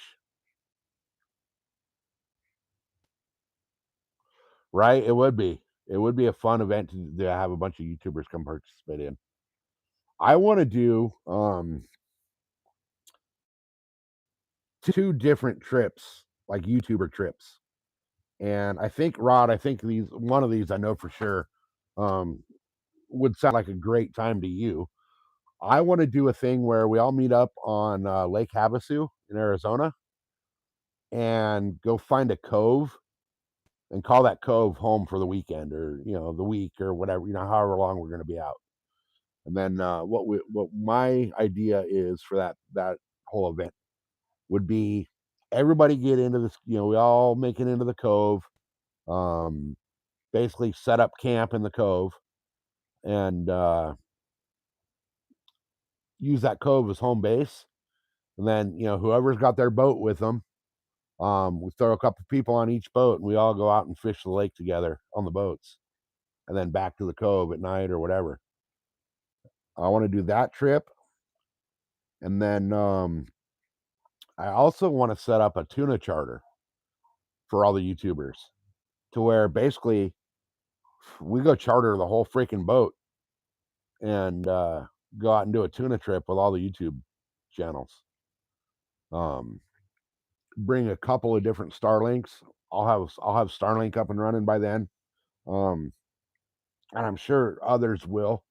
But bring a couple different Starlinks so that a few of us can plug in and go live tuna fishing out in the middle of the ocean. Take turns, whatever, however we're gonna make it work. But I think that would be freaking fun. I know that Dog Tags is him and his wife are basically they've said, let us know. Let us know. We'll be there 100%. Couple other people said they'd 100% they're in for it. So I think it'd be a fucking great time. Either one of those trips. I think if we were to do the one in the in Lake Havasu, where we basically just park up in a cove for the weekend. I'll bring the fucking generator and the smoker, and I'll do fucking pork shoulder and ribs and all kinds of shit out there one of the nights. Eat like freaking kings out there nowhere for the night. I think that'd be absolutely a blast. And it's like an 18-hour drive from Montana, probably 22 towing the boat. Because once you hit, you don't have to hit California. Once you hit California, speed limit with a boat behind you is 55. So, but if anybody's interested in doing those trips, let me know and we'll get them all set up. I know Arizona Outdoors and his wife are absolutely down for the one at um, Lake Havasu because that's just down the road from them. It's a 45-minute drive for them. It's like 4 hours, so it's not bad. There's a couple other people that are interested, but we'd have to plan it out to make it work. So, but it could work. I think it'd be a fucking great time. I don't think there'd be enough cell service out there to do a live, unless we had Starlink. Um, but I think it'd be a fucking blast. I think it'd be one hell of a time. We'll bring Travis out and give him some chalk. Yeah, Arizona's a good dude. He's a good dude. He's coming up quick. His channel's building up quick.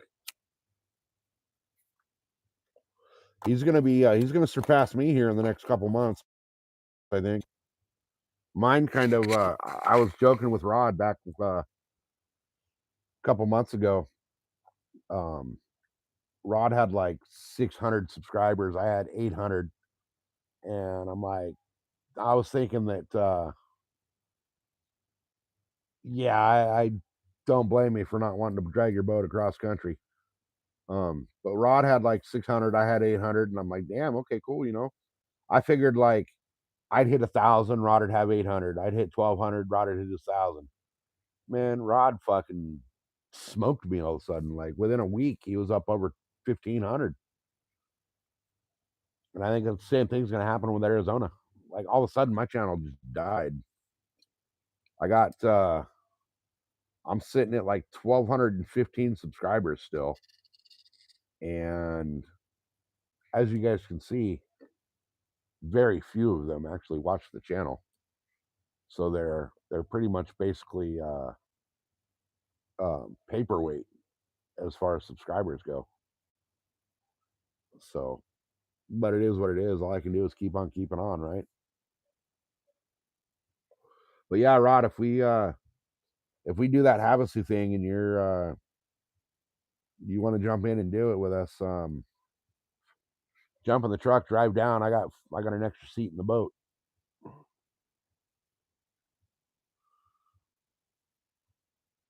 Yeah, that's gonna happen. But Part of the reason I've been doing lives just from the house, like working on the boat and shit, is to get up the watch hours. I finally hit my 3,000. Got the memberships and super chats unlocked, but now I need to get up to that 4,000. I'm sitting at like 3,200 ish. So I got a few more to get to the 4,000, but I'm just gonna grind and make it. I was really hoping, really hoping to get out next week and fish the home lake from the boat live, but I got there today and found out that I do not get cell service. So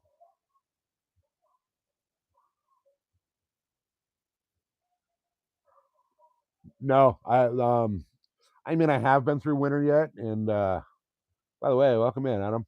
Um, I've kind of been through winter with this channel, but I wasn't actually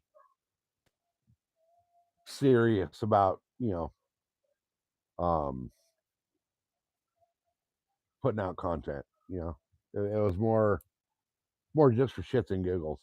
I didn't get serious about it until I don't know March, February, March.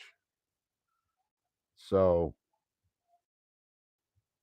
the thing is, though, like Rod has winter. He's got snow. He's got frozen ice filled lakes. We don't have that out here. So it's going to be a little different for me and Rod.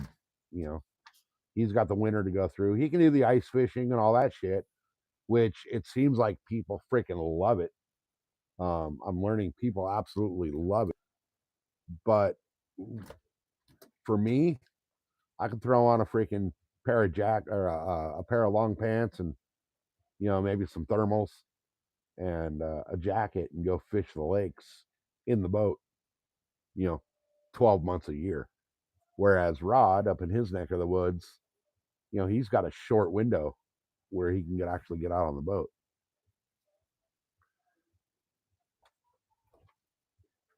But he's been talking about possibly trying to ice fish. So are you going to do that this year, Rod? Are you going to ice fish or are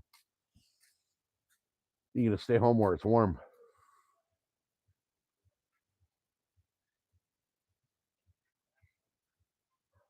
33 subs and you don't do any content. Yeah. Yeah. It's weird how that happens. A lot of it though is people that just they start to see your name in the chats and um you know they start to recognize you on a regular and um just subscribe just to subscribe just because they know the name. I mean, ice fishing gear.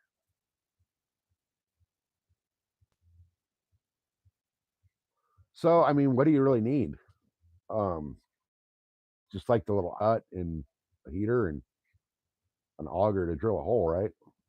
I've seen guys out there doing it with chainsaws, but I don't know. I got 33 friends, yay! Right, right. Well, you said you had a buddy that had all this stuff, right? So go out fish with your buddy and his little ice. See if it's even something you like before you put all the money into it, or don't, or just go buy all the shit and force yourself into doing it.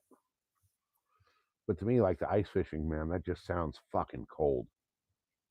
I think ice, I think frozen, and I'm a California boy. I don't do frozen, and there's not a snowball's chance in hell I'm getting Mrs. SoCal out there ice fishing. See, she's over here looking at me like, yeah, right. Nope, never.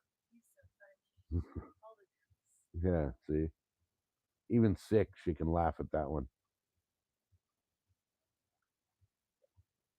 But it's funny. It's like you see these guys pulling out freaking like the full man cave out there onto the lake. But it sketches me out. Like I don't know if it's just because I'm a California boy and I've never had to deal with the ice or what, but drilling a hole in a frozen lake where you know there's a potential that I could drill through the wrong part and fall in. Doesn't sound fun to me.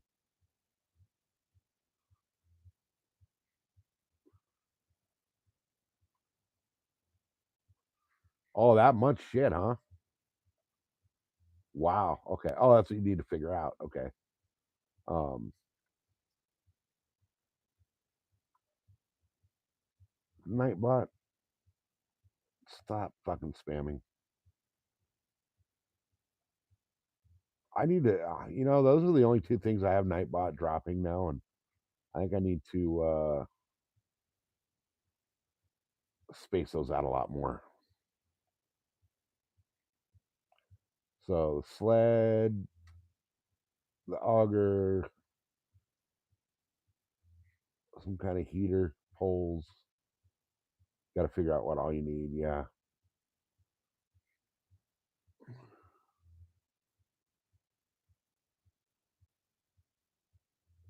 Yeah, that's gonna suck getting everything out there and being frozen trying to do it all while you're trying to get everything warmed up.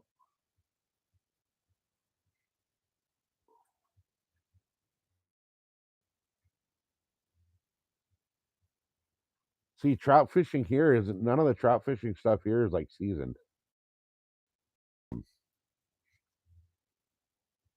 Yeah, their fucking timer's 100% broken. Why we need RodBot to actually work right.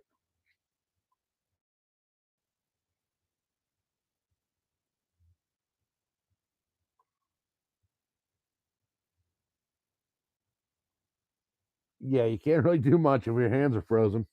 You ain't lying there. You ain't lying there. But you see these guys that are building like full on freaking man caves. Like I've seen video of guys out there. Um, One dude was out there freaking drinking beer, barbecuing, sitting on a couch. If you didn't notice, you would have thought he was in his living room watching the freaking Green Bay Packers game, fishing on the freaking frozen lake. That to me was like, dude, that's dedication. That is straight up dedication. Right? 2-bedroom ice huts, dude. They got a small freaking apartment out there. They got the condo on the ice, garage and freaking sauna included. To me, that just sounds like a lot of work and a lot of cold.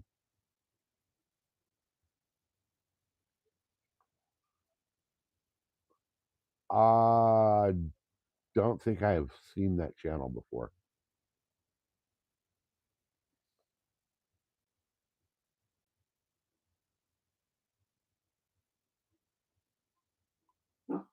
Yeah, right. They got to tow their freaking ice hut out with the truck.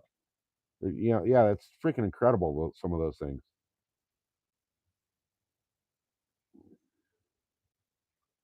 Yeah, it's incredible. Like to me, that's just crazy. Dude, no, when it comes to cold, I'm a pussy. I'm a California boy. Like right now, it's probably what's the temperature out here?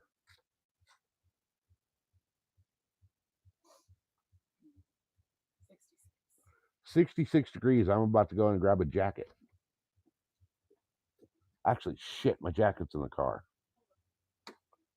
66 degrees. I'm out here freaking chilly.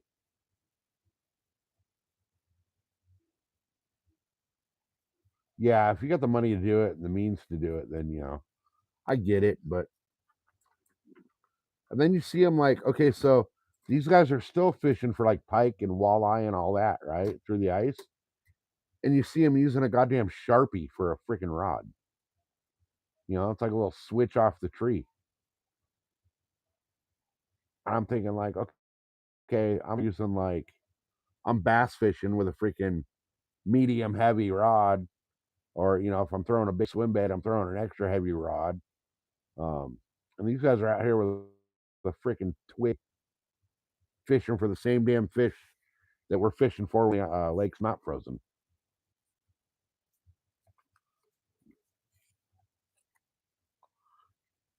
Oh, there's so much money that had to go into that, and that dragging all that shit out of the ice, man, that's got to be a pain in the ass. Now I know some spots, you can drag your shit out like once and leave it there for the season, but I don't know how that works like everywhere.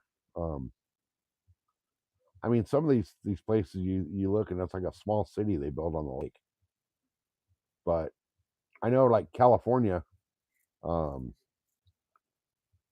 you're technically not supposed to leave your deer stand in the tree overnight. Where'd you put your hat? It's strapped to my tackle bag in the back of the Blazer with a hook hanging off the tackle bag.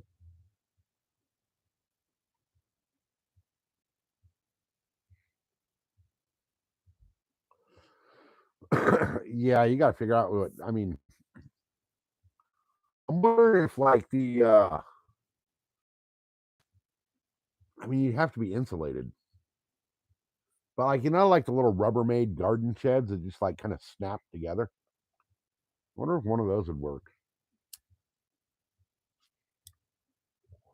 Or I'm sure there's a bunch of sporting goods stores that sell shit, in the places where you guys can ice fish, but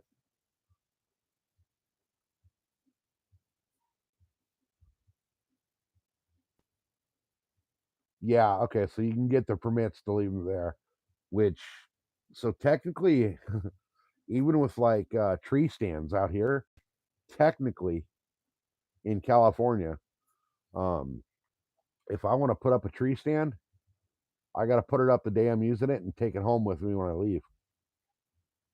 If it's there for more than 24 hours, the Fish and Wildlife can actually go out and confiscate it. Oh, there you go. Oh, this one. That works. Thank you. Look at that. You went and got me a jacket. You're awesome. 66 degrees and I'm throwing on a jacket. That tells you how much of a pussy I am when it comes to cold.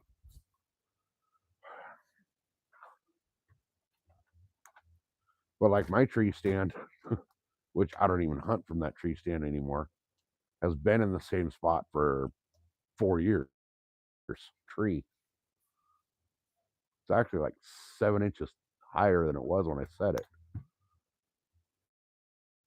I need to go pull it. I need to go pull it out of that tree because I'm not going to use it anymore.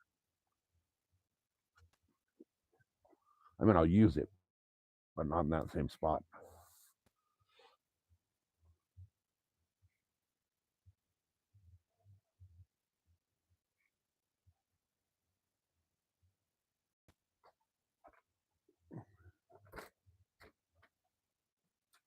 They have pop-up ice fishing huts. Oh, really?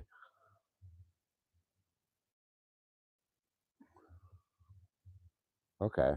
So it's just like a tent with a hole in the floor or something? Yeah, see, but how do you keep that warm?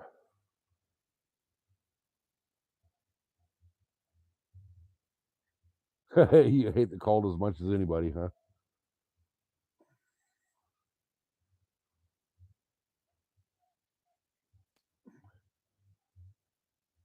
Yeah, you'd basically have to take like a propane heater and set it outside with a freaking whole ducting system into your deal.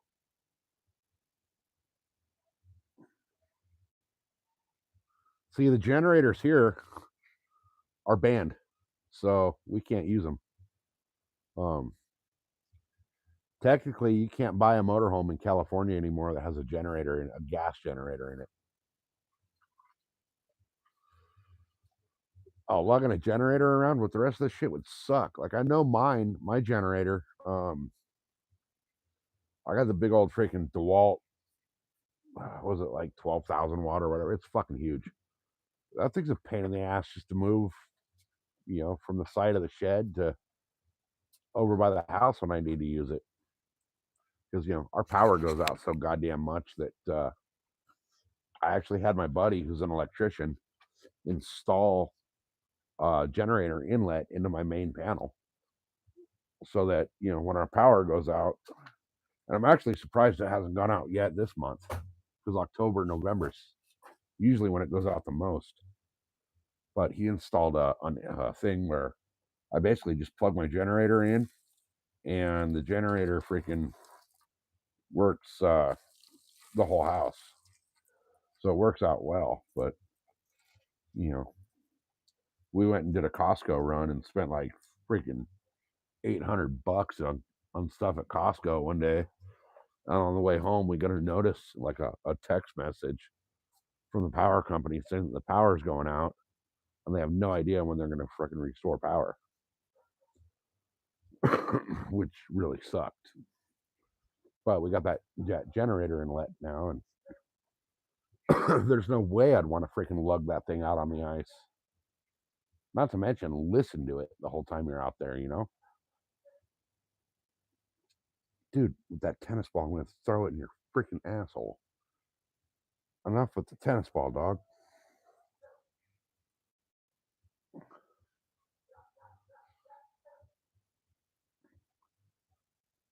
Yeah, I'll tell you what, man. The inlet, the outlet we plugged in for the generator is such a nice feature.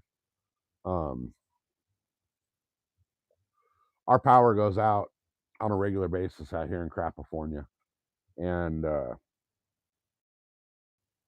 I can have power.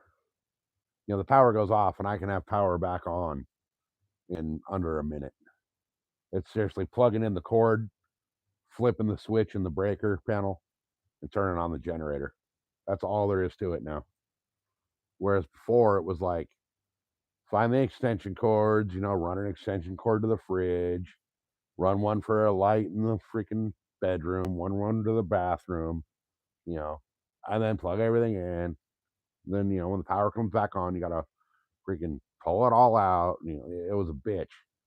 This way, I just plug in the cord and flip the breaker, and good to go. Makes it so much easier. And it's something that, like, if I'm not home and you know, the power goes out, the wife can freaking plug it in and push the on button on the generator, and everything's fine.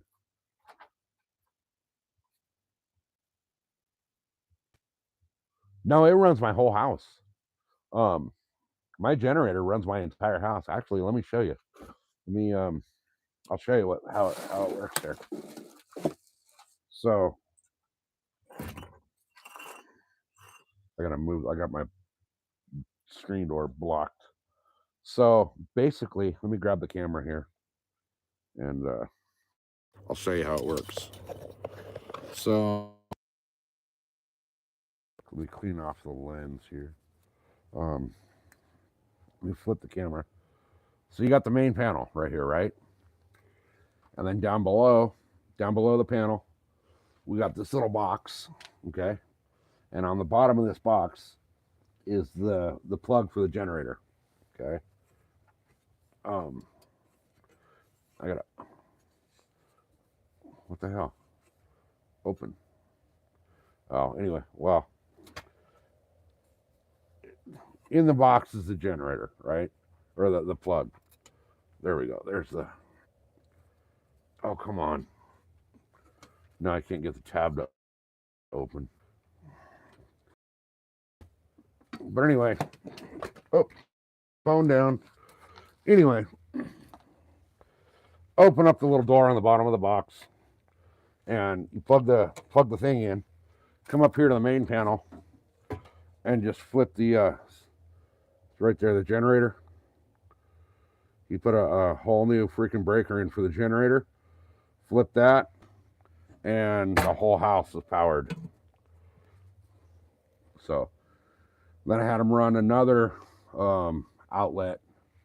All that new conduit there goes over to the junction box here for the air conditioner, and it's all right there. I can run the air conditioner, I can run the fridge, I can run the whole damn house off that generator when the power goes out. So it really works out nice.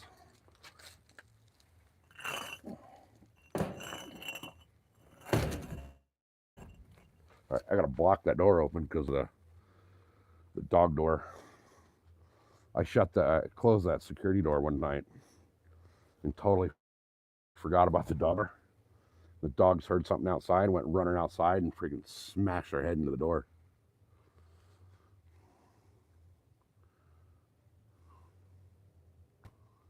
All right.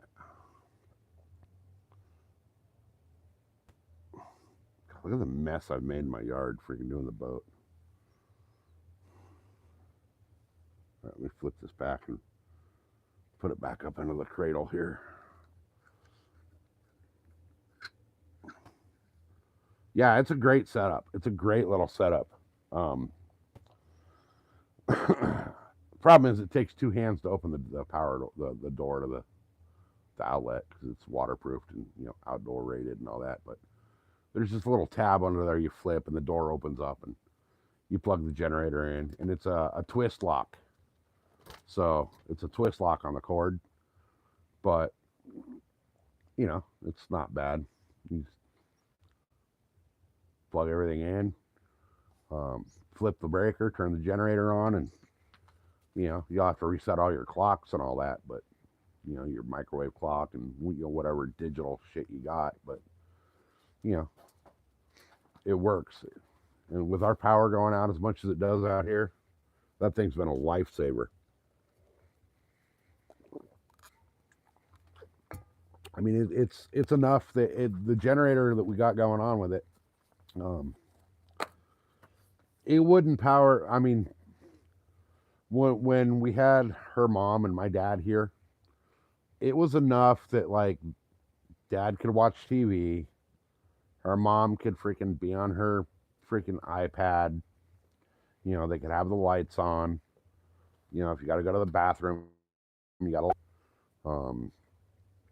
If you need to cook, the freaking electric igniter on the stove still worked. The fridge still worked. So. Yeah, well, it's kind of the same here. Like, the power goes out here, man. You're not going to the gas station to put gas in the truck, and you're not going to the grocery store, and everything closes. The world stops. Yeah, exactly. The wait and wait and wait and wait. Last time the power went out here, it was out for 8 days. 8 days, and you could tell who had generators and who didn't by what houses had a light going on at night. It's like the first time the first time it happened when we moved out here, because it would go out when we lived in the city. It would go out, but it would be back on. Like keep the fridge closed, keep the freezer closed, and you'd be fine. But out here, it's like when it goes out, it's gonna be days. It's gonna be days.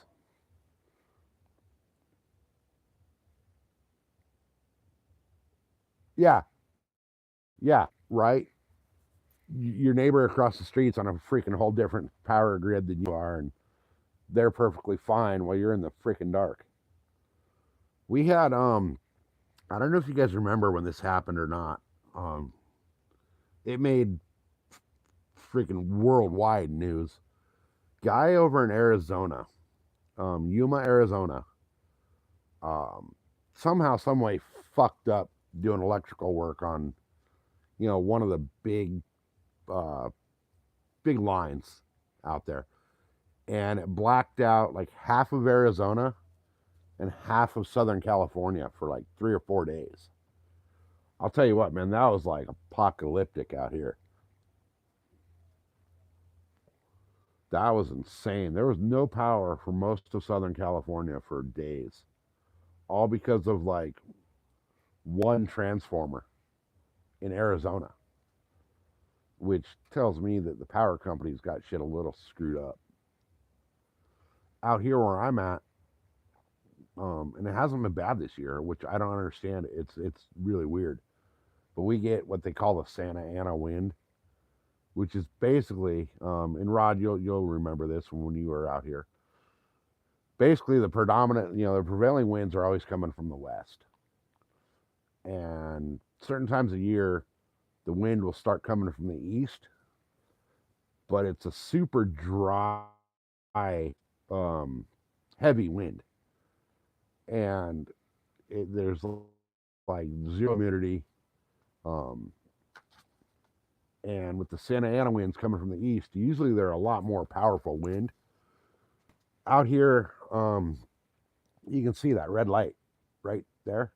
That's on the big freaking giant ass power line that runs across the mountains here. When the winds hit 25 miles an hour out here, they turn off the power because the freaking power system, the power grid, the lines, all that shit that run through are so shitty that they're worried about them falling and starting wildfires.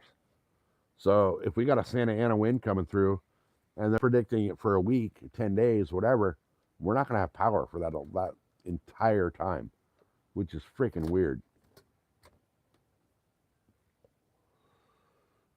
The Honda generator freaking start. Yeah, my DeWalt generators are the same way, man. Freaking push the button and it starts.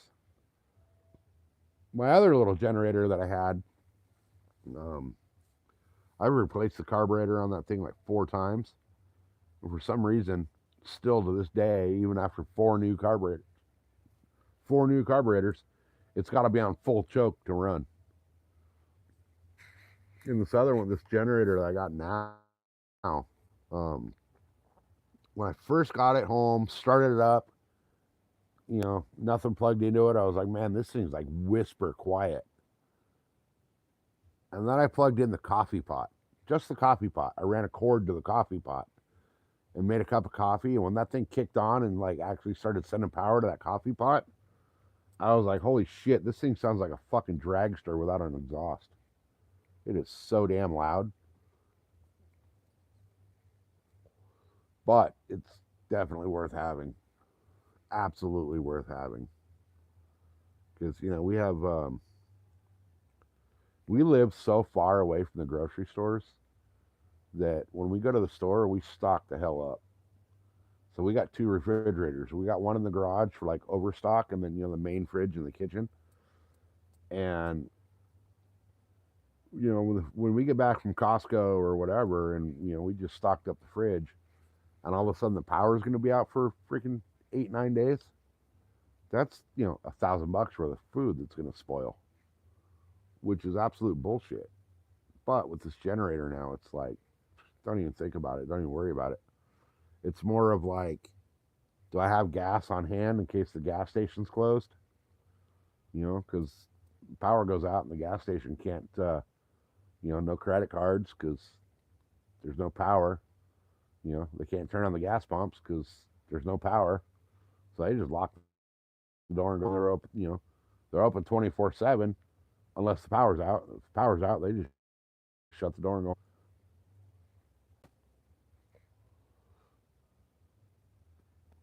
What switchboard looks ancient?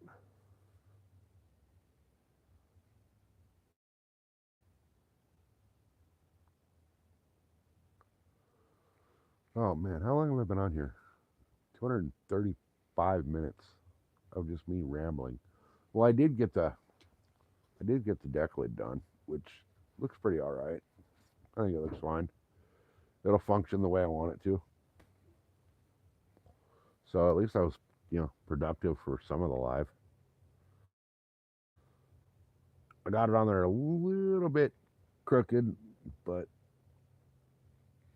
it's all good.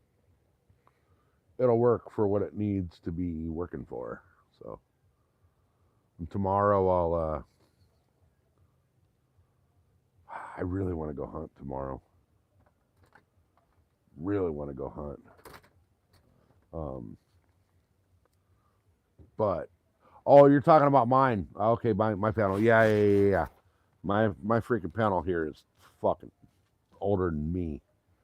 Um, and for a while, the power company here was changing them out because these no longer meet code. But um, they're not doing that anymore. And actually, the drop coming into mine doesn't meet code either. The drop from the pole is supposed to be 12 feet. Mine's only like 8 to 9. So I gotta have I got a buddy that's gonna he's an electrician. He owns his own company now. So he's gonna rewire my entire house for me, and they'll have to come out. The power company has to come out and disconnect it at the pole. So when they disconnect it from the pole, we're gonna make them move it to code. But we're gonna do a whole new panel and everything here eventually. I want to redo the electrical and all of the plumbing in this house because that's gonna add, a everything will be new, but B when we got to sell, that's a nice little sales point, all brand new electrical and all brand new plumbing.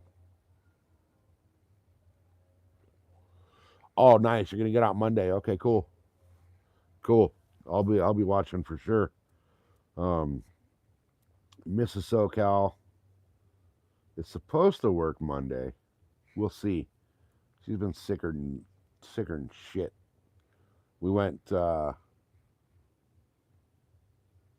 Wednesday night. Yeah, Wednesday we went fishing, and while we were down there at the lake, she started getting a headache. And by the time we got home, full blown migraine. Woke up the next morning with no voice, feeling like absolute shit. So she's called in sick to work the last, I don't even know what today is. Today's Saturday. So 3 days in a row now. So, and she's supposed to work, she typically only works 4 days a week. Um, but there's, I forget, I don't know who it is, but she's covering Mondays for somebody for like a month.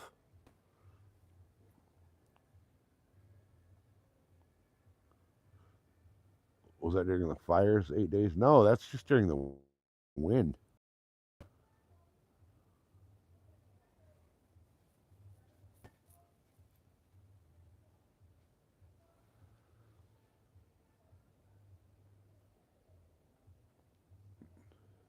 Yeah, Rod goes fishing and fucking nighttime and daytime blend into each other real quick.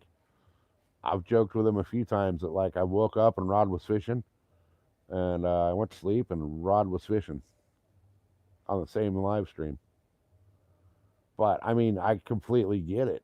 It's like when you only have a few months out of the year where you can get out there and fish, man.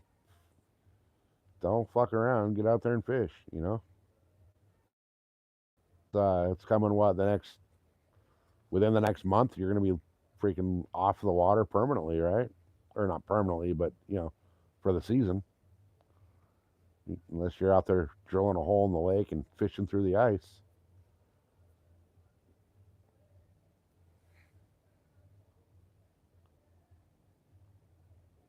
They got a Mexican band at the resort tonight, and they're terrible.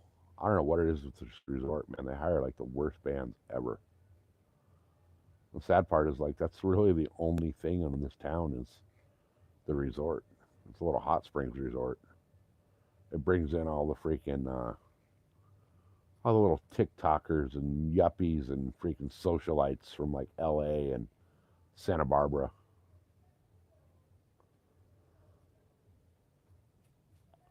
Oh, really? It just shows up when it wants to show up and stays until it's done, huh?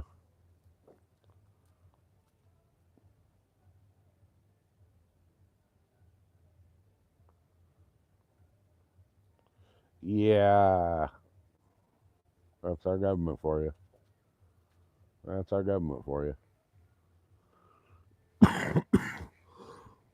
What really pisses me off, and I noticed this today at the lake, and I hate getting political, but I learned today at the lake that at my home lake, that Verizon sucks ass because I don't get salt anymore. But B, our lake management, whoever's in charge of our freaking city and county freaking management on the lakes out here, needs to be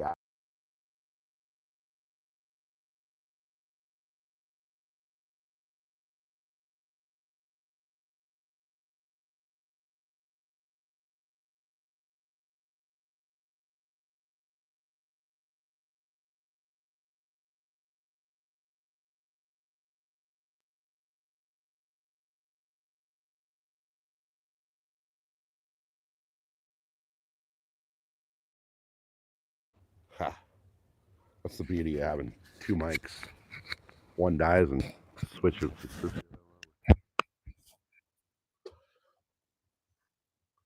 The wind gets bad. Yeah. See, we usually get the wind really bad um, September, October. And this year, the wind, it got bad, but not like normal, which kind of makes me wonder how the winter is going to be here.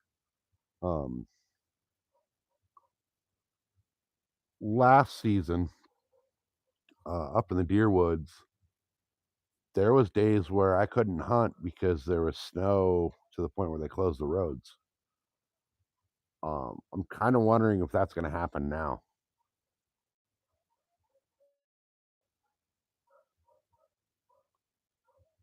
Do all folks from Montana sound Canadian?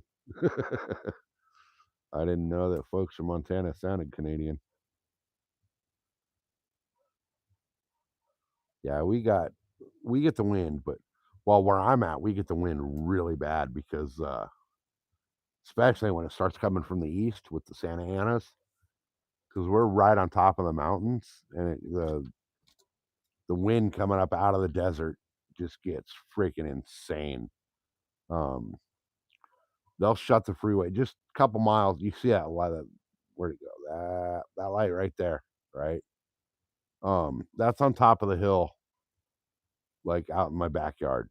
Okay, like a mile that way from where that light is, and that light's like probably a little over a quarter mile from here. So like 2 miles that way is the freeway, and when the wind starts up here, um, they'll close the freeway to anything bigger than like a car. I've actually been in my Jeep and had to be directed off the freeway because they were saying, even the Jeep was a hazard on the road with the wind. So like trucks, motorhomes, RVs, semis, whatever, they're either stuck way west of here or down on the bottom of the mountain in the desert. And it sucks.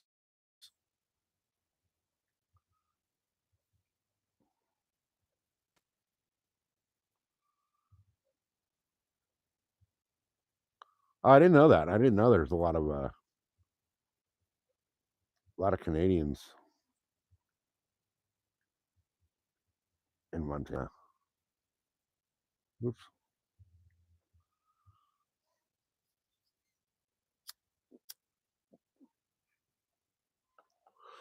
It's funny. Like most of the Canadians I've met are like almost overly nice.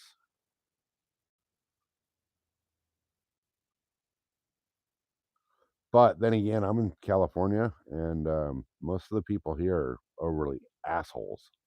So, you know, we went to the first time I took Mrs. SoCal out to Lake Havasu, um, back in April. We went out for 420 um, out to Lake Havasu in Arizona. And it was like as soon as we crossed the border in Arizona, we noticed that like every single person we encountered was happy and like didn't seem like, the typical California asshole.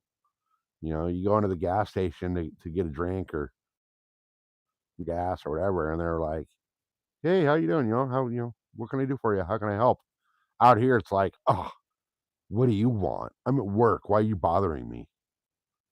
I mean, hell, we had a 20-minute conversation with the cashier at Walmart in Lake Havasu, who turned out was from San Diego. But it was like people are just happier.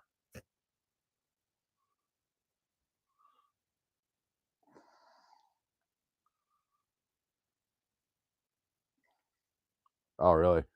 That's a long time to be in one spot.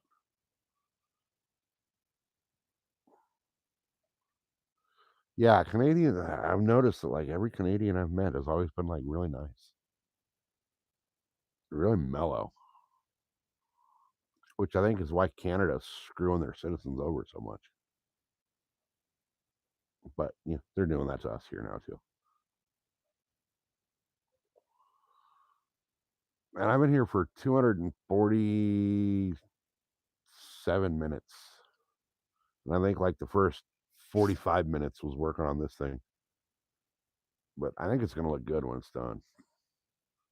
I think we'll look good. We'll have like 3 different colors going on, but I think it'll look okay. I really do. Actually, I think it'll kind of look sharp once it's done.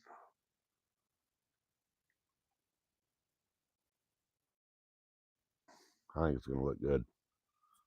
But over looks, I want it to freaking work. That's what I want. I want it to work well.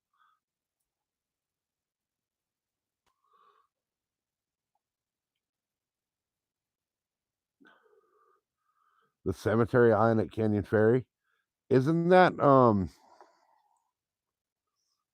wasn't that where you were saying that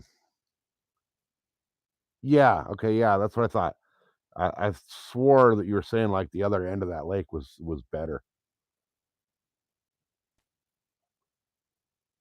How far is that from you though? That was a hoof kind of, wasn't it? That was kind of a drive if I remember right.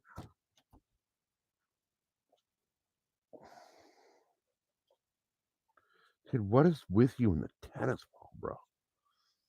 I'm starting to wish I never would have gave this dog a tennis ball to begin with. It's like all he cares about now. We joked that he's got like 2 brain cells and one is um drunk and the other one's lost. And then like half of one of them thinks about tennis balls all day.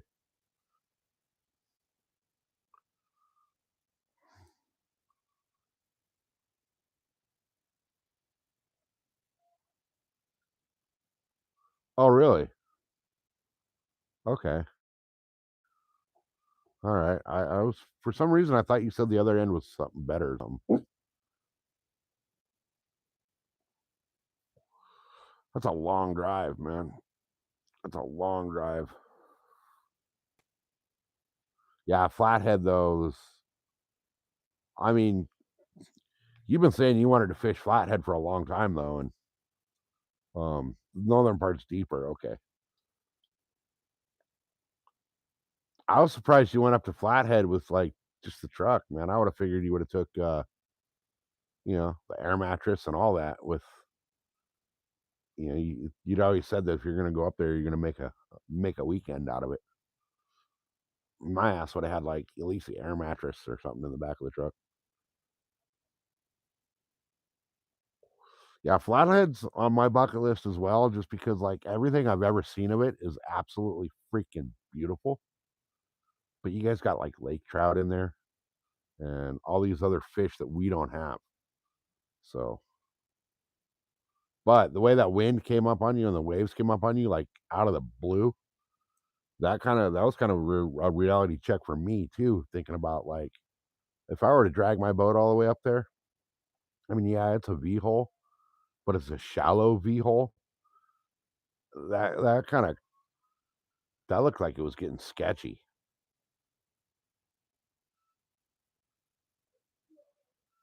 Can you guys hear all that for resort? I got to deal with that shit every freaking weekend.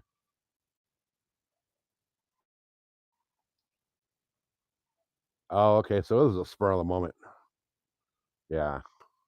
Okay. I mean, not spur of the moment, but it was a quick trip, quick decision. But yeah, you're right. Those swells came out of nowhere, which kind of tripped me out for freshwater. But then again, Flathead's like the biggest lake this side of the Mississippi, so I understand it's going to make its own weather system on a lake that big. But see, that's one of the reasons. Like, I've been told by a few different, you know, marine repair places out here that, yeah, I can get my butt out to the kelp beds, but it'd be sketchy. But that's my big thing is like, you get out in the ocean and yeah, it's freaking glass calm when you're going out, and all of a sudden, you make a cast to catch a fish. You get that fish on the boat, and you look up, and you're in freaking 5 foot seas, like out of the blue. And I don't want to go out there on my boat and get swamped.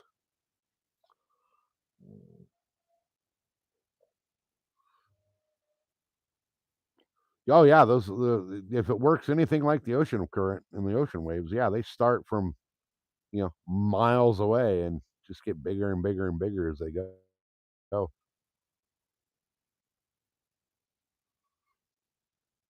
Yeah, it could be. I mean, for the ocean, it could be fucking 7,000 miles away, and all of a sudden there's this wind swell that just comes up huge out of the blue.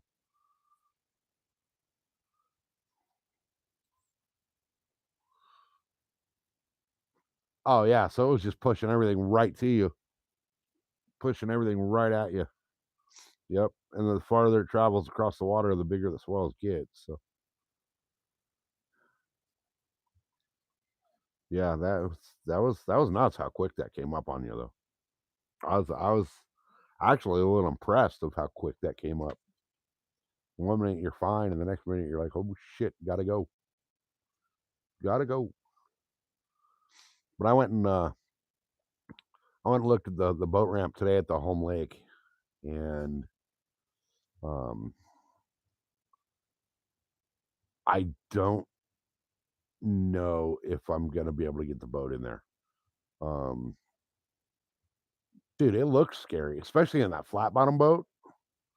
Man, on the way back, man, it looked like you were just that bow was just slamming down into the water. Like it was hitting those wakes and just slamming hard, which has got to be freaking scary on a flat bottom boat. But when I went and looked at the boat ramp today at the home lake, um,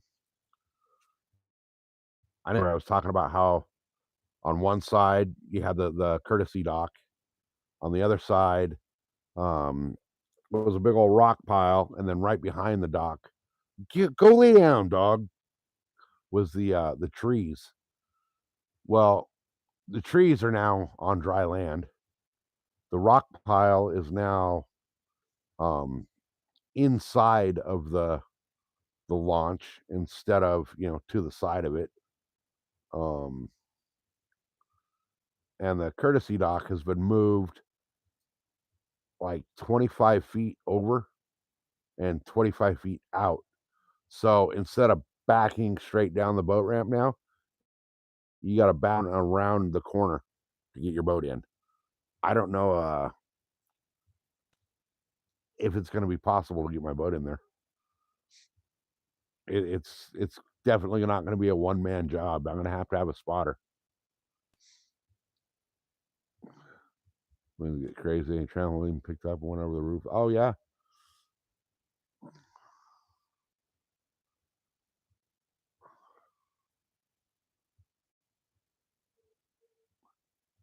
Hey Zyro, what's going on? Yeah, it doesn't sound fun. I was planning on taking some video of it today, and I totally just didn't take a video. Um, Maybe I'll run down there in the morning and just take video, just so you guys can see and understand what I'm talking about. But basically, if so I know this is going to be hard to see, but let me zoom in a little bit here.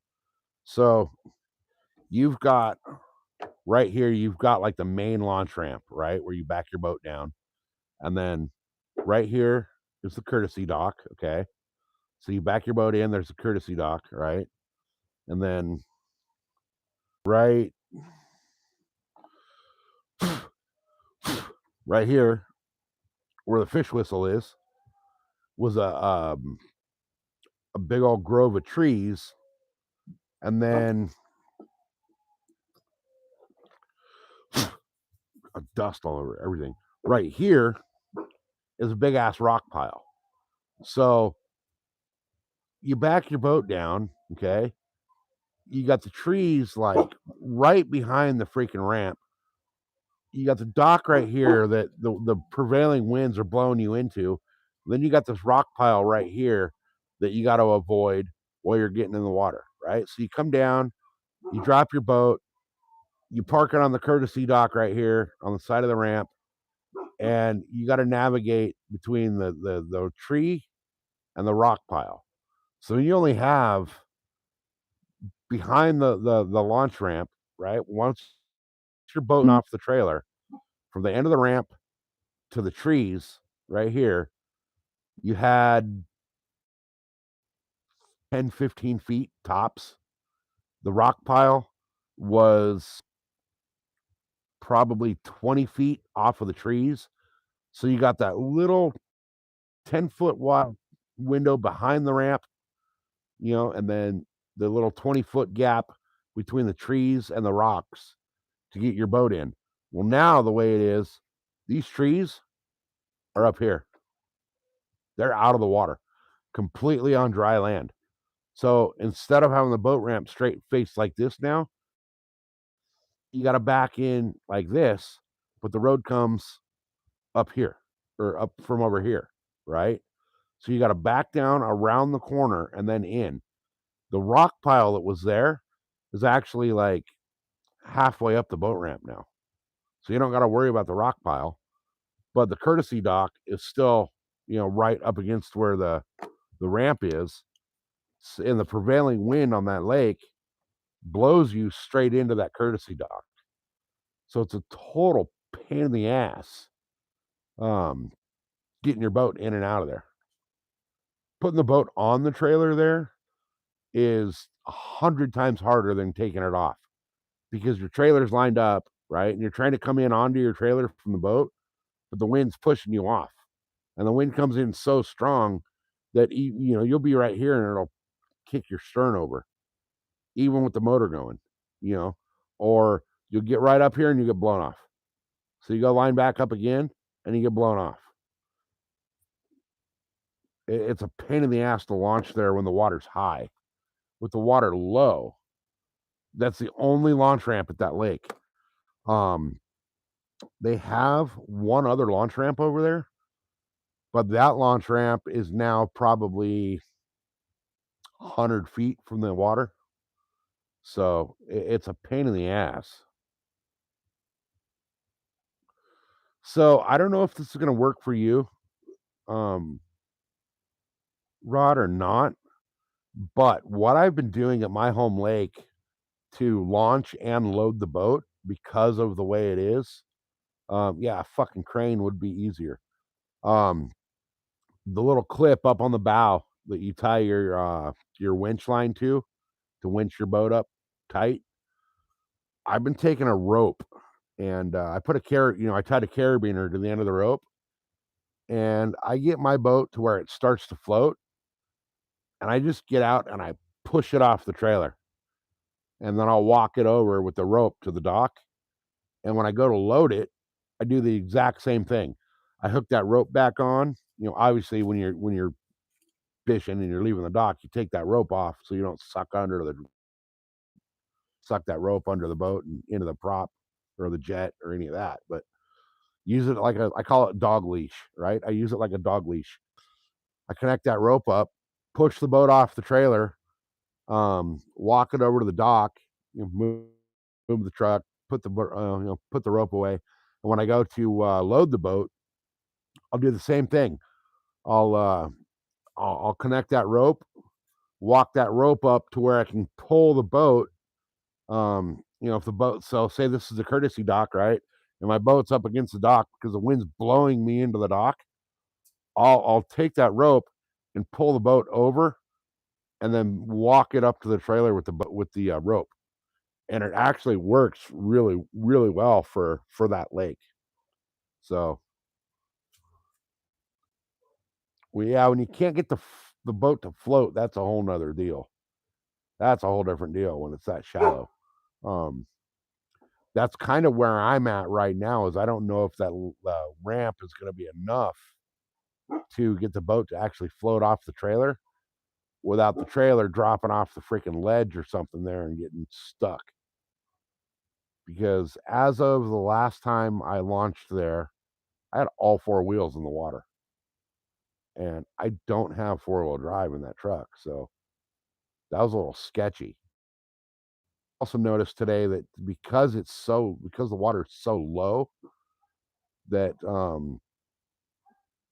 part of the ramp is dirt and moss, It's all slime right there where it's still concrete. So it's going to be sketchy.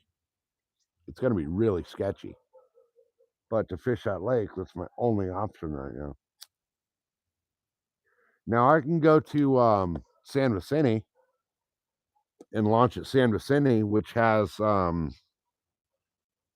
extremely impressive boat ramp. Um, you can do a U-turn in a semi on that boat ramp. But when you go out on that lake, you're going to be one of like 75, 80 guys on that lake that day.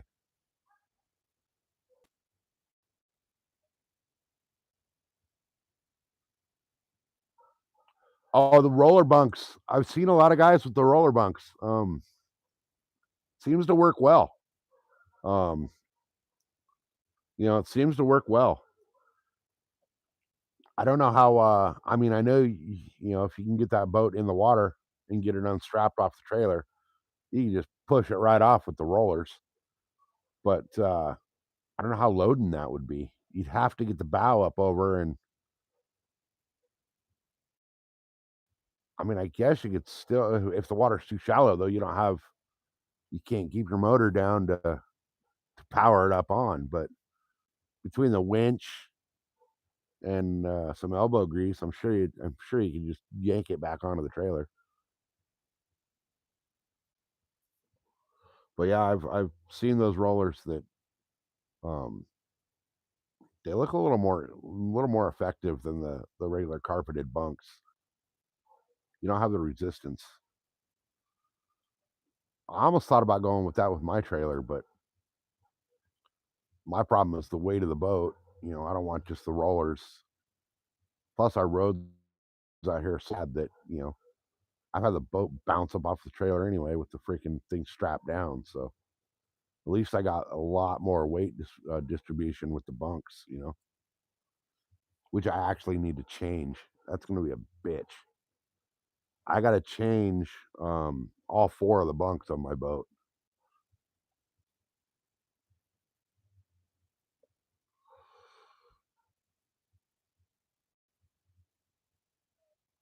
Oh yeah, yeah, almost like a snatch block situation. That could work.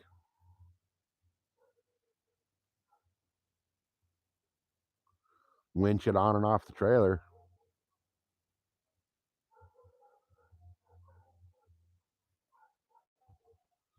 Yeah, exactly. If you can get just enough water on the back end of that trailer to get that freaking, and with the flat bottom, it wouldn't be as bad because you don't have the big V hole to worry about. But if you can get just enough water on the freaking edge of that trailer, you can probably get it on and off that way. That might not be a bad idea. That might be the one saving grace with the flat bottom is being able to launch that way with the low water.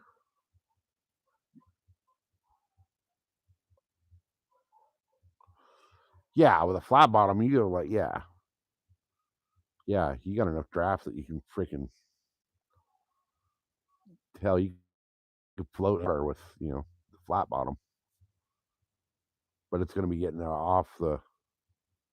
I think getting it back on would be the problem, not so much getting off, but getting it back on.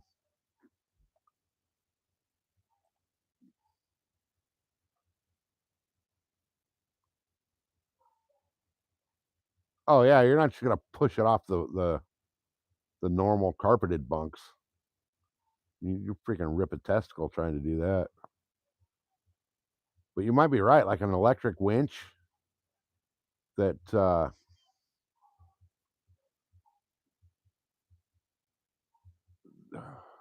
yeah, that might work.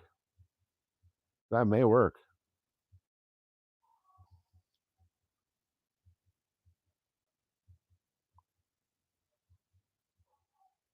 Critical thinking ain't your thing. That's kind of funny.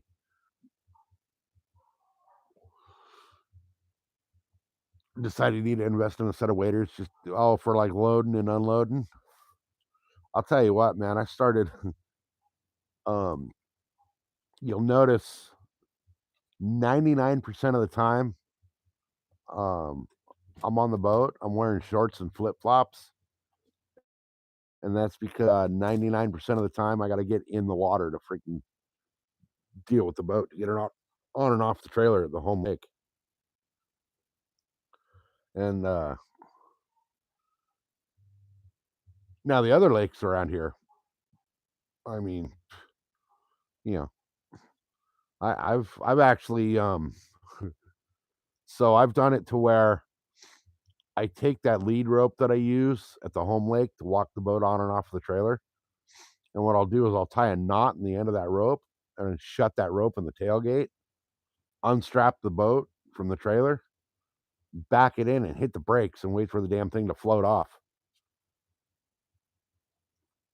which may work for the flat bottomless, but yeah, when it's 22 degrees outside, I don't think I'm getting in the water either, though, to be honest. Hell, if it's 22 degrees outside, I don't think I'm getting outside because, 22 degrees here is fucking unheard of. But yeah, I'll do that thing where I just back up and hit the brakes, and let the boat slide off the trailer. And then getting it back on, you can't do that. But I've actually had to, the one day, um, that I took Mrs. SoCal on the boat, I fucked up and took her to the wrong lake. I took her to San Vicente, which is one of our um, most busiest lakes we have. And the freaking lockout rod broke on the throttle. It was the last time that lockout rod broke was on. I got lucky because it had broke before and I kind of knew how to deal with it. So I was able to get the boat into gear and get to the boat ramp. But I had no throttle control once I got to the boat ramp to load the boat. So I had to freaking walk it on with the rope. And there's a dude that decided that he was going to park his boat there right at the very front. I mean, like you couldn't even get a trailer all the way down without hitting his boat, right? So he blocked one of the lanes with his boat while he was up at the freaking truck having lunch or whatever the hell he was doing. So we waited for a while for this guy. He never showed up. So I actually had to get in the water and yank the boat with the rope out around his boat onto my trailer. And I'll tell you what, that shit was not fun. I couldn't imagine having to do something like that when it was 20 degrees outside. All right, I missed chat. Let me see.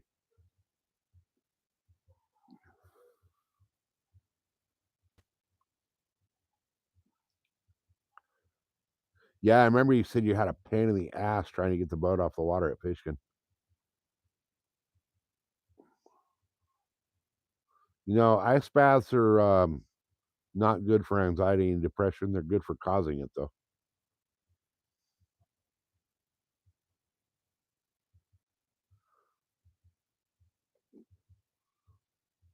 Yeah, it gets really sketchy when the rear bumper's in the water. I don't like I don't like my back tires getting in the water.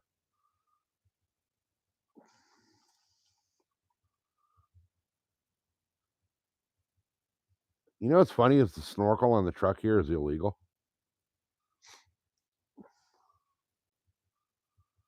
But yeah, my home lake, like I said, last time I launched at the home lake, I had to have all four wheels in the water to be able to get the boat to float off the trailer.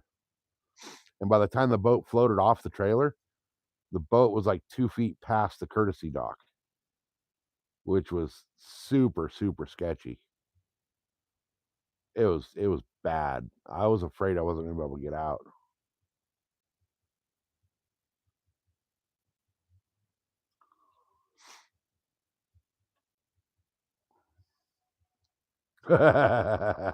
Yeah, right. That stink bug lift. Yeah, I don't think that'd help. Don't think it'd help because now your trailer's sort of freaking jacked. Well, you get the drop hitch, but you know, you still got to back the same distance if you got a 12-inch lift or no lift. Still got to get out the same different distance. Keep your exhaust out of the water though, maybe. As long as the motor's running, you shouldn't like suck any water into the exhaust.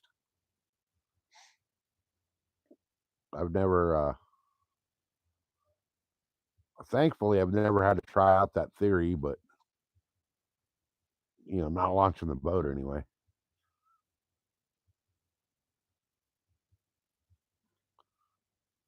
I'm just really hoping I can get a trailer tongue extension. There you go. There you go. 12-foot tongue on the trailer. Which may not, hey, that you might be onto something with that.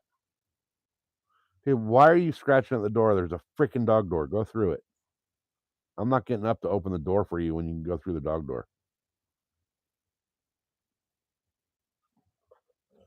I swear to God, my dog has like no brain cells.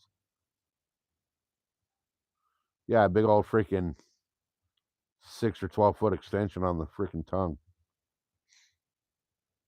It'd be sketchy as hell pulling the boat that way, though. What you need is one that you could somehow pin and unpin to extend it and retract it as needed. I've seen trailers with big old long tongues out in the desert. Um, you see these guys with like, their big fucking monster truck, small penis lift kit on there with uh, these extended tongues on their freaking trailer, so they don't have to worry about dropping the trailer for the camper shell to be on.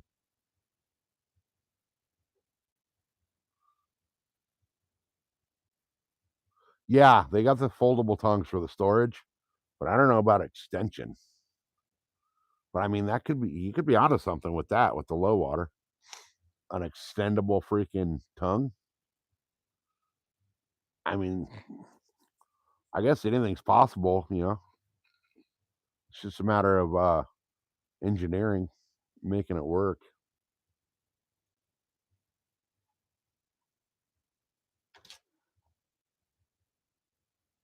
Well, he's got the jet on his boat, so he only needs a couple inches of water.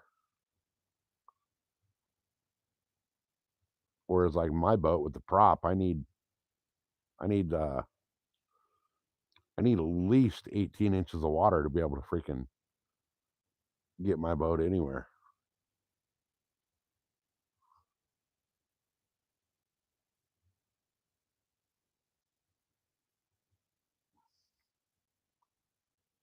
Yeah, yeah, exactly. See, now with my luck though, I'd use the push pole to get the boat out into deeper water, and the boat wouldn't start. Then I'd have to freaking use the push pole to get back in, like I'm on a goddamn gondola in the freaking canals in Venice. And then I'm stuck getting in the water to freaking get the boat back on the trailer, and now I'm frozen and hypothermic, and getting frostbite because I did something stupid and the boat didn't. But I finally got the battery tender on the boat now, so that's the battery's charged up fully. Um, I still need to get. I have another battery. Um, no, so Falcon he has an outboard, but instead of a prop, he has a jet. So it's the same thing. His motor, if you look at my motor and his motor side by side, they're the exact same. They look exactly the same except for the jet and the prop. So, and he can get in a lot shallower water with that jet than I can with a prop.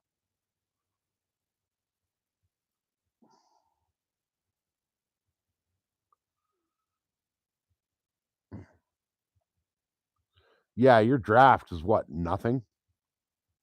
Whereas I have, like, I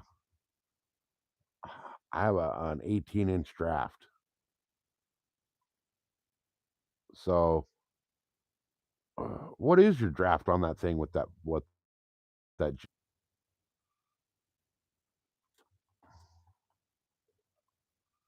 'cause I know mine's like 18 inches,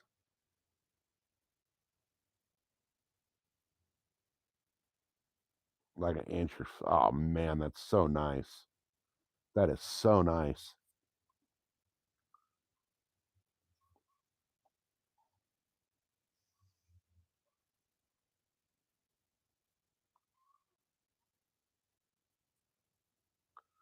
Yeah, so, um, if you look it up, you can Google it, Falcon. You can look it up on Google and just put the jet drive on the outboard into Google, and, you'll be able to see it. It's basically just, Rod can explain it a lot better than I can because he has it, but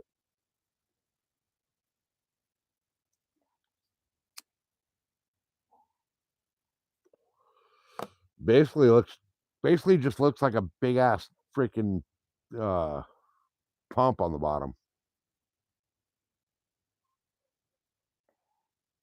instead of a prop. So it sucks in water and shoots water back out the other side. Same way a jet ski moves through the water.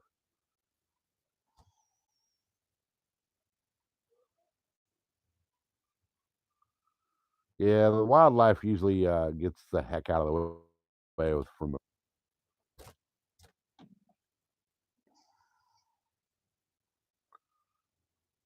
yeah, that's nice. I like the theory of the jet drive. Um, I looked into it, and it'd be to do it onto my boat would actually cost me more than that motor's worth.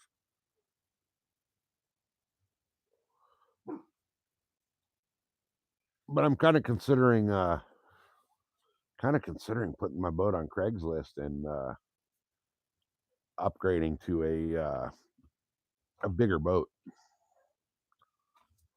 I need something with, basically what I need is I need a lot more freeboard than I have on my boat because I only have, like, 12 or 14 inches of freeboard. So, I can't go out in big water.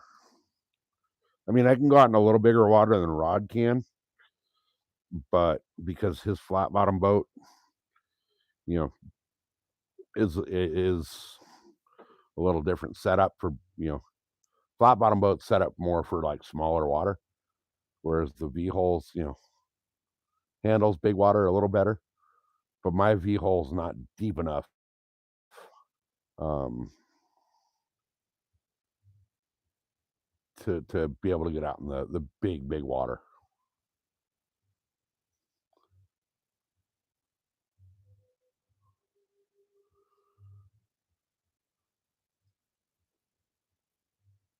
Yeah, um,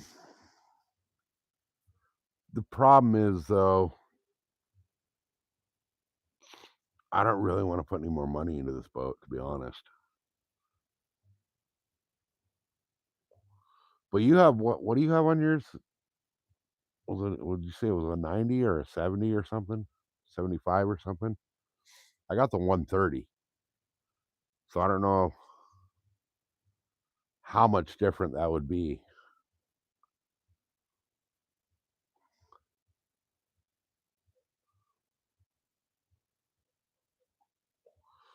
Okay, yeah, well, it's basically the same thing as a jet boat, just different. Same but different. Same principle. Yeah, 75. Okay, yeah. I got the 130. So,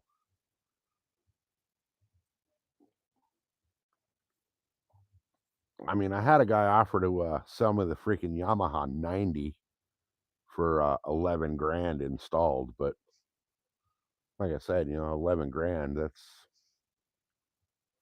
sell my boat for 6 and put that 11. Now I got 17 and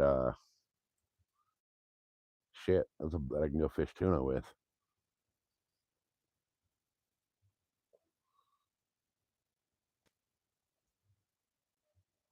$11,000 for a freaking motor, right? That's insane. I was looking at the last time I was down at the boat supply place. Um, I was looking at the Yamaha 250. I think it was the Yamaha 250 they had in there on the freaking display.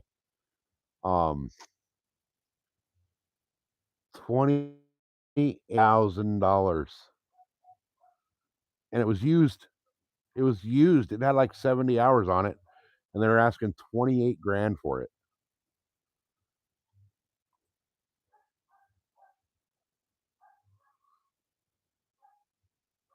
Yeah, I'm right there with you. Someday I'll have that boat that I can take out to Catalina and sleep, and that'll be my hotel for the weekend. But who's got a really nice boat? Believe it or not, is Rod. I don't know if you've seen them or not yet. They're kind of a newer channel. There's Beyond the Rod, and his daughter and her fiance, Left-Handed Anglers is their channel. So there's Beyond the Rod and the Left-Handed Anglers. They're out in Tennessee. His boat is what do you say? It was 96 wide or something, like fucking 8 feet wide. Super stable, super nice boat. But my God, the money that thing had to cost is fucking crazy.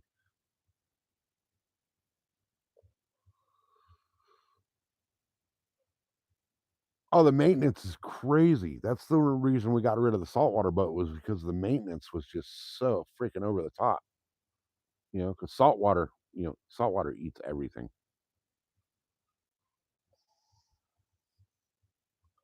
Right? Small yacht. Yeah, the thing. I think he said it was 8 feet wide, which just seems huge, huge. I mean, mine's 74, and that's not that big, but you know, I want something like 12, 15 feet wide, though, to tell you the truth. But when I upgrade my boat, um, it'll be to something with a cuddy cabin in it, with a full walk around. Um, I want to be able to. I want to be able to go out and fish tuna, because that was fun. That was fun. Getting out on the boat fishing tuna was fun. But at the same point, like a boat like that, I can't drop in the lakes here. I mean, there's one lake here I know I could drop that in, but it's still like the maintenance and they don't call boat bankruptcy on a trailer for nothing.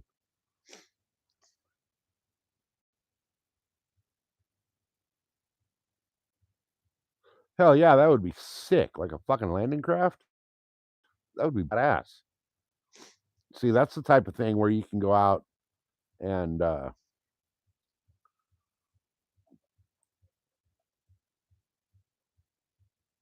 yeah, you got a bunch of flat space. Um, you know, freaking all the deck room you need. Fish from all over the entire freaking the the entire deck of the boat is fishable. And if you decide you want to go out somewhere for a few days and you know camp or whatever, you pull up on the beach, drop the freaking bow open, and unload all your shit right onto the beach.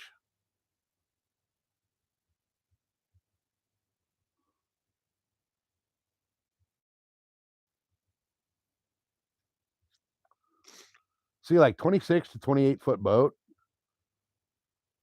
That's about what I want. If you look up the Um,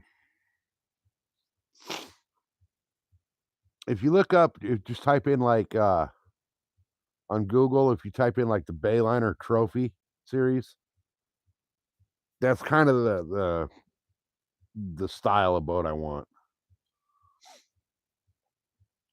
I want something that I can take the wife out and she can freaking hang out, down in the cabin, take a nap, whatever. But I want something ocean worthy. And anything under like 25 feet on the ocean is it's rough. It's rough. You're getting tossed around like a freaking kid's toy in the bathtub.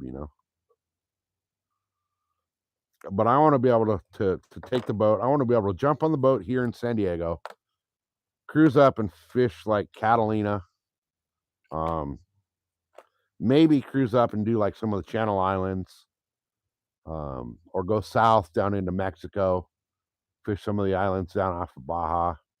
Um, but that kind of a boat, I'm not going to be able to launch into the freshwater.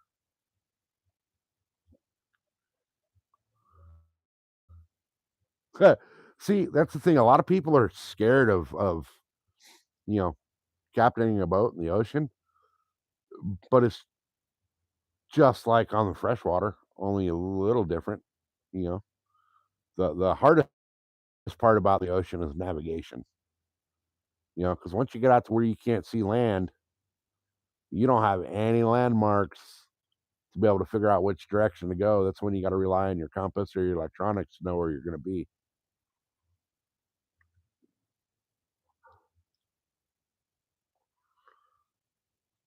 Yeah, anything over like 32 is kind of trailerable. There's a guy out here. I see him just about every day um, during the summertime when the tuna are running around. Um, he's got a 32-foot. I think it's the Robalo. I'm pretty sure he does like 6-pack charters, but that dude trailers that thing in and out all the time. I mean, he's got a freaking F450 that he pulls it with. So, it's a beast of a boat, but I'd love to have some. My ultimate goal, if I was gonna get like the saltwater boat that I really, really want, would be like a 62-foot Grand Banks, a trawler. But that right there is like you have to rent a slip somewhere.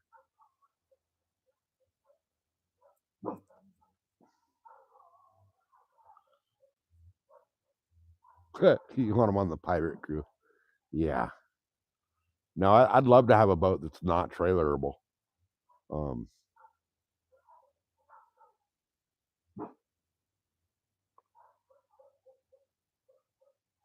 yeah, and see that's the problem too. If I get another ocean boat, then I got to upgrade the truck, which you know.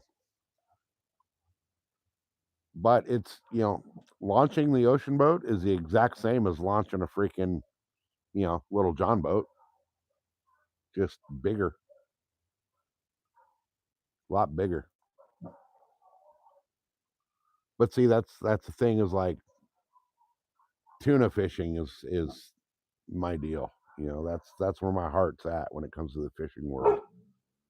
So being out there, I mean, it's always in the back of your mind when you're out there, in the middle of the ocean, knowing that like the only one to come save you is going to be you.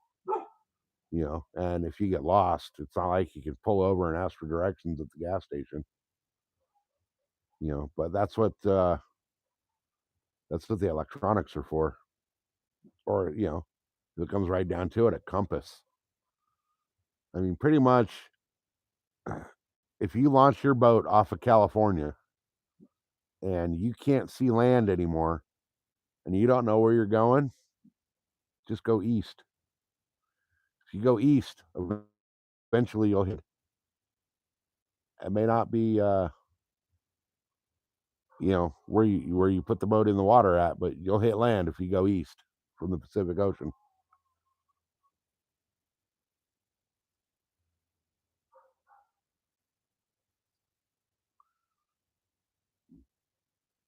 You want to go to crash land on your hits or less.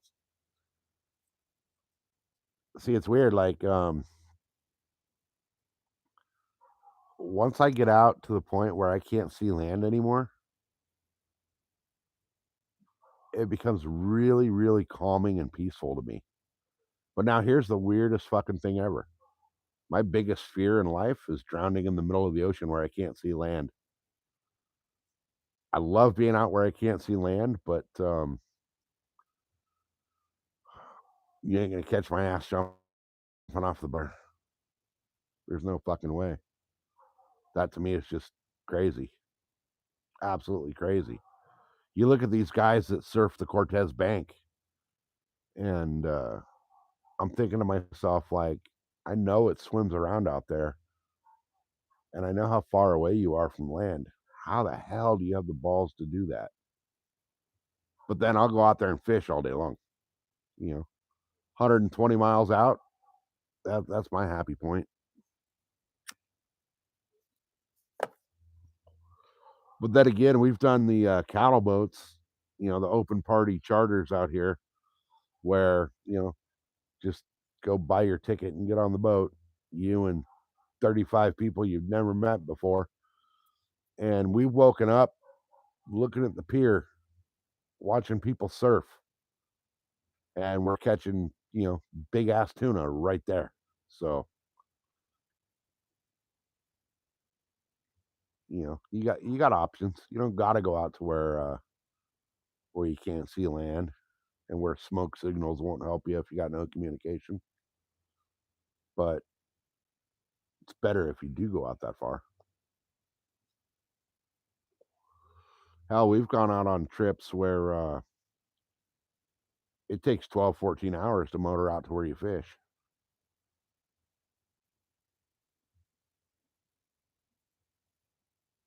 Yeah, right. Well, when it comes to being out on the boat, I'm fine. When it comes to being in the water, you know, that's a different issue. But I never think about it out there like, oh, something gonna happen, or you know, I don't think about it. But your odds of getting hit by a car crossing the street are a lot worse than you know, getting eaten by a shark or something, or your boat sinking. Not to say your boat can't sink, but we've actually had a couple here, um, that 3, 4 years ago now, maybe even 5 or 6. Um, oh, you got to have the EPIRB by law. I'm not 100% sure if it's law here or not. I don't think it is. Um, Pretty sure it is for commercial boats, but I don't know about private. I actually need to look into that.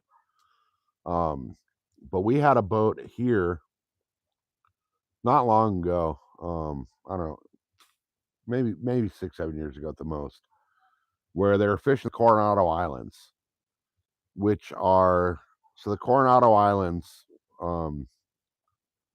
They're like 12 miles off the coast of Mexico, and then like 15 miles south of San Diego. So they're basically off of like Rosarito Beach, Mexico. 12 miles out. Awesome spot. Phenomenal fishing area. The Coronado Canyon comes up through there, and it's a huge, huge, huge deep canyon that comes up in the ocean there. So you got the ledges and all the perfect habitat for the fish to cruise through. So a lot of the sport boats, or the cattle boats as we call them, fish that area. They're supposed to have, by law, 2 qualified captains on each boat. whether one is working as a deckhand or, one's just hanging out, freaking doing nothing. There's supposed to be 2 qualified captains. That way, at all points, there is somebody in the wheelhouse awake. Um, it's just, you know, not only is it law, it's common sense. A few years ago, the captain fell asleep in the middle of the night and somehow ran into the islands, and the entire boat disintegrated. They hit the island so hard. Um, there was Coast Guard, there was other boats, like other charters. There was private boats, all kinds of shit, um, out there rescuing all these people on that boat. But the freaking boat shattered into pieces and sank along the islands because the captain fell asleep and ran into an island. Hey, Jeff, what's happening? It was a decent day. We got to went down to the home lake, did a little bit of fishing from the bank there. It was a total circus. Checked out the boat launch and got the big deck lid for the boat done and wrapped. So it's sitting right here. You can't really see it now because my light died over there, but this is done. So we got 4 more deck boxes, and the bow and the stern are done, and then the rest of the boat's gonna fly because that's all full pieces and you know just basically laying flooring. So that should be done. The stern will be done tomorrow. I've decided it's already too late tonight to throw my camo in the washer and wait for it and go hunt in the morning. So I'm gonna work on the boat more tomorrow, and I'll 100% have the stern done tomorrow. So and then the interior cabin area that shouldn't uh, that shouldn't take too long. Oh, they do make a 4-foot freaking hitch extension. Okay, I've seen those on the yeah, I've seen those on the trucks out here in the desert. So that might not be an option.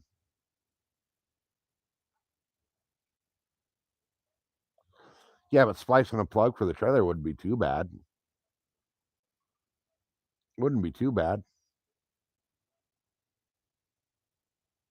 But that would solve a lot of the low water issues. That gives you 4 more feet.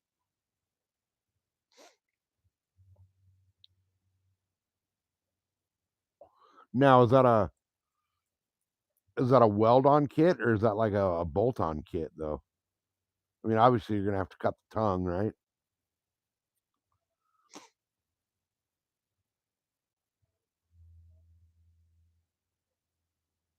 Right, exactly. You wouldn't have to freaking go out there and freeze your ass off every time you freaking need to launch the boat.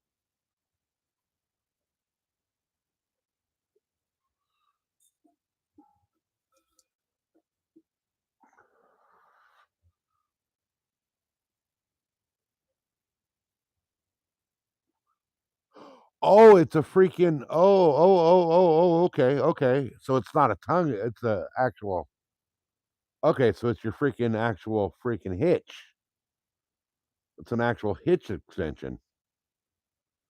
Well, shit, that could be perfect. Um, so it's just the okay. So what you do is you pull the boat out with the normal one, right? You get to the launch ramp, you freaking unhook the boat real quick, get in that extension. You don't need the lights to back the boat down. I mean, that might be the easiest way to do it. 4-foot receiver. Holy shit. That thing's gotta weigh fucking 150 pounds though. Because they're what? Fucking 2x2 square?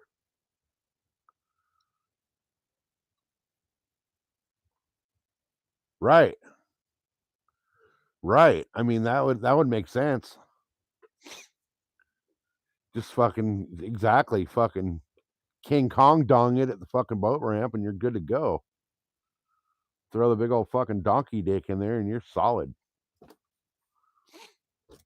So, I mean, what's it gonna take? 5, 6, 7 minutes to basically just pop the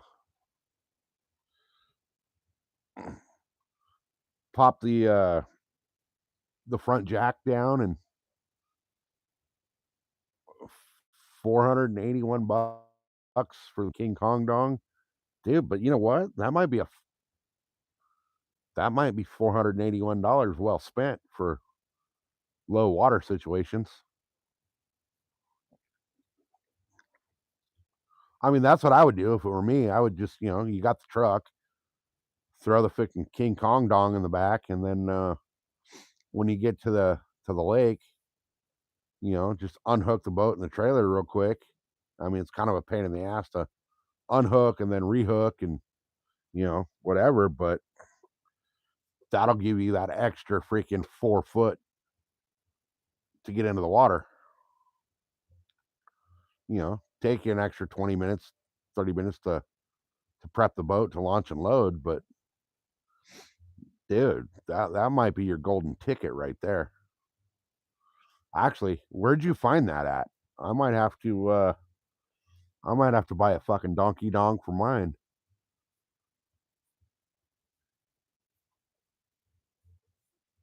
Cause I would just tow it to the boat, or tow the boat with the regular freaking receiver, get to the lake and swap them out. That way you're not worrying about a 4 foot extension on the trailer, man. That's gotta drive. That's gotta be a fishtailing son of a bitch.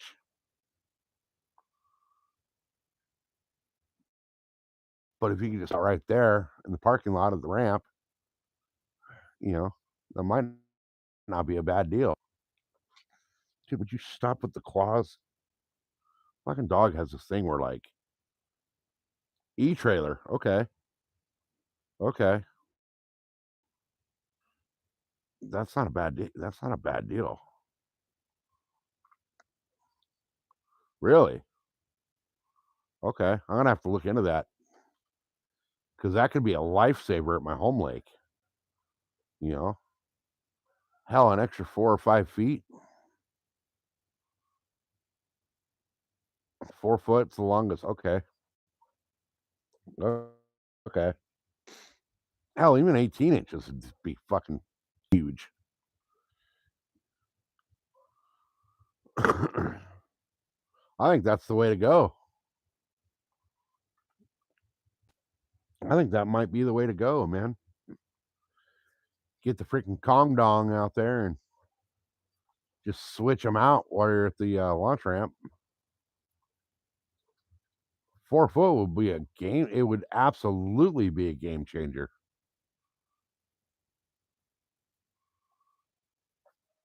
Hey, where is Josie? She was here earlier. Well, it's like midnight for her. Well, she's a freaking insomniac, so she was here. I don't know. I don't know where she went. But yeah, she'd love this conversation. Actually, if Rod's live Monday, I'm gonna hit her with that. Ask Rod how if he got his Kong dong yet. She'll love that one.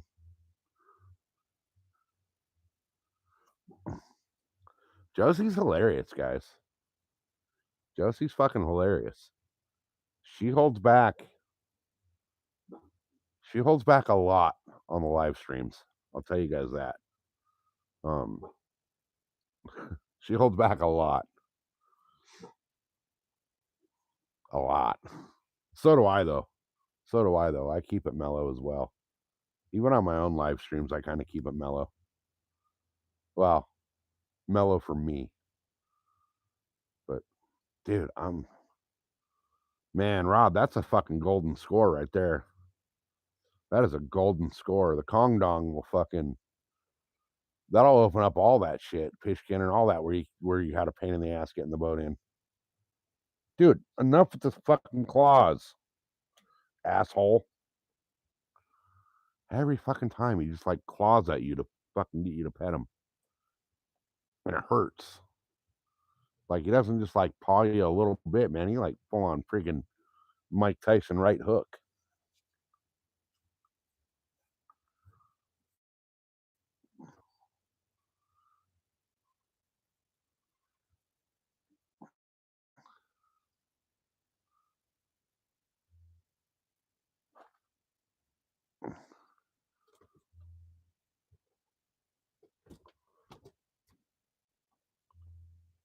Yeah, with the trailer jack, it wouldn't be that bad. It would not be that bad. I mean, it'd take a few minutes, you know. It's kind of a pain in the ass to unhook and rehook the trailer, but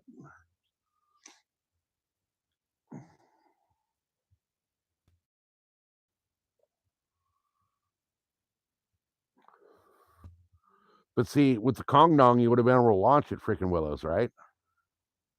Or was it was even too low for that?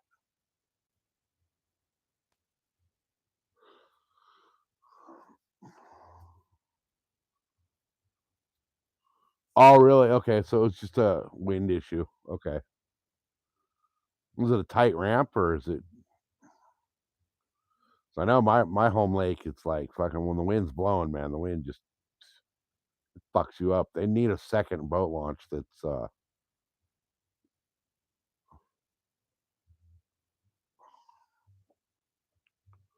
okay. So it was okay.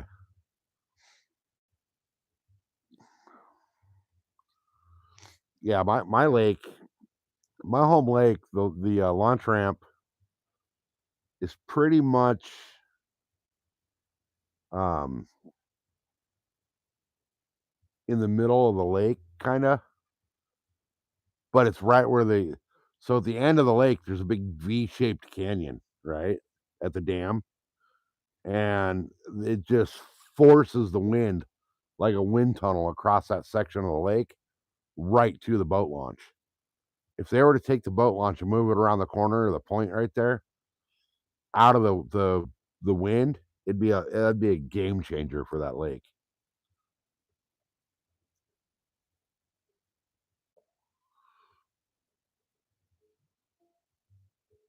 Oh, really? Okay, that's not bad. 15, 20 feet.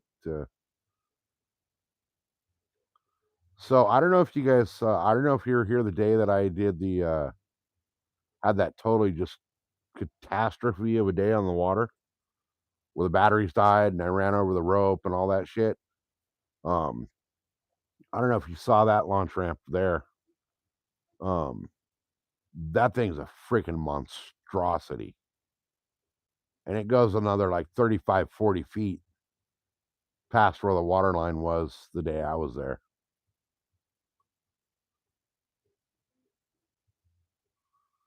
But that thing is like that launch ramp is long and so steep that when you launch your boat, you drive your truck up, drop the boat, truck and trailer off in the parking lot, and when it's time to load the boat, you got to go freaking walk up that launch ramp to get your boat. It's one of those ramps where it's like so steep that you end up turning around and walking backwards just to kind of save your legs.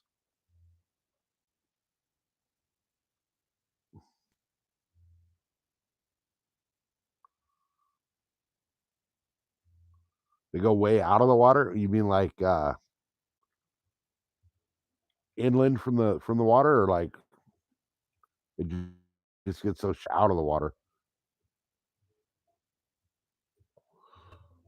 Okay, off the edge. Yeah, that's the thing that scares me about my home lake right now is I'm kind of wondering if I got to drop the trailer off the edge of the freaking concrete to get the boat to float because that sucks. There's always a chance that you drop that trailer off the freaking edge and your trailer gets wedged, and then you're really screwed. Then you're calling like you know recovery people to come recover your trailer. But yeah, if you look at the boat ramp at San Vicente, I think a monstrosity.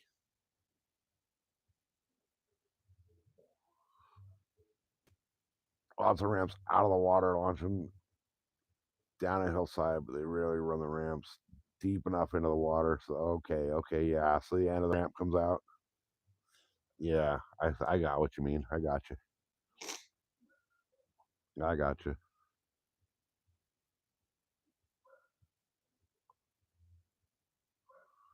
Well, even with a river to the lake, you still got to launch the boat somehow.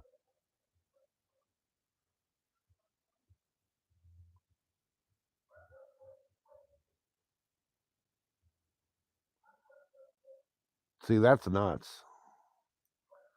That's nuts. You know what though? The perfect thing right now, if the water's that low or the ramp's 30 feet out, now's the time to extend that thing 30 feet. I'm sure they could figure out a way to freaking block off the freaking launch ramp and pump all the water out of it. There's technology is there. They can build a goddamn bridge to the Florida Keys. They can extend the launch ramp. You know, somehow, some way, they got to be able to freaking pour more concrete for the ramps. Build a friggin' temporary wall somehow and pump the water out from the wall and extend that launch ramp in. Which my home lake, I think if they were to do something like that, would be it'd be a game changer. You'd be able to get a lot more freaking boat traffic on that lake. Which I don't want more boat traffic on that lake, but revenue wise for the lake it'd be great. Right on, Falcon. Have a good one, man.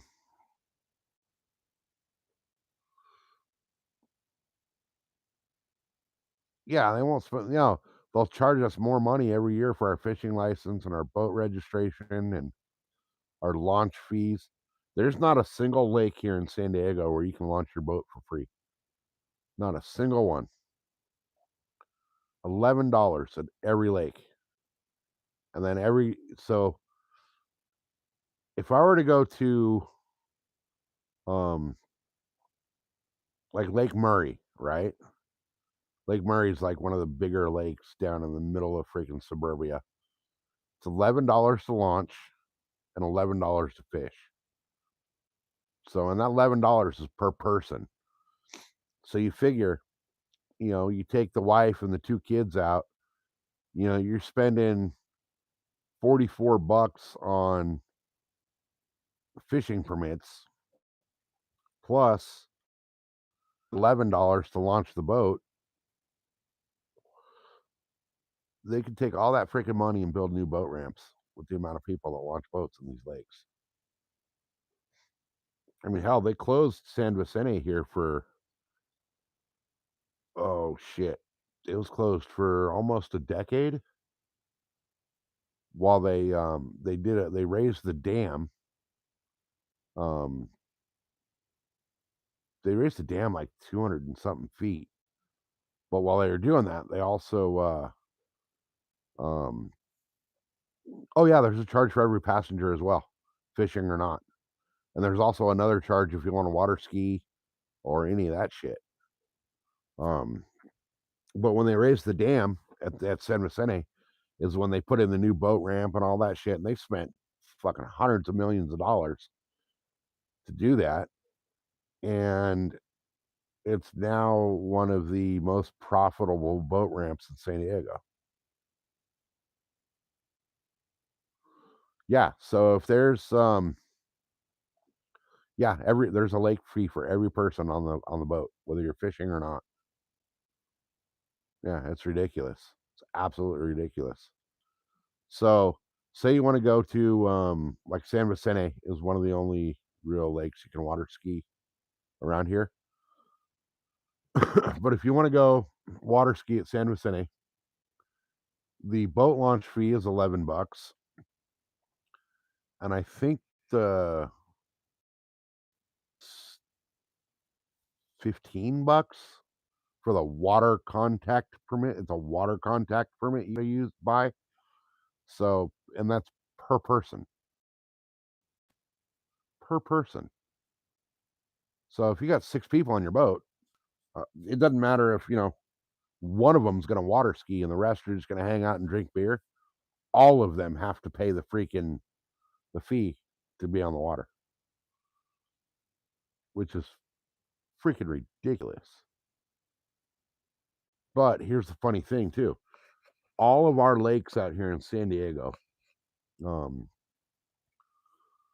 they're owned by either the county or the city, but their operations are all run through what the hell is it called? Rocky Mountain Recreation or something. It's a third party company that they're the ones that collect the fee for the boat ramp. They're the ones that collect the fee for the fishing permits. They're the ones that run the concession stands. They're the ones that are in charge of the rental boats. So they're making all the money off the lakes, right? The city and the county, because we have city and county owned lakes. So the city gets, a percentage of the income from the lakes. But now they're talking about, and they tried to pass this through, the city council tried to pass it through to where they wanted to close all of our lakes, zero access to the lakes, even the ones with like hiking trails and all that, zero access to the lakes Monday through Friday because of the amount of money that they're losing on the lakes, right? Well, if these people were freaking smart, they'd open up the lakes that are closed. Most of our lakes are only open 4 days a week. San Vicente, I've been talking about that a lot. San Vicente is open Friday through Monday. That's the biggest lake we have out here in San Diego. It's open Friday through Monday. So if they were to open that lake Tuesday, Wednesday, Thursday, there's 3 more days of revenue that they're going to make on just the one lake. Lake Murray out here is one of our only lakes that's open 7 days a week. It's been open 7 days a week since it was freaking created. They have picnic areas. They have a walking path all the lake. They have baseball fields. It's a nice like park lake kind of a thing. Since the day that lake was created, it's been open 7 days a week. They were talking about shutting that one down and only opening that Saturday and Sunday. And basically what happened was the general public went into the council meeting and was like, if you guys do this, we're going to freaking recall every last single one of you and you're out of a job because A, it's going to be dangerous. B, not everybody has Saturday and Sunday off that wants to go out and enjoy the lakes. Mississauga is a perfect example. Every quarter, their schedule changes at work. You'll go from working, 4 months, you're working, Monday through Thursday with Friday, Saturday, Sunday off. And then the next 4 months, you're working Friday through Monday. So if the lakes are closed Monday through Friday, you can't go to the lake. It's ridiculous. Right. It's stupid they'd open and close them. It really is. So here's the funny thing. Right now, my home lake, you have to be off the water by 5 o'clock. They don't open the lake now until 7 o'clock. So you can only fish that lake from 7 a.m. till 5. And at 5 o'clock, your boat needs to be on the trailer or waiting in line at the ramp to put it on the trailer because they close the lake. They lock the gates at 5:30. So they say, oh, it's a freaking safety issue. Well, it's not a safety issue. it's a control thing because, they don't want people out fishing when the fucking game warden's asleep, basically.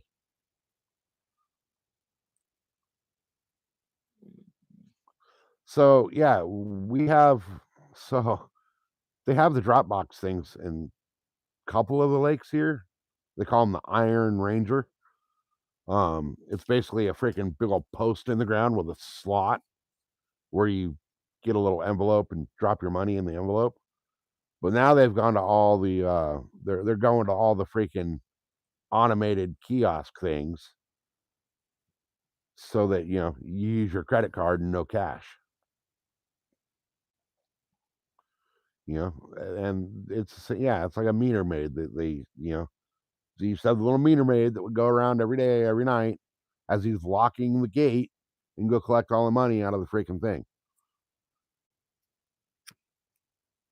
Like now, my home lake, um, it's at a campground as well, so you got to go into the actual campground office to pay all your fees and shit.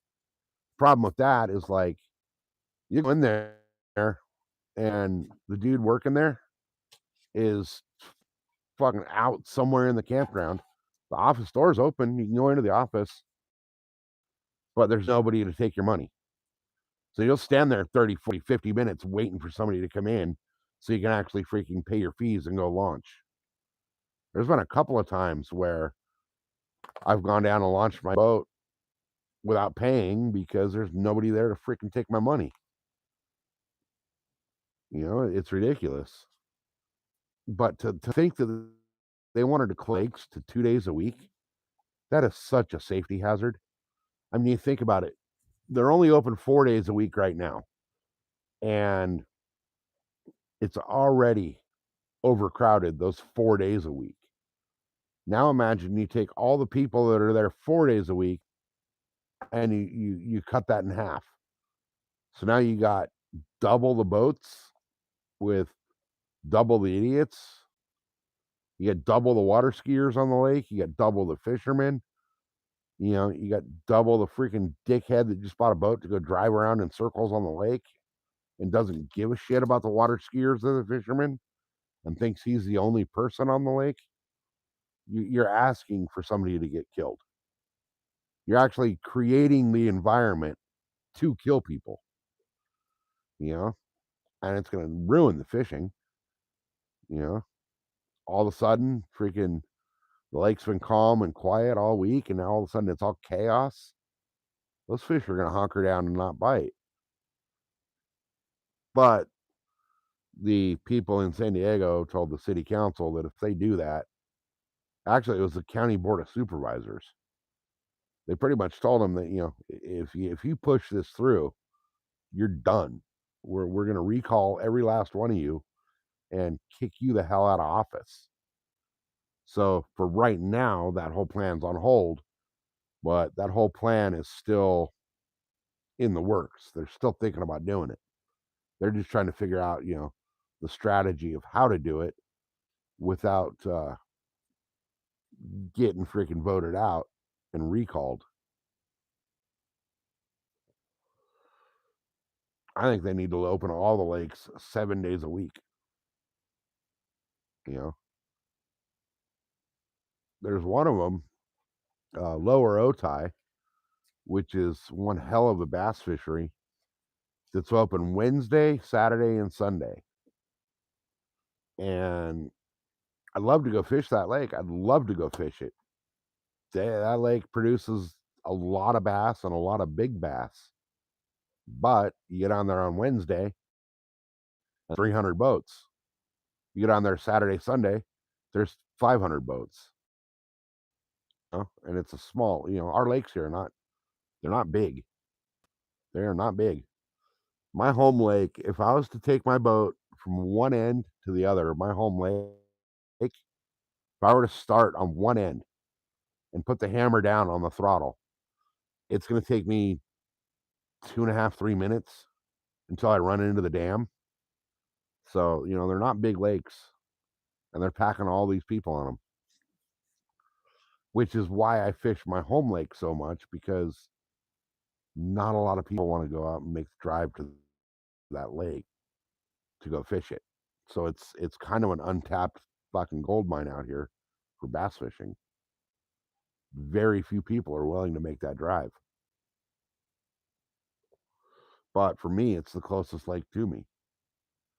And I know that the lake produces big fish. So it's worth it. You know, it's a 20-minute drive. The other lakes for me are like 45 minutes to an hour minimum to get to the closest one. And then when I'm there, I'm one of like, 100 boats on the lake every day. Whereas my lake, I go out there and I'm one of, hell, today when I was there was one boat on the lake. One boat. Now he was a little flat bottom John boat, so he was able to easily launch off of that ramp. But there was one boat on the lake. All right, guys, give me a quick second here. I gotta go do a community service and water a tree. I'll be back in just a second.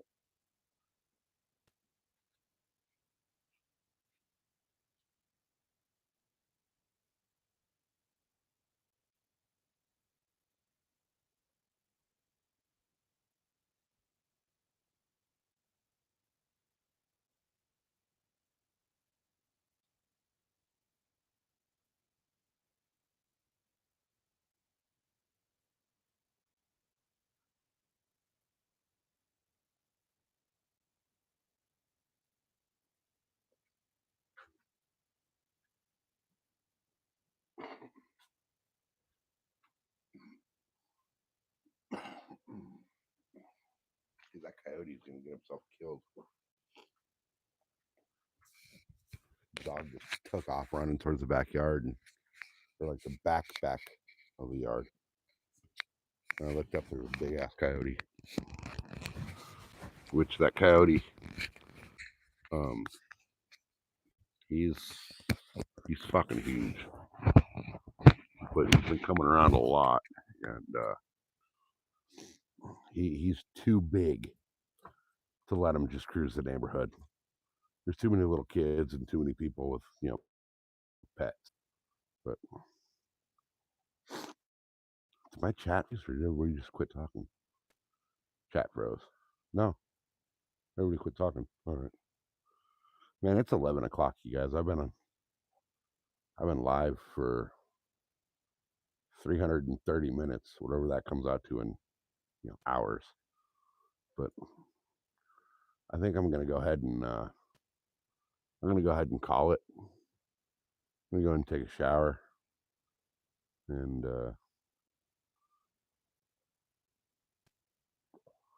yeah, I need to go check out those extenders as well. I'm gonna go take a look at those because that might be necessary for my home lake. But I think I'm gonna call it, guys. I'm gonna go ahead and take a shower, eat some food, and get some sleep so I can get out here early tomorrow and finish up this decking on the boat. And then if I can get this done quick enough in the morning, I think I'm going to start on the actual cabin floor or the cockpit or wherever you want to call it. Get this thing all dialed in because I need to get out and fish. So anyway, guys, appreciate all you guys being here. Thank you.